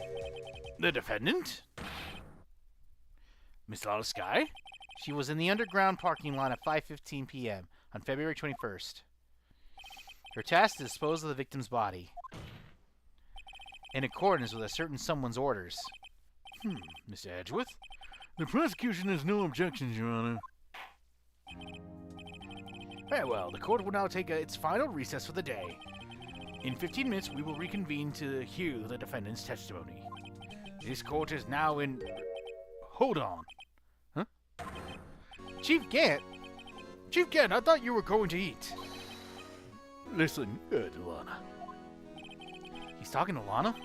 I don't think you need to need me tell you this, but if you accept Mr. Wright's claims, there will be terrible consequences. That's right. Your sister will be found guilty for near Marshall's murder. What? This isn't good. Of course, you never support such outrageous claims anyway, right? Just something to think about. Alright then. I've got a lunch date to meet.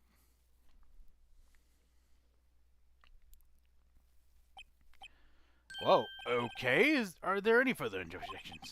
This court is now in recess. Damn it all! Looks like we managed to stay in the game. Yeah, thanks to your help, Edgeworth. That chief, he's something else, eh, pals? Detective Gumshoe? I'm not a detective anymore. Oh yeah, sorry about that. Don't worry, I've already decided where to work now. At your office. My office? Sure. I'll take the place of that top knotted girl you used to work with. Could you mean Maya? Still, looks like we're all out of moves now. Chief Gant's done it again. How does he always get to the upper hand? Not fair. He has the right to refuse to testify. Settle down, Wright. Remember what the judge said. But Chief, that is not a right to be casually invoked. There are certain risks to be considered. Risks? What do you mean by that? It's simple. If the chief refuses to testify, the opposite also holds true. You mean he forfeits the right to say anything too? Oh, Emma! Oh, Emma, are you okay? Yeah, when I came to, I was in the medical office. I've been listening to the trial from the gallery. So she heard everything that's been going on. Emma, sorry for what I said before. No, don't be. It was the truth. You know, it's funny. I almost feel somehow relieved. Relieved? Yeah. Now I finally know what really happened. The thing that all this time, my sister was going to blackmail by that terrible man. And she did all just to protect me.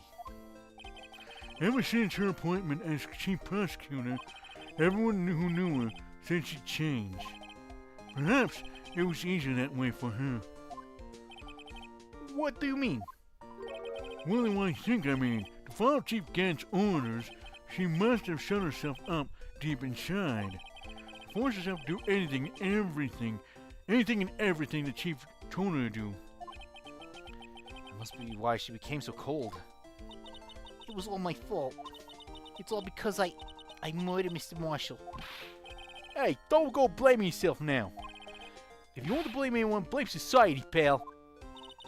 Chief Gant maybe fooled everyone else with his forgery, but he can't fool my memory. I remember now. I knocked Mr. Marshall into that armor. I see. Well, you better get back. It's time for that final act. Emma, why don't you wait here? No, I'm going with you. I want to be there when Lorna tells the truth. Let's go, Wright. It's time to end this. Okay, for reals this time. It's the finally.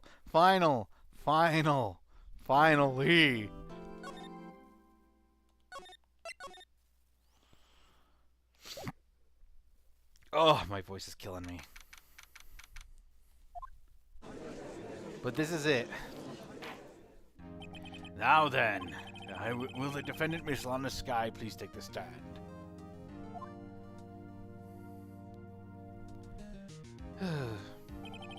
Miss Lost Sky, you are the chief prosecutor.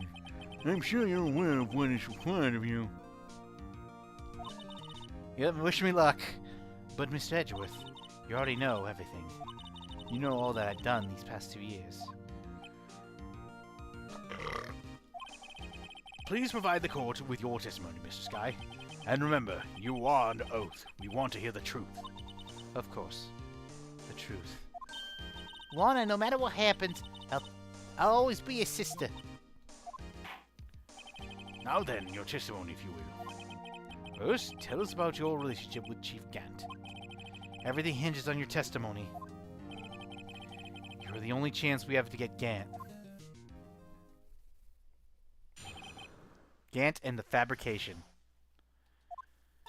I worked alongside Gant for years. There's no truth to this blackmail theory. I fabricated the evidence 2 years ago all by myself. When I found Prosecutor Marshall's body, I rearranged the crime scene. My only motivation was to get Doc convicted. It had nothing to do with Emma. Are you sure about this testimony? Your Honor, I'm confessing to the capital offense. Of course I'm sure.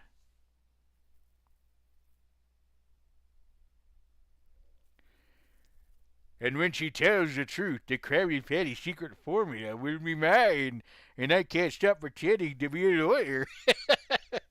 That's what you wanted me to say, right? Because, not your lie, that was pretty funny. Your Honor. Oh. But Lana, If this is true, then that means Chief Gant has nothing to do with this. That's what I've been telling you from the beginning. please, Mr. Wright, you've got to help her. She sacrificed herself because of me. What if she's telling the truth? She's not. I know my own sister. Whenever she speaks stiffly like that, she's hiding something inside. Deep down, she's really screaming in agony.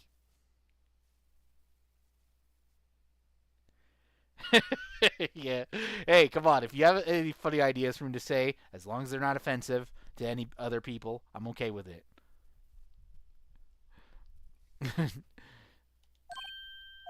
Yeah. This is no time to start second-guessing myself. The defense may now begin its cross-examination.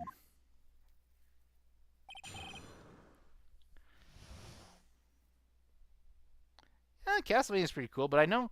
Oh, there's a spiritual successor. I think Bloodstained, and they're getting a new game. How many years exactly? Ever since I made senior detective. Let's see, I was 24 then, so that would be 5 years. Detective Gant and Detective Sky were legendary partners. I personally saw them testify in numerous cases. She must have been good, coming from the same school as Mia. Damon Gant was a respectable detective, that's why.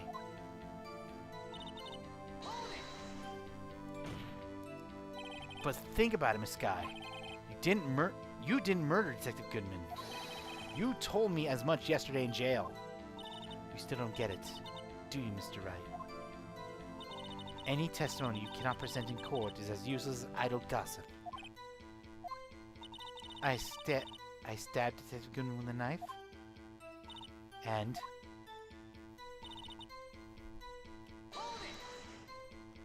Did you do so to help your sister? Joe Dark was a serial killer. My sister almost became his last victim that day. I didn't want that incident to ruin her life. But what she just did was justifiable self-defense. She wouldn't have been charged with anything. That's not the point. She was traumatized that day, all because of that creep. That's why I couldn't forgive him. Lana, That's why you fabricated the evidence 2 years ago.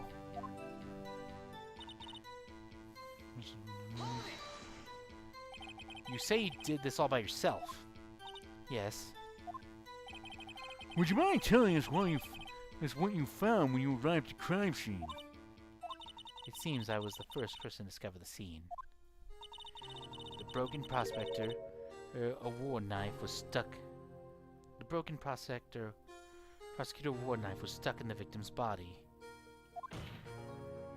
What? Wait, But Prosecutor Marshall died at the unfortunate accident.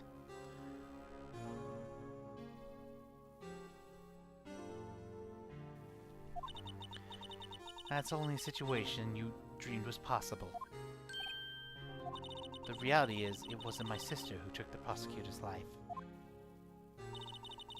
Fantasize all you want, Mr. Wright, but I'll never change this statement. You mean Prosecutor Marshall wound up being killed by Doc? Something like that. If that's so, what happened to the other murder weapon? Doc was carrying a switchblade knife. Oh, that was lying on the floor a little distance away. It was probably knocked away in the struggle. That's not how it went down. She's trying to cover up her lies with more lies. All just to protect me. So you found a scene like this. What did you do? After all, this is what everything boils down to. Yes.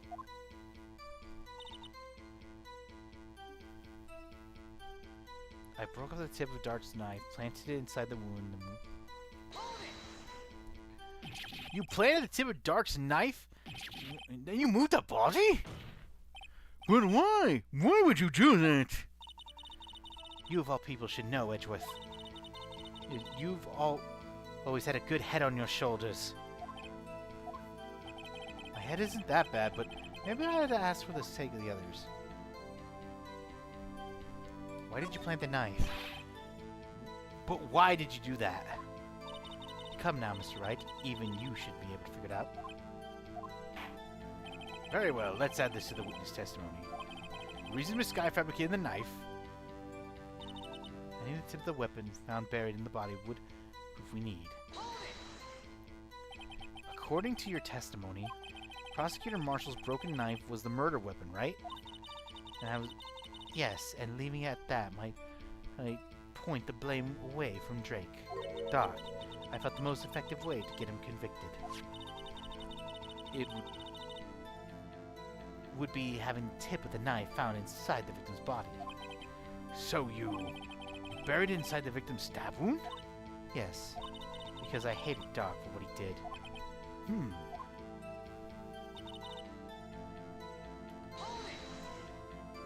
So you rearranged the crime scene. Are you sure you didn't do it to keep Emma from looking like the murderer? How many times do I have to tell you, Mr. Wright? Emma didn't do it. Period. You're desperate to hide that fact. You're willing to risk the death sentence. She's lying. She did so we wouldn't blame for that happened. In any case, as a prosecutor, what I've done is unpardonable. There's nothing I can do to make up for my actions. Mr. Wright, my sister's lying! She's determined to protect you to the end. She insists she fabricated the evidence by herself. There's no way she could have done it alone. I got to get Lana to talk more. She's in line, and there's bound to slip a contradiction. I've been gunning for years. There's no truth to back me up theory. I worked alongside again for years.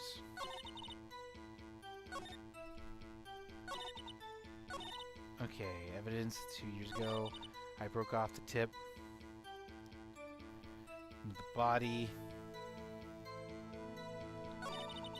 The tip. Found need. Okay, I'm gonna try something.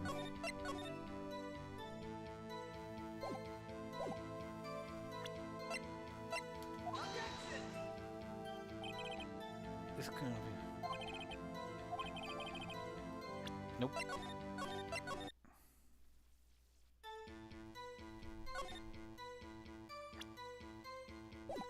Okay, then let's try...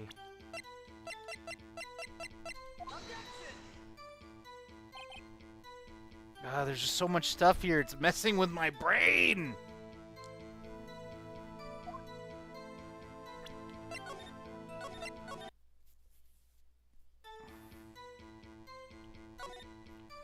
Only the tip of the weapon found buried in... According to your testimony, the prosecutor marched with his knife, right? Leaving that way dark. Having the tip of the knife instead of the body's victim, so you buried inside the wound, yes. hang on. Press. Did it to help your sister, joked over a serial killer. Doesn't charge anything.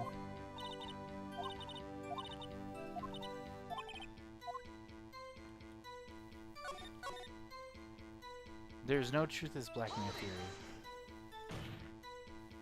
But think about Miss Scott. You told me I'm just in jail.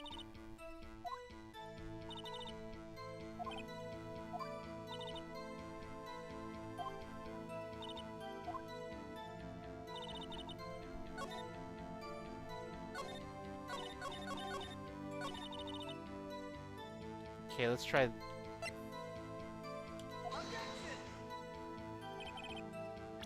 Nope.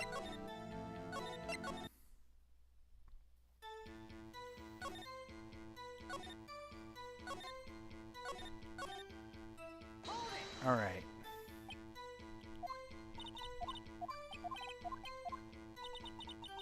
Oh, wait, hang on.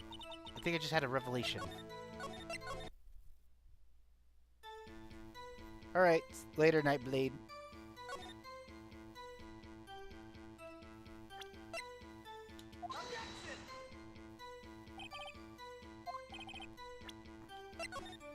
Nope.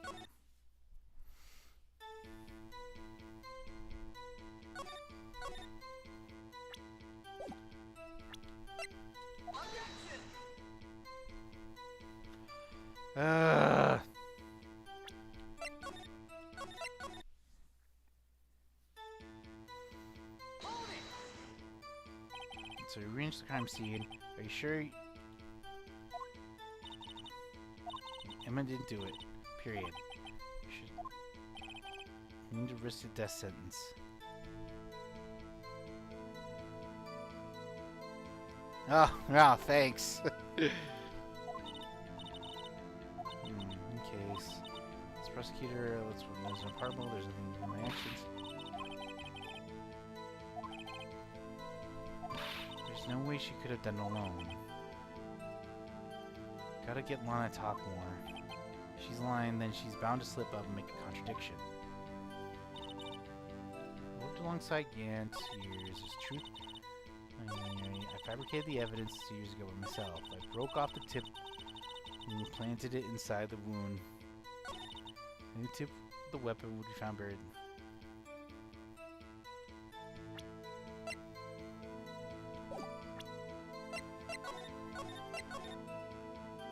Come on. But what about the Emma vase?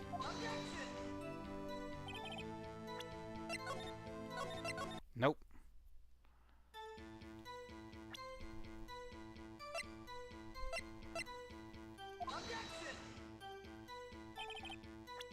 Nope.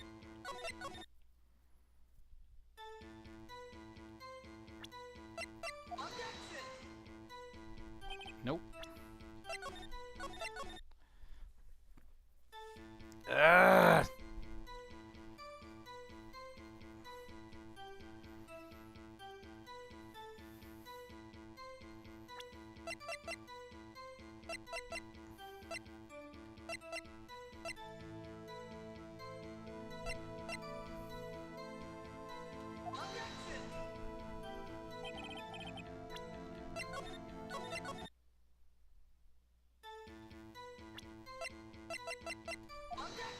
Nope.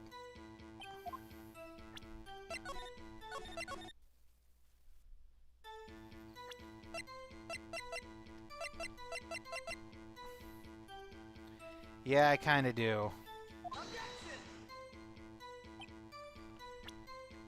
Feel like I'm going mad. Okay.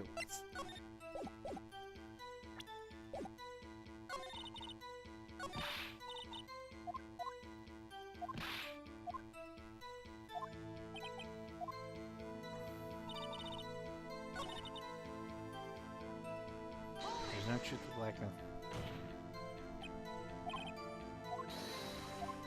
Jail in the room.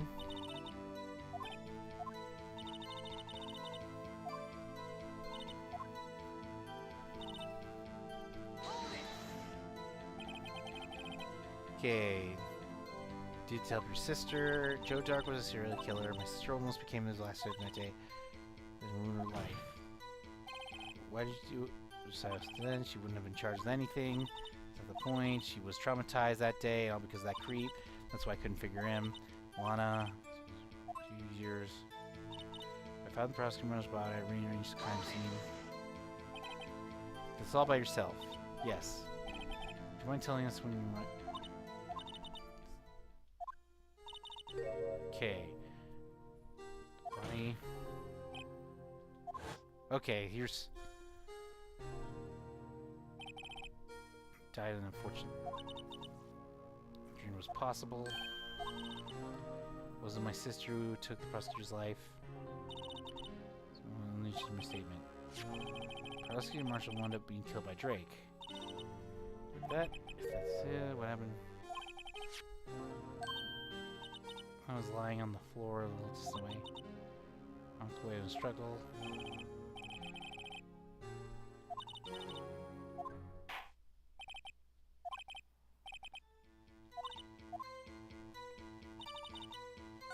I fabricated the evidence a few years ago all by myself. Okay, so this might be the key part.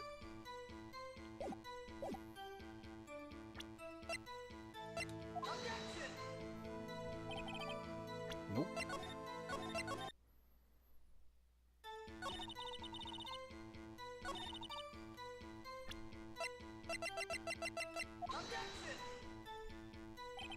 Nope.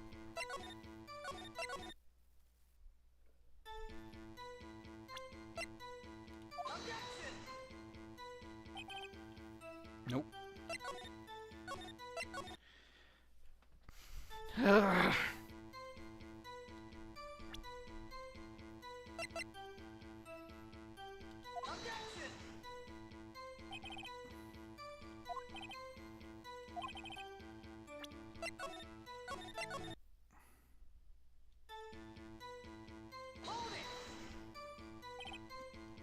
You need to help your sister. Joe Turk was a serial killer.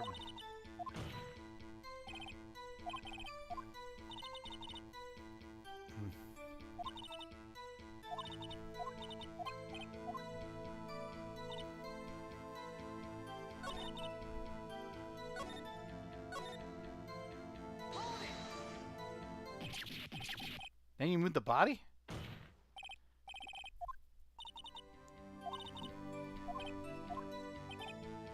Oh.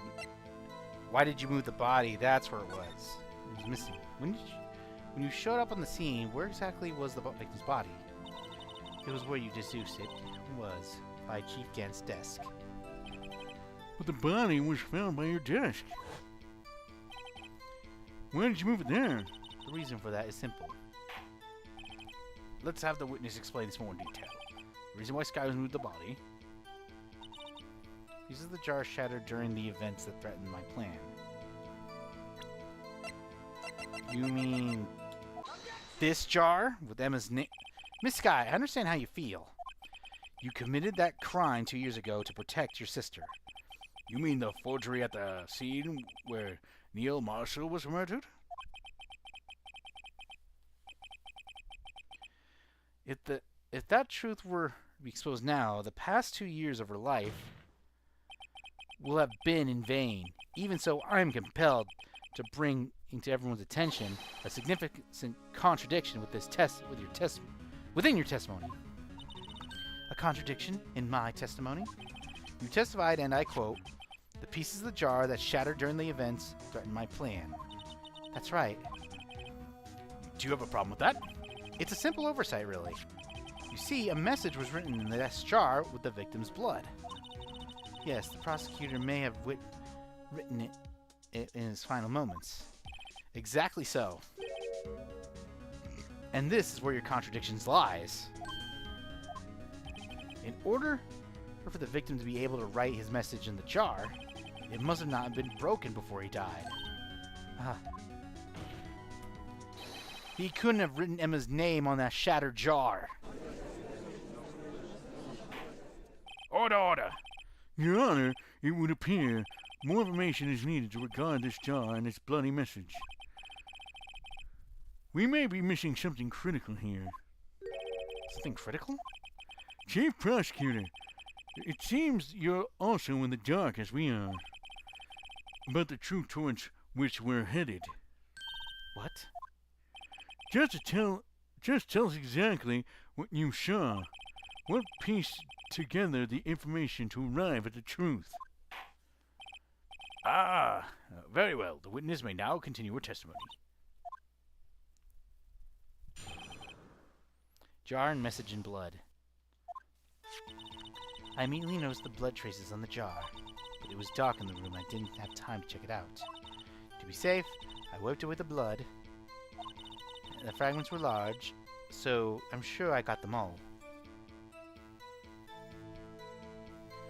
So yeah, sorry, but sometimes my brain just doesn't want to work anymore, and I get frustrated.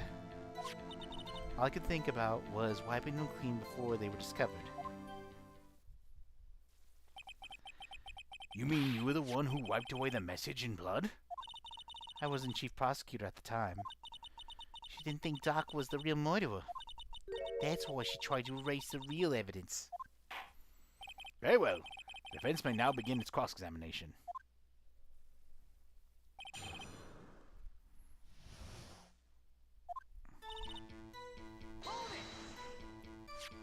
So the jar was already broken. It's a miracle that thing hadn't broken earlier. It certainly does look as feeble as a defense case. But not as feeble as the judge's judgment. You're an ace detective who never misses a detail. Do you really expect us to believe you didn't investigate what was written on those jar pieces? Normally, I would have.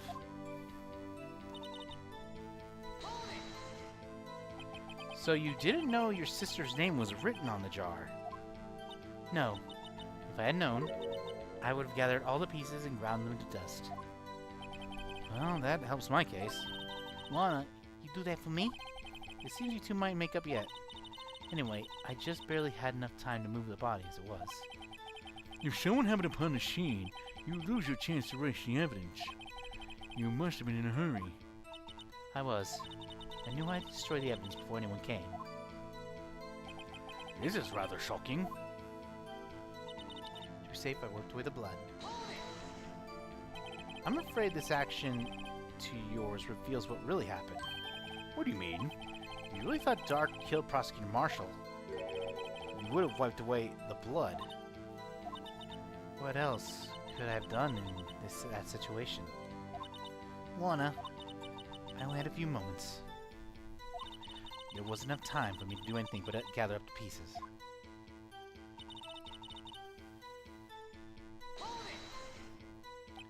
But how could you see with that power out? It would have been pitch black in that office. A detective is always prepared, Mr. Wright. Even now, I always carry a pocket light and a camera with me. You know, I carry a bottle of emergency luminol whenever I go. I never miss anything. I got every piece.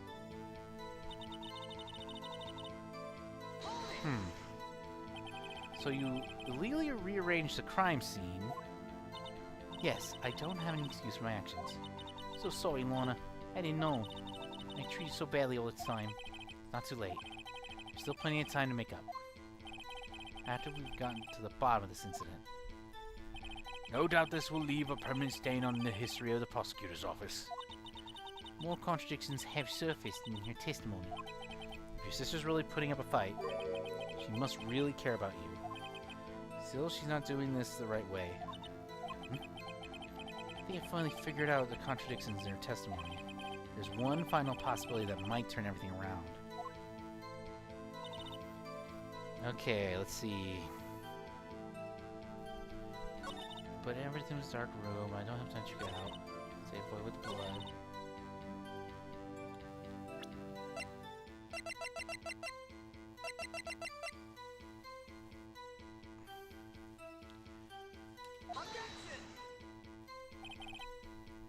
Nope, that was the wrong one.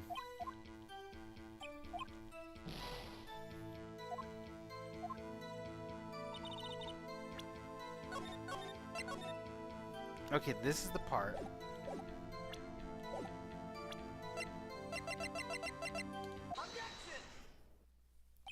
Miss Sky, I believe this jar conceals a truth even you were unaware of. What? We found the final piece of this jar in Chief Gant's safe. In the Chief's safe? But how? I knew it. She really didn't know. There's something even more disturbing about that final piece. There was still blood on it. But the witness just testified that she gathered every last piece and wiped the blood off of them. Yes, which leaves us only one explanation. On the night Prosecutor Marshall was murdered, you were not the first one to show up the scene. Chief Gant was there before you.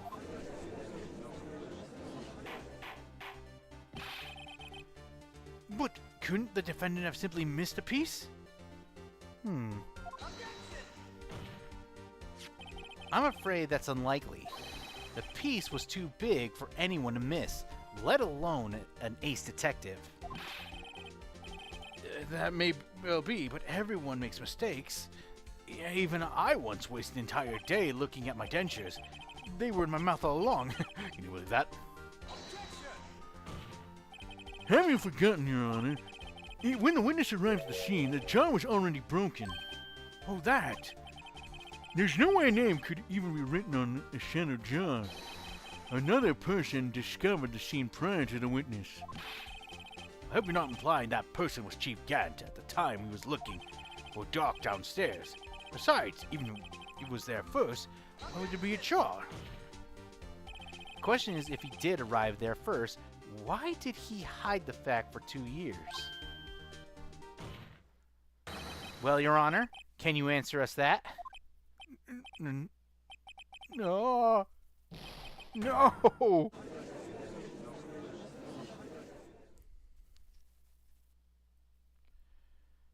Wait, I'm not the one on trial here. Damon Gant arrived at the crime scene prior to the witness. He proceeded to break the jar and purposely hid one of the broken pieces. Question: what is this action called? Fabrication of evidence. But why would Chief Gant do that? In light of what happened afterwards, is it clear? What happened afterwards? Discovering the scene, Lana Sky believed her sister Emma killed the victim. Determined to help her sister, she sought Gant's aid. Lending her his aid, Gant helped to create evidence that incriminated Dirk. Sparing Emma and Darren lies the reason why Miss Sky became the Chief's puppet. Ooh! No, I did it on my own. Please, sis, stop trying to protect the chief. I can't watch his stuff anymore for my sake. No, you didn't. It wasn't you, Emma. You didn't kill anyone. Don't believe anything Mr. Wright says. Defense attorneys make up the most foul lies to defend their clients. Foul lies? Imagine that, coming from my own client. I guess you do seem the type who likes to twist the truth. Wait a minute. What if we're still smack dab in the middle of Gant's trap? Is something wrong, Mr. Wright? Lana may be right after all. What do you mean, right? So you do tell foul lies then, Mr. Wright? Miss Sky, please testify once more.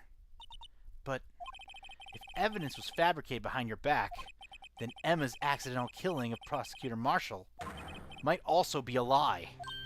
But I do remember knocking over Mr. Marshall. Miss Sky, if you will. I can't. There's nothing to be afraid of anymore. This cross-examination may not change a thing. However, there is a possibility that it will, if you tell the truth. Very well. I'll testify about what I really saw. All right, the witness may testify once more for the final time. Actual crime scene. When I arrived, I found Mr. Marshall's body impaled on the suit of armor's sword. Emma and Doc were lying unconscious on the floor nearby. When I saw what happened, I thought she did it. That's why I erased all the evidence that linked her to the murder. I had Chief Gant help me remove the body from the sword and carry it. But if it all really was a fabrication, Emma might be innocent. Unbelievable. The body was impaled on the armor's sword. You were the only one who saw that. If only you had proof. Actually, I do have proof. I gave it to Mr. Wright just this morning. What? To me? It's a picture I took of the crime scene as I encountered. I thought it might be needed. I don't remember receiving a picture in that. I must have known. See, Mr. Wright, she really doesn't have faith. Very well, Mr. Wright. Please present this picture.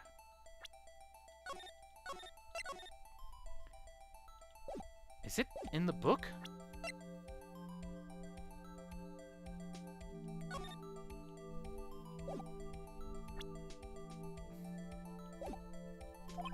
I don't remember receiving any pictures from Lana.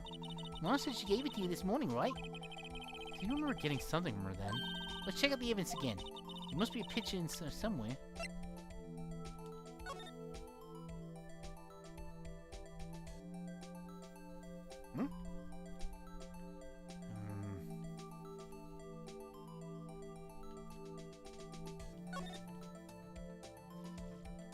What the? Well, I'll be damned. Hey, there's a picture here.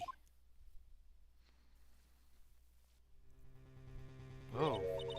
Oh my. This the actual crime scene. No other detective saw the crime scene like this. Because I contacted Criminal Affairs only after I had rearranged everything. Crime scene taken 2 years ago. Mr. Wright.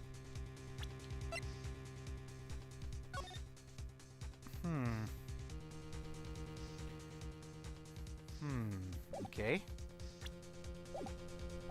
That piece cut out of the vest. Could that be? This colossal found inside Chief Gant's safe. What's this? This is a handprint, isn't it? The cloth I had fingerprints on it. Whoever's fingerprints those were must be the real murderer. But those fingerprints... they're yours, Emma. Why are your lips turning all purple, Mr. Wright? Anyway, let's get on with this cross-examination. As long as you tell the truth. You'll flush out the real murderer. Ah! Very well. The defense may now begin the cross-examination.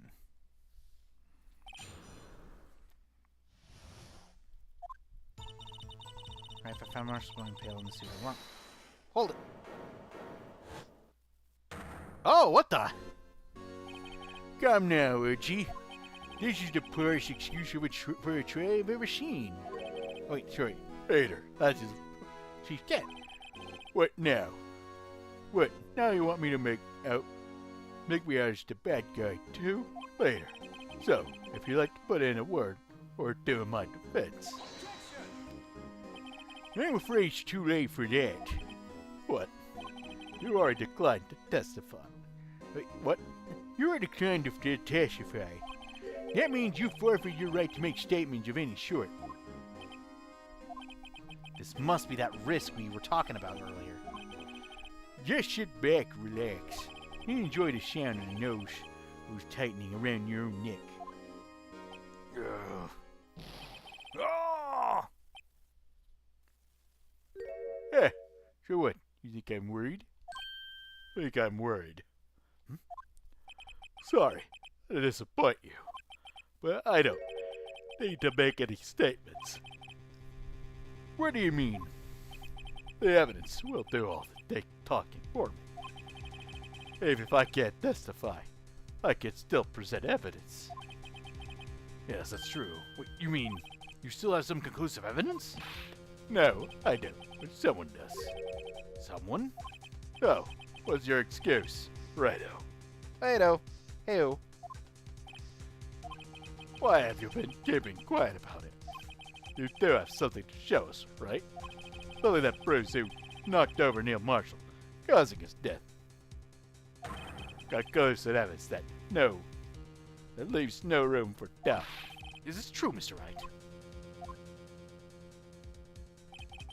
I show that piece of evidence now. Emma's sure to be made out as the murderer. Mr. Wright, if you have any more evidence, present it now. If you try to conceal anything, you will be the one appearing before the Board of Inquiries. What do I do now? Better think this through carefully. I can't afford to make the wrong decision. Should I present the piece of evidence? The one thing that shows who really killed Prosecutor Marshall. Oh boy.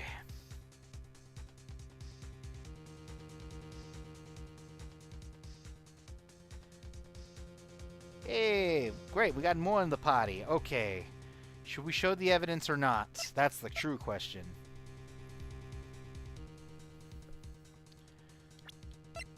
Okay, we've got the photo taken crime scene 2 years ago.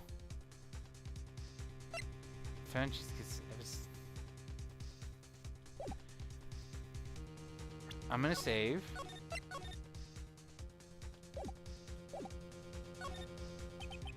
Yes, Your Honor. I do have further evidence. All right, it's time to finally come to show it to them. Those prints got to be Chief's. Now let's see the conclusive evidence. 7 shows that who actually murdered Marshall. Sorry. It's a piece of leather cloth. Yes. Most likely was cut from the victim's vest near his chest. What's this? There's a big handprint on it. Surely must have been left behind by whoever shot him. I mean, to the sword. What? Whose fingerprints are those on this? I'm sure Righto saw it checked, haven't you? Well, whose are they? They're Miss Sky's. Miss Emma Sky's. What? They're mine? So I really did do it. See, I told you it was conclusive.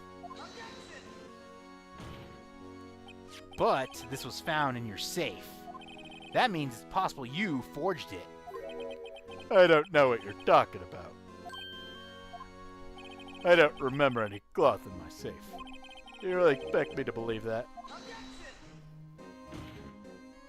But Give it up, Mr. Wright. It's over. You should have presented that. well, back to the loading.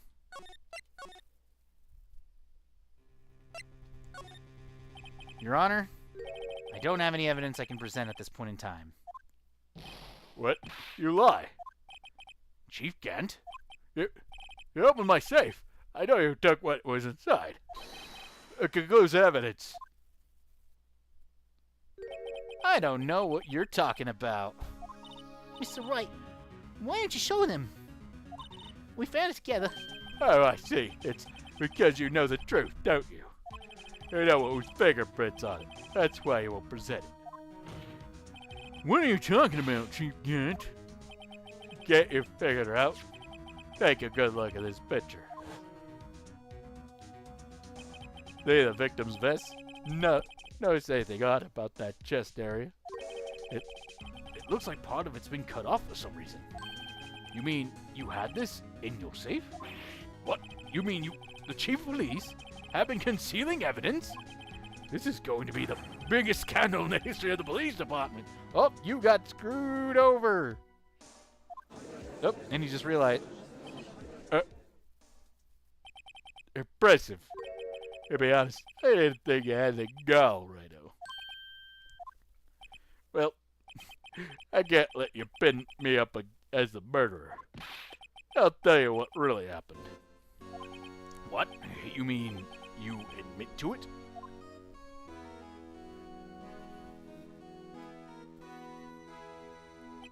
I was the first person to arrive at the crime scene that day. It then occurred to me that I could use this situation to control Lana. So you really were manipulating her.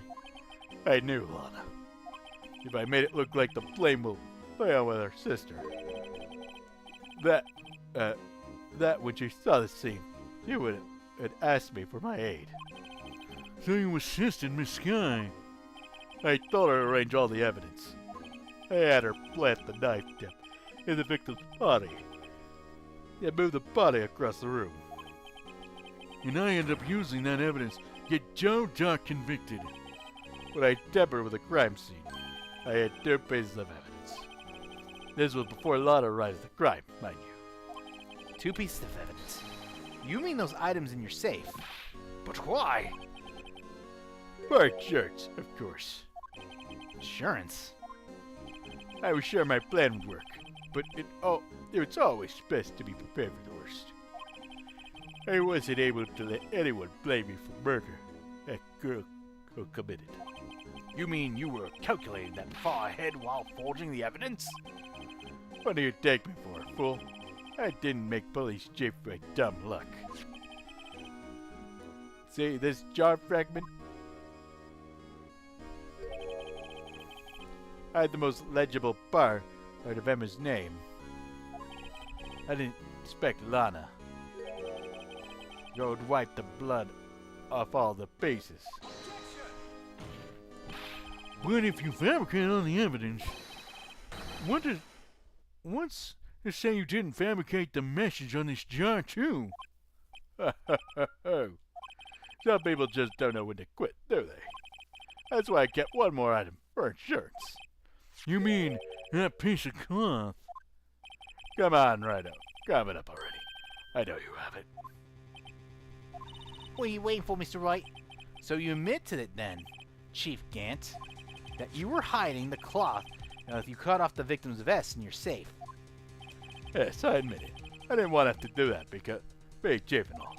But it's a lot better than being portrayed as a murderer. Well, Mr. Wright, what do you have to say for yourself? Just a moment ago, you said you didn't have any evidence you could present. Push move, Rhino. You should have shown it then, before it was too late. It's been a long battle, but the moment of truth has finally arrived. As long as I don't mess this, victory is mine. Okay, this is a trick question.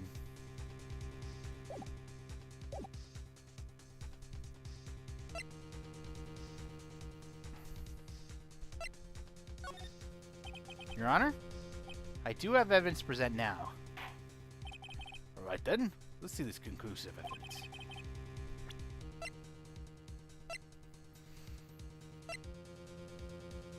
What if he was the one who took the photo?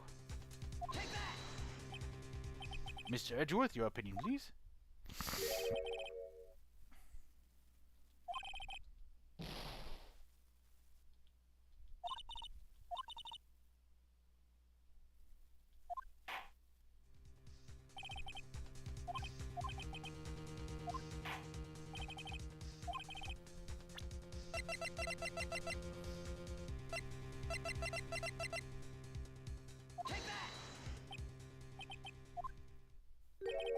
Okay, not that either.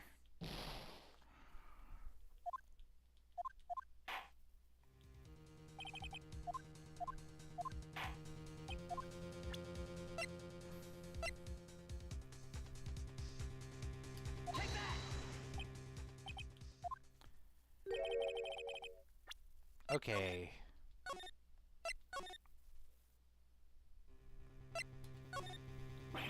No, it's too late to show the evidence now. Besides, even if I did, just with that poor girl's fingerprints. I think right, think hard over the circumstances. Circumstances? I'm talking about then and now. There's one major difference between the two. Weren't you waiting for that difference? So, I should have figured out my plan.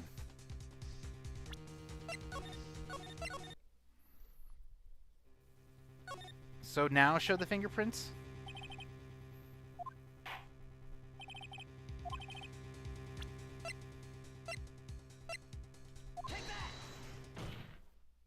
Let me verify this once more.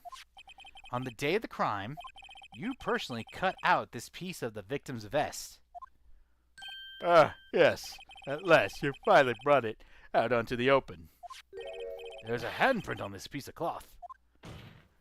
Your Honor, the prosecution requests that be immediately sent to the lab for analysis. This handprint on the leather. There must be a strong impact for it to be left so clearly. You mean? It cannot have been formed, but it must be authentic, conclusive evidence.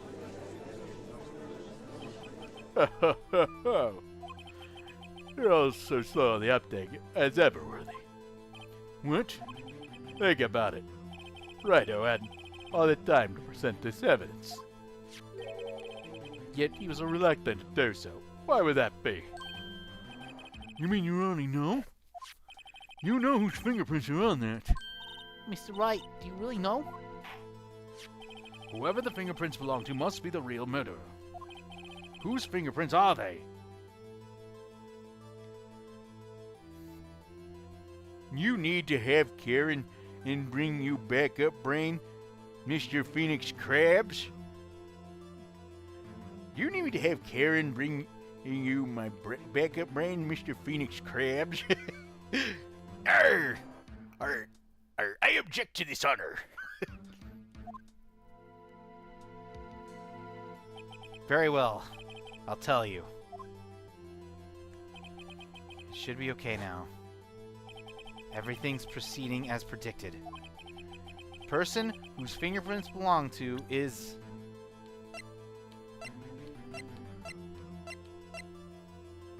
Do I say Emma? Emma? Emma Sky? What? They're mine? I'm sorry, Emma. Why? Why didn't you tell me?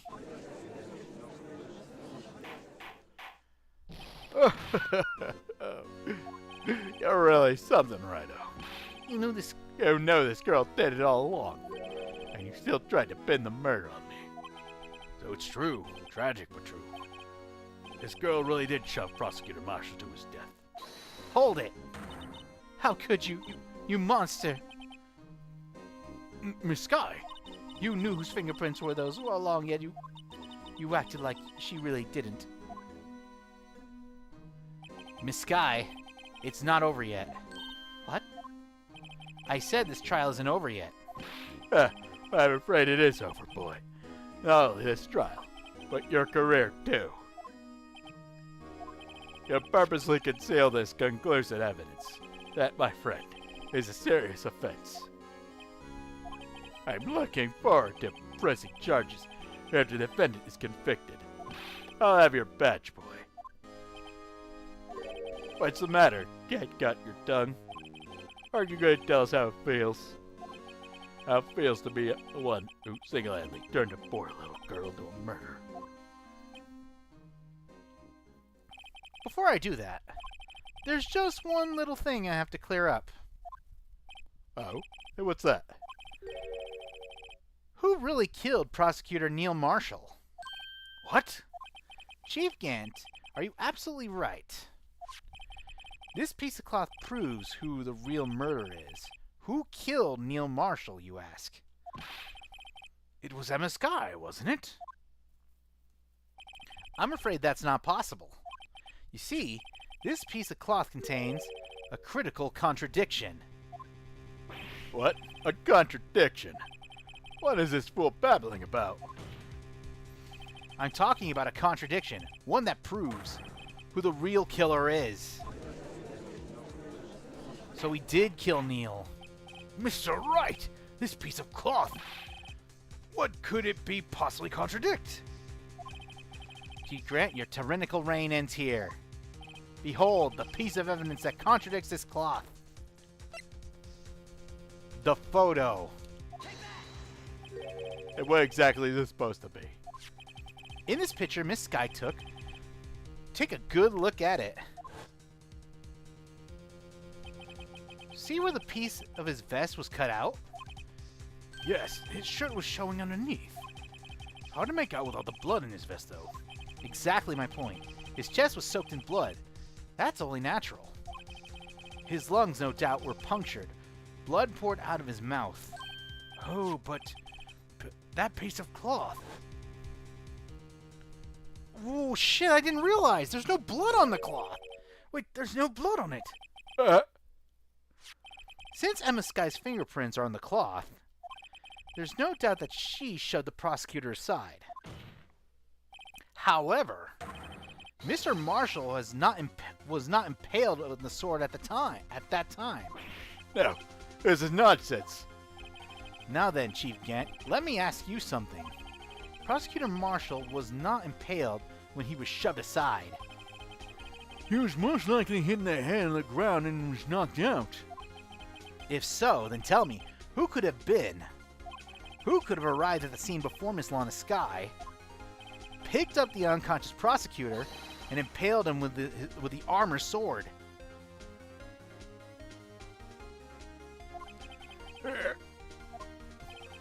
Then tell me how it looks like Emma was responsible for the prosecutor's death. Tell me, said person proceeded to write his name in a jar with the victim's blood. A jar? Or they then broke on purpose and left behind a clue. And made Lana believe her sister did it. No. Remember that you admitted only moments ago that you personally cut out the bloodless piece of victim's vest. Ironic, isn't it? Through the very act of creating insurance, you prove that you were the actual murderer. No! Shocking, isn't it? It's finally all over. Not only did we...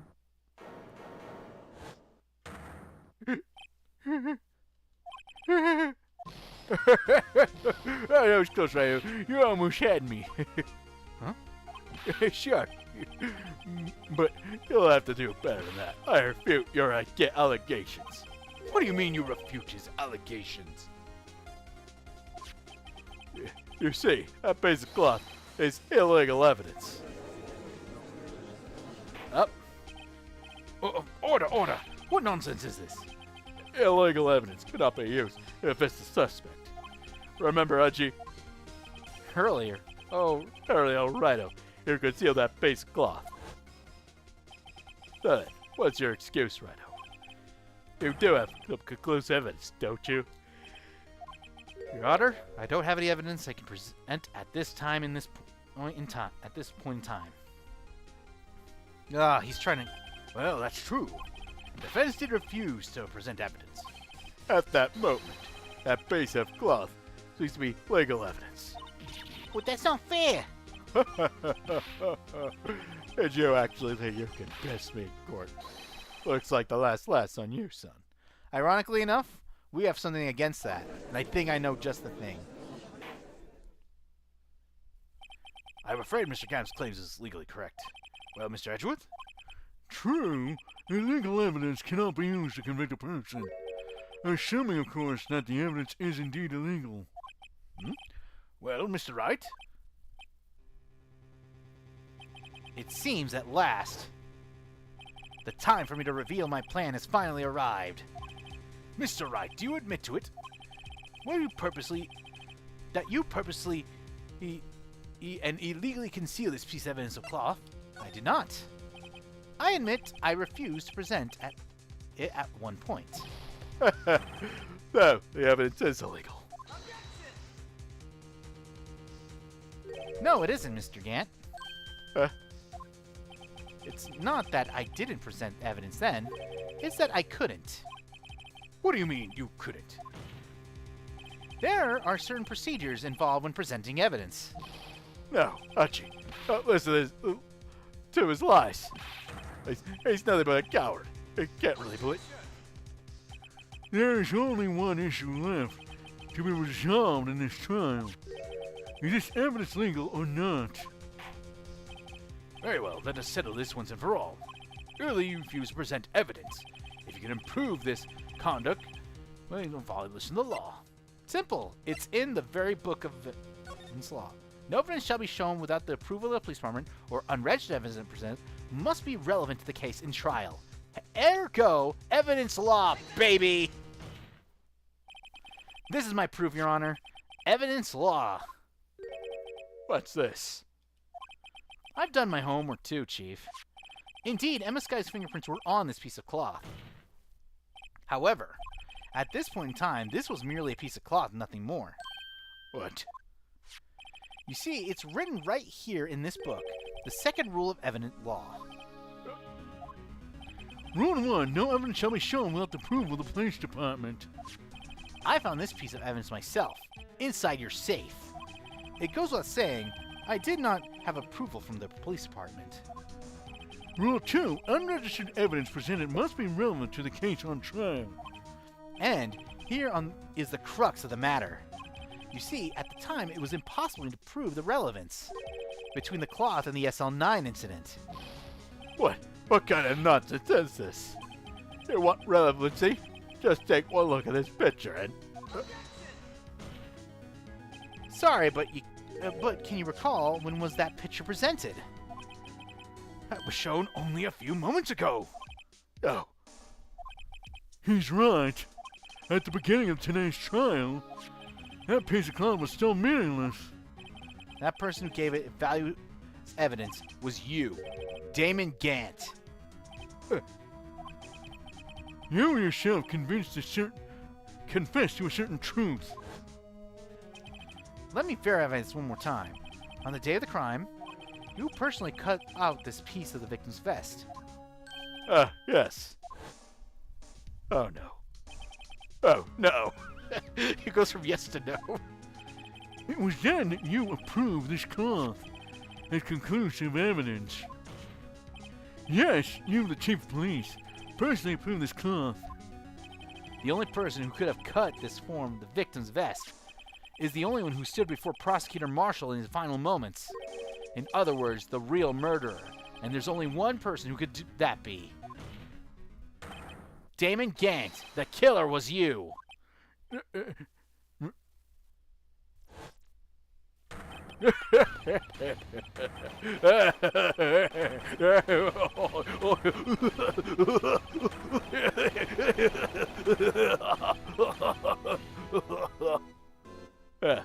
Everything. Oh, yeah. It's all coming together. I knew I should have gotten rid of him. That good-for-nothing scum. For 2 years, he's been snooping around the department trying to get something on me. Crimes are being committed every day, yet he insists on outing me. Yes, your crime was actually pretty.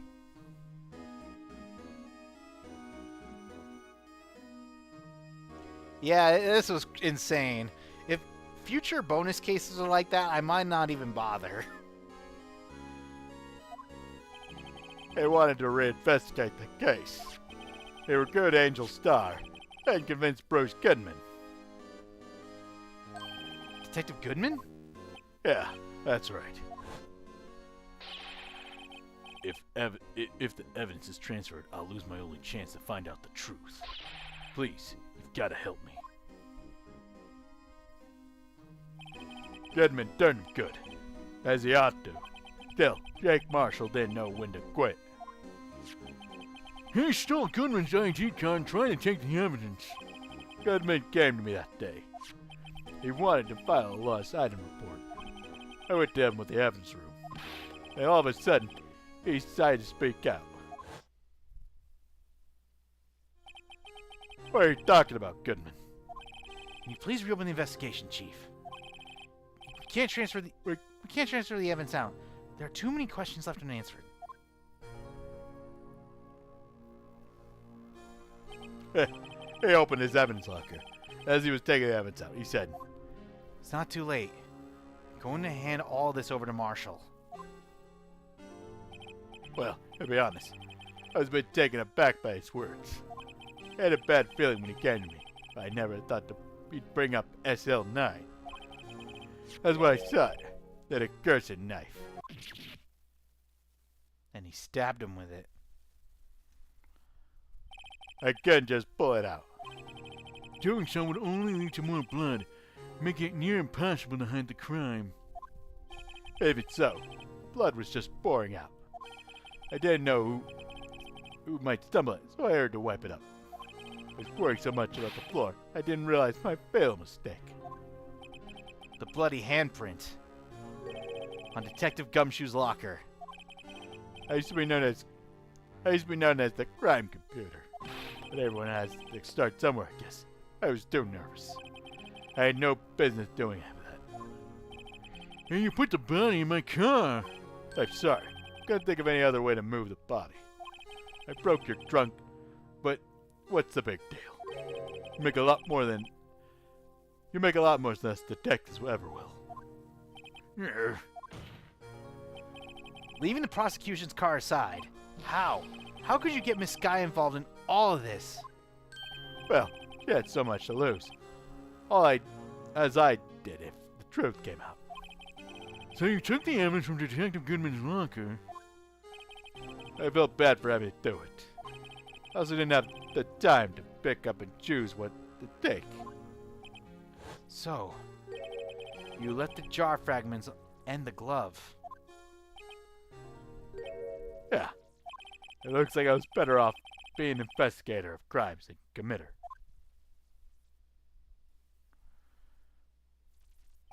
They all did their best to get in my way. I got to the end of them. They do their jobs well, much to my dismay. Fake evidence doesn't hold up very well upon close examination. You must have known that. Tell me, Worthy. Why did you stand in court? Me? You despise criminals. I can feel it. You and me, we're the same. One day, you'll understand. Oh, believe me, you will. You're just one man. You'll see what it really takes to bring them down once you try to get it alone. Go it alone. But he wasn't alone. I was there. Well, looks like it's time to say goodbye. Oh, Haji. What? Looks like we'll have to cancel that lunch date. Sorry, old friend. Oh, I'm sorry too, Gamingant. I knew you as you used to be long ago. You were once a fine investigator and an example to others on the force. I'm sorry to learn that you are no longer that person. Those days are gone now, Haji. Thanks for all the memories, though. Don't worry, you'll be fine. Now you have Rhino here. And Worthy. With these two around, you can't go wrong. In fact, I can hear them already. A million sounds of a new beginning. Later. All this time. There are two things I want you to understand. Yes. First, your sister never hurt anyone. Second, Damon Gant betrayed you from the beginning. You see, Miss Guy? You no longer have any reason to keep silent. You're right. When this trial is over, I'll tell everything. All that I've done these past 2 years. From that time, I had Gant help me forge evidence up until today. So, it seems all the questions raised in this trial have been answered. I'm sorry, Miss Guy. I couldn't get you out of all of your trouble. My. What high standards you have for a rookie. I can see why Mia thought so highly of you. Who knows? A few years from now, you just might make it to the top. Oh, she smiled! I owe you my thanks, Mr. Wright. Miss Sky. And to you too, Mr. Edgeworth. You've suffered every bit as much as I have over these past few days. Believe me, I know how much of an ordeal it's been for you. It was nothing. Liar. I was worried the pressure might break you. And yet, you rose above it all and guided Mr. Wright to victory. You've done well, Mr. Edgeworth. Stop it! I only did my job. In light of this case, It seems a good self-examining is in order for all of us. Miss Sky, Yes, Your Honor. you are innocent of murder. However, although the chief blackmailed you, the fact is still you acted as his accomplice. A trial will be scheduled for these crimes at a later date. Yes, I understand, Your Honor. Is there something amusing about all this? Why are you smiling? It's been a long time, Your Honor. It was a long time since I felt free of these heavy chains. Though we got her a not guilty verdict in this case, she still has to pay for... Well, this trial's gone far too long already. Regarding the charge of murder, this court finds the defendant, Miss Lana Sky, not guilty. We did it! At long last! Holy crap! That is all. This court is adjourned.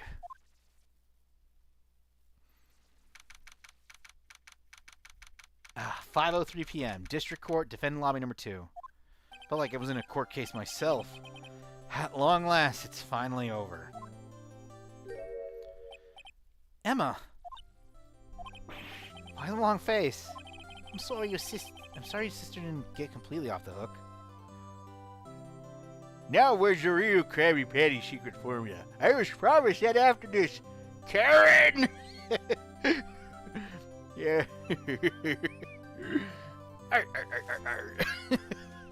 Sorry. Just so you know, if we do Phoenix Wright 2, we're not gonna give him that voice anymore. I'm sorry your sister didn't get completely off the hook. But at least she wasn't convicted for a murder. She didn't commit. No, that's not it. Just now, after the trial ended, I can see why Mia Fey thought... See why Mia Face thought so highly of you. I owe you my thanks, Mr. Wright. And to you too, Mr. Edgeworth. Well, we can skip the flashback stuff.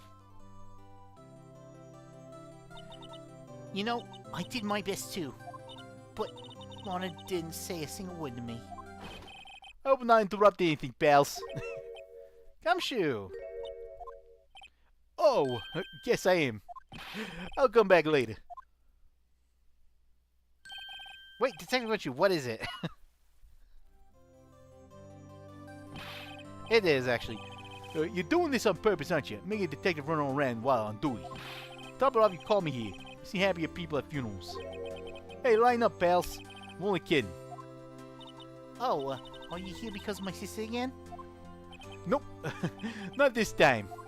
I came today because of, you, pal. Me? That's right. I thought you'd like to see someone.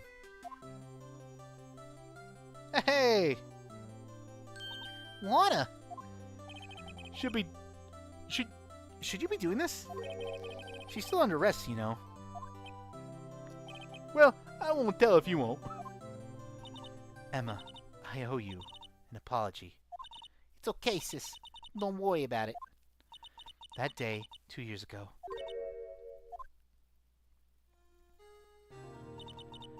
Was the first time in my life I ever panicked. It was all I could do to keep myself from screaming.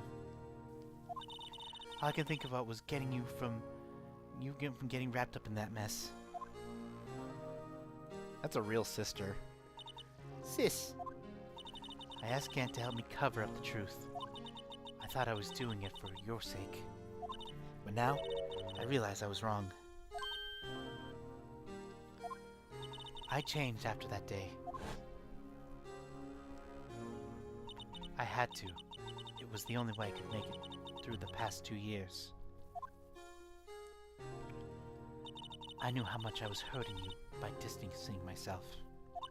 But I couldn't bring myself to tell you what I did. I was scared. Scared that you'd look at me with those eyes of yours. I was scared of how you'd react if you knew. but sis, you were only doing it for me. No. Huh? I turned my back on you that day. In hiding what I believed to be the truth, I was deceiving you. Sis, I'm such a fool. It took me all this time to realize it. Emma, I'm so sorry. but sis, you don't have to apologize. I'm happy now. Happy? Of course! You know, sis, I always knew that one day you'd come back. And now you have. Aw, look at that. Oh, Emma. Emma. Aw, that's sweet.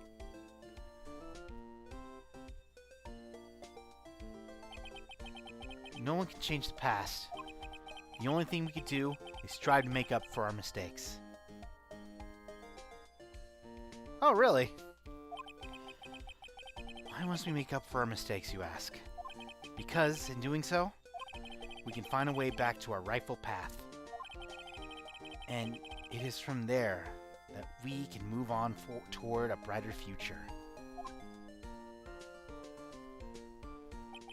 Oh yeah, because she's still in school. At least that's what I felt, watching the two sisters make up. Mr. Wright, Mr. Gumshoe, Me? thank you both for all that you've done. I'm sure we'll meet again someday. Isn't that right, Edgeworth? Edgeworth? Stop hiding and come over here. Eh, Where was he hiding? I just came to say congratulations. Thank you. Thank you, Miss Edgeworth. Right, well, I'll be going now. Mr. Edgeworth, I hope you don't blame yourself for what happened. We were the ones who acted corruptly, not you. It's too late for me. No matter what anyone might say, I realize today that I can't correct my mistakes. Mr. Edgeworth, Not only that, but I don't even trust myself anymore. Chief Gant was right.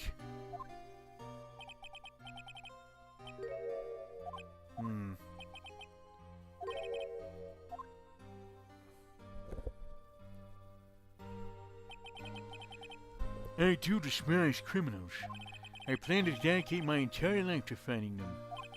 But in order to fight crime on my own, I needed a weapon. It's scary, but I've known that to be true for quite some time now. But Edgeworth, Who knows? Given enough time, I might have tried to pull something like Chief Gant did. That thought terrifies me. That's why I can't continue on as a prosecutor. Edgeworth, don't you understand? Damon Gant and your mentor, Manfred von Kama, were both the best of the best when it came to fighting crime. But they both made the same mistake. You said in order to fight crime on your own, I need a weapon. That may be true, but think back to today's trial. You weren't alone. oh yeah, You were working together with Mr. Wright. And because of that partnership, you were able to present evidence that otherwise wouldn't have gone undiscovered. Isn't that right, Mr. Wright? oh yeah. What is this, a pop quiz? come on, Mr. Wright, show him what Lana's talking about. Evidence, huh? Something that neither Edgeworth nor I would have found on our own. I guess the book. That might mean something to you, but I don't see how it... Partnership. Mr. Wright, it seems you still have a lot to learn as well. I guess that wasn't the right piece of evidence. It's time for me to go. Mr. Edgeworth, If you excuse me, there are still some loose ends that need wrapping up. Take care, Chief Prosecutor.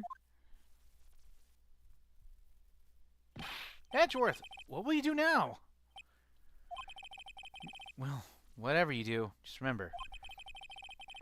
You can let what happened kill the prosecutor in you, or you can let it help you grow. In the end, it's up to you. I know. Seems I owe my thanks too, right? But what I face now is my problem. Edgeworth, I'll be waiting for you in court. Farewell. Off to the ether. I'm off to Bikini Bottom. I must get the Krabby Patty secret formula. For you see...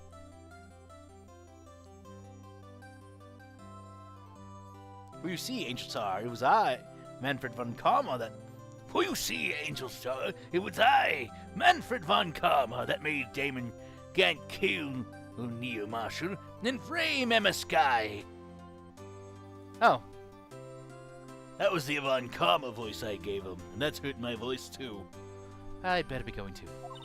Okay, but I'll be by to visit soon. It seems we both have a lot to learn and catching up to do. Here, this is a little something for you. Scientific investigation. It's the first book I ever bought. Study it well. Thanks, sis. I will.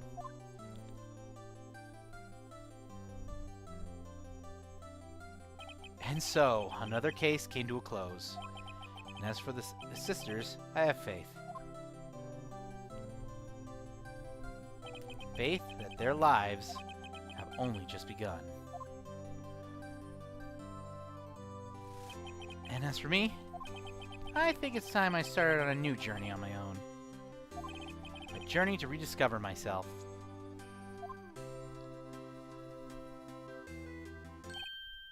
Well, don't go tricking off just yet, pal.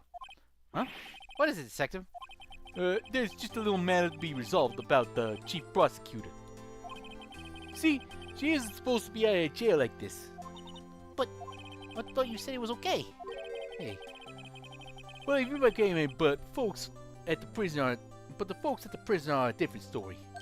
Huh? Basically, I had to bribe a guy in order to sneak her out for 30 minutes. Believe me, it wasn't cheap either. Huh? Way to go, Detective. I didn't know you had a wild side. Oh, that's kind of funny, actually. Well, you see, Mr. Wright here is the one who will be footing the bill. Huh? Huh? What, you think I could afford it with my salary? You gotta be kidding me, pal. Thank you, Mr. Wright. You're the best. Why is it I suddenly feel like I want to scream? Hey, I got an idea. Why don't we all go pay it off together? Yeah, that's a great idea. Come on, guys. Let's go. Oh! And we did it! That's the end! The very, very end! I arranged for a friend of mine in Europe to take care of Emma. I hope she'll be pleased to suddenly study under a top coroner. As for me, this affair has pretty much ended my days at the prosecutor's office. Still, I'll manage to find my way back to the field somehow. Then, I'll be able to investigate crimes together with Emma.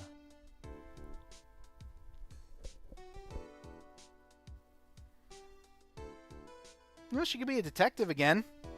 She was pretty good at that.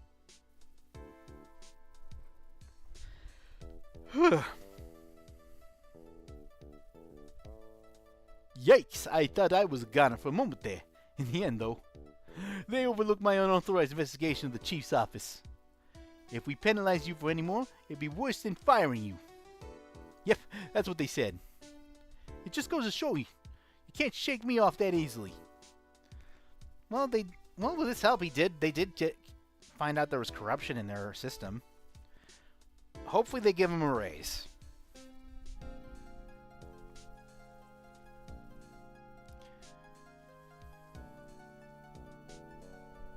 But hey, all's well that ends well. Am I right, guys? My new mission is to guard the main entrance to take care of Billy. Can you believe it? I've been demoted to security guard. My partner's keeping an eye on the entrance for me today. I'll show them, though. Someday we're going to make detective. I hated that. Yes, sir, I'm going to... Just like that Dick Gumshoe. Yeah, maybe don't aim for the roof for that one.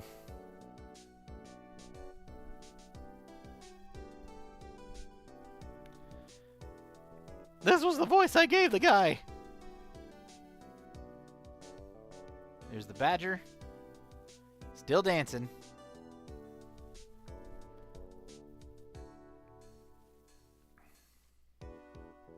Yep, he's still dancing. Oh, nope, he's dead. Now to solve the case of the murdered blue badger. I'm joking, obviously.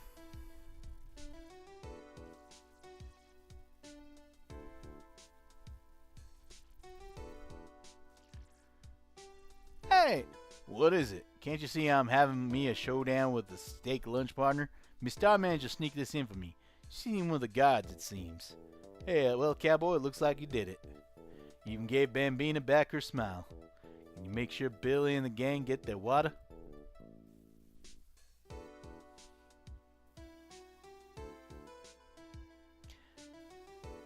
Well, I think gumshoe is also a word, an actual word. Looks like we won't be seeing each other for a while. As a farewell gift, I put a new menu, the right way lunch. The top layer tastes as a bitter as defeat, but the bottom layer is as sweet as victory. Kids seem to dig the turnabout theme. It's a hot seller around exam time, so make sure not to eat it backwards.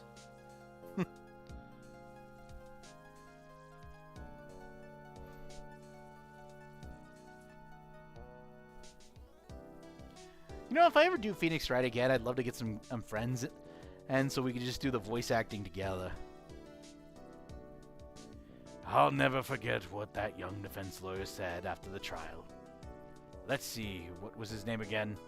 Mr. Left? Anyway, he said he's been doing something or the other for how many years? Well, anyway, I've got another trial to get to, so I better be... Oh, no, I forgot my gavel. Sorry, I gotta go.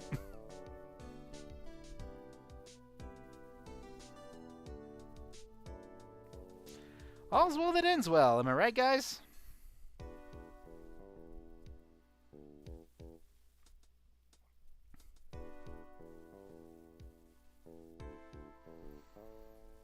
But this case did have a lot of interesting twists and turns. Ah, nothing soothes the soul like fresh country air. Still, sometimes I do miss hearing you and your objection. Still, I can't go back until I'm a full-fledged spirit medium. Mystic Maya, afternoon training's about to begin. Coming! Well, see you around, Nick. Well, nice to know that he still visits Maya.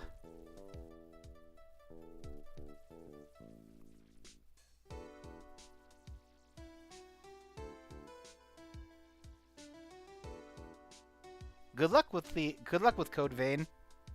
You can't see it, but I'm giving you a thumbs up.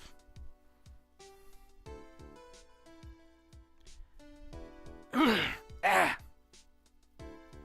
And there's Miles' place. Mr. Edgeworth.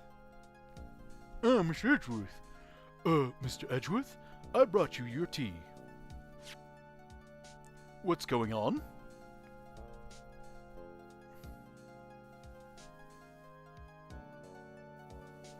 Yeah, I don't know what any of that means because I've never played Code Vein.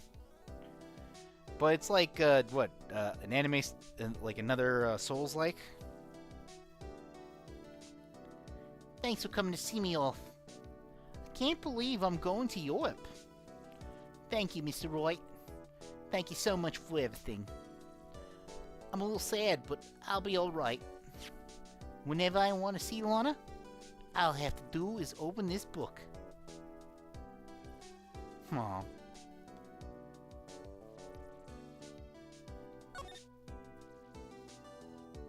A letter. Aw, it's a photo of her. Back when she was in the police.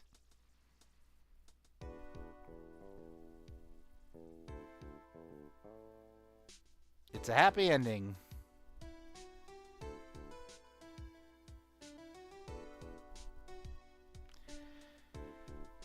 And at long last, we are finally...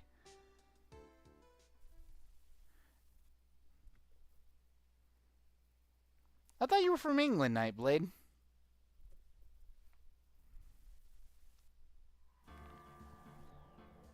Well, anyways, looks like we are now officially done with the first Ace Attorney. So that means this is the finale. And we'll be taking a break before we play the second Ace Attorney game. So I hope you look forward to that, everybody.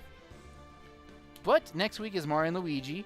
And I will, of course, be doing other stuff on Twitch. So if you want to watch some more streams of mine, go to twitch.tv/StarJettison. We're doing a Summer of Sonic theme. And next week will be the finale of the Sonic Battle. We'll also be playing different Sonic games, including... Oh, okay, York is a place in England. Sorry, geography was never my specialty. Anyways, we'll be finishing Sonic Battle. We'll also be playing... Well, I've also decided I'll be playing separate Sonic games on different days. So we'll also be playing titles like Sonic Superstar, Sonic Frontiers, there's Sonic Mania, Sonic Riders, and if we reach affiliate before the end of summer, I'll play an entire playthrough of Sonic 06 and I'll also play Sonic Free Riders with the Kinect controller. But that's only if we reach affiliate on Twitch. So stay tuned for those. I post my schedules on my socials, Blue Sky, Twitch, as well as here on YouTube in my community page. So if you want to never know what my streaming schedule's like, everything's color-coded and planned. But we're finally done with our first Ace Attorney game. I gotta say, for my final thoughts, I had a good time, even though there were some moments that frustrated me. The stories were really fun. The voice acting I could do. I'd love to do like more of this with some friends and do like some voice acting thing, but don't have a lot of female friends. No surprise there. But that's gonna be another day, because starting in 2 weeks, we're now finally gonna be playing the next new thing on my YouTube, Metroid Prime. We're gonna be going through the entire trilogy, and when we finish Mario and Luigi, that's what we'll be playing dedicatedly on the weekly basis until we finish the whole trilogy, and maybe play Metroid Prime 4 if we get it. I might get the Switch version, but who's to say I might get the Switch 2 version if we reach our Switch 2 goal? Because, you know, you can always support me on Coffee. Or, you know, crazy enough, I put the thing on Throne, but that ain't happening. But that's just, enough babbering. My voice is tired. I am royally hungry. So, until then, everybody, this is Angel Star, signing out from Star Jettison. Thank you, and have a good rest of your week.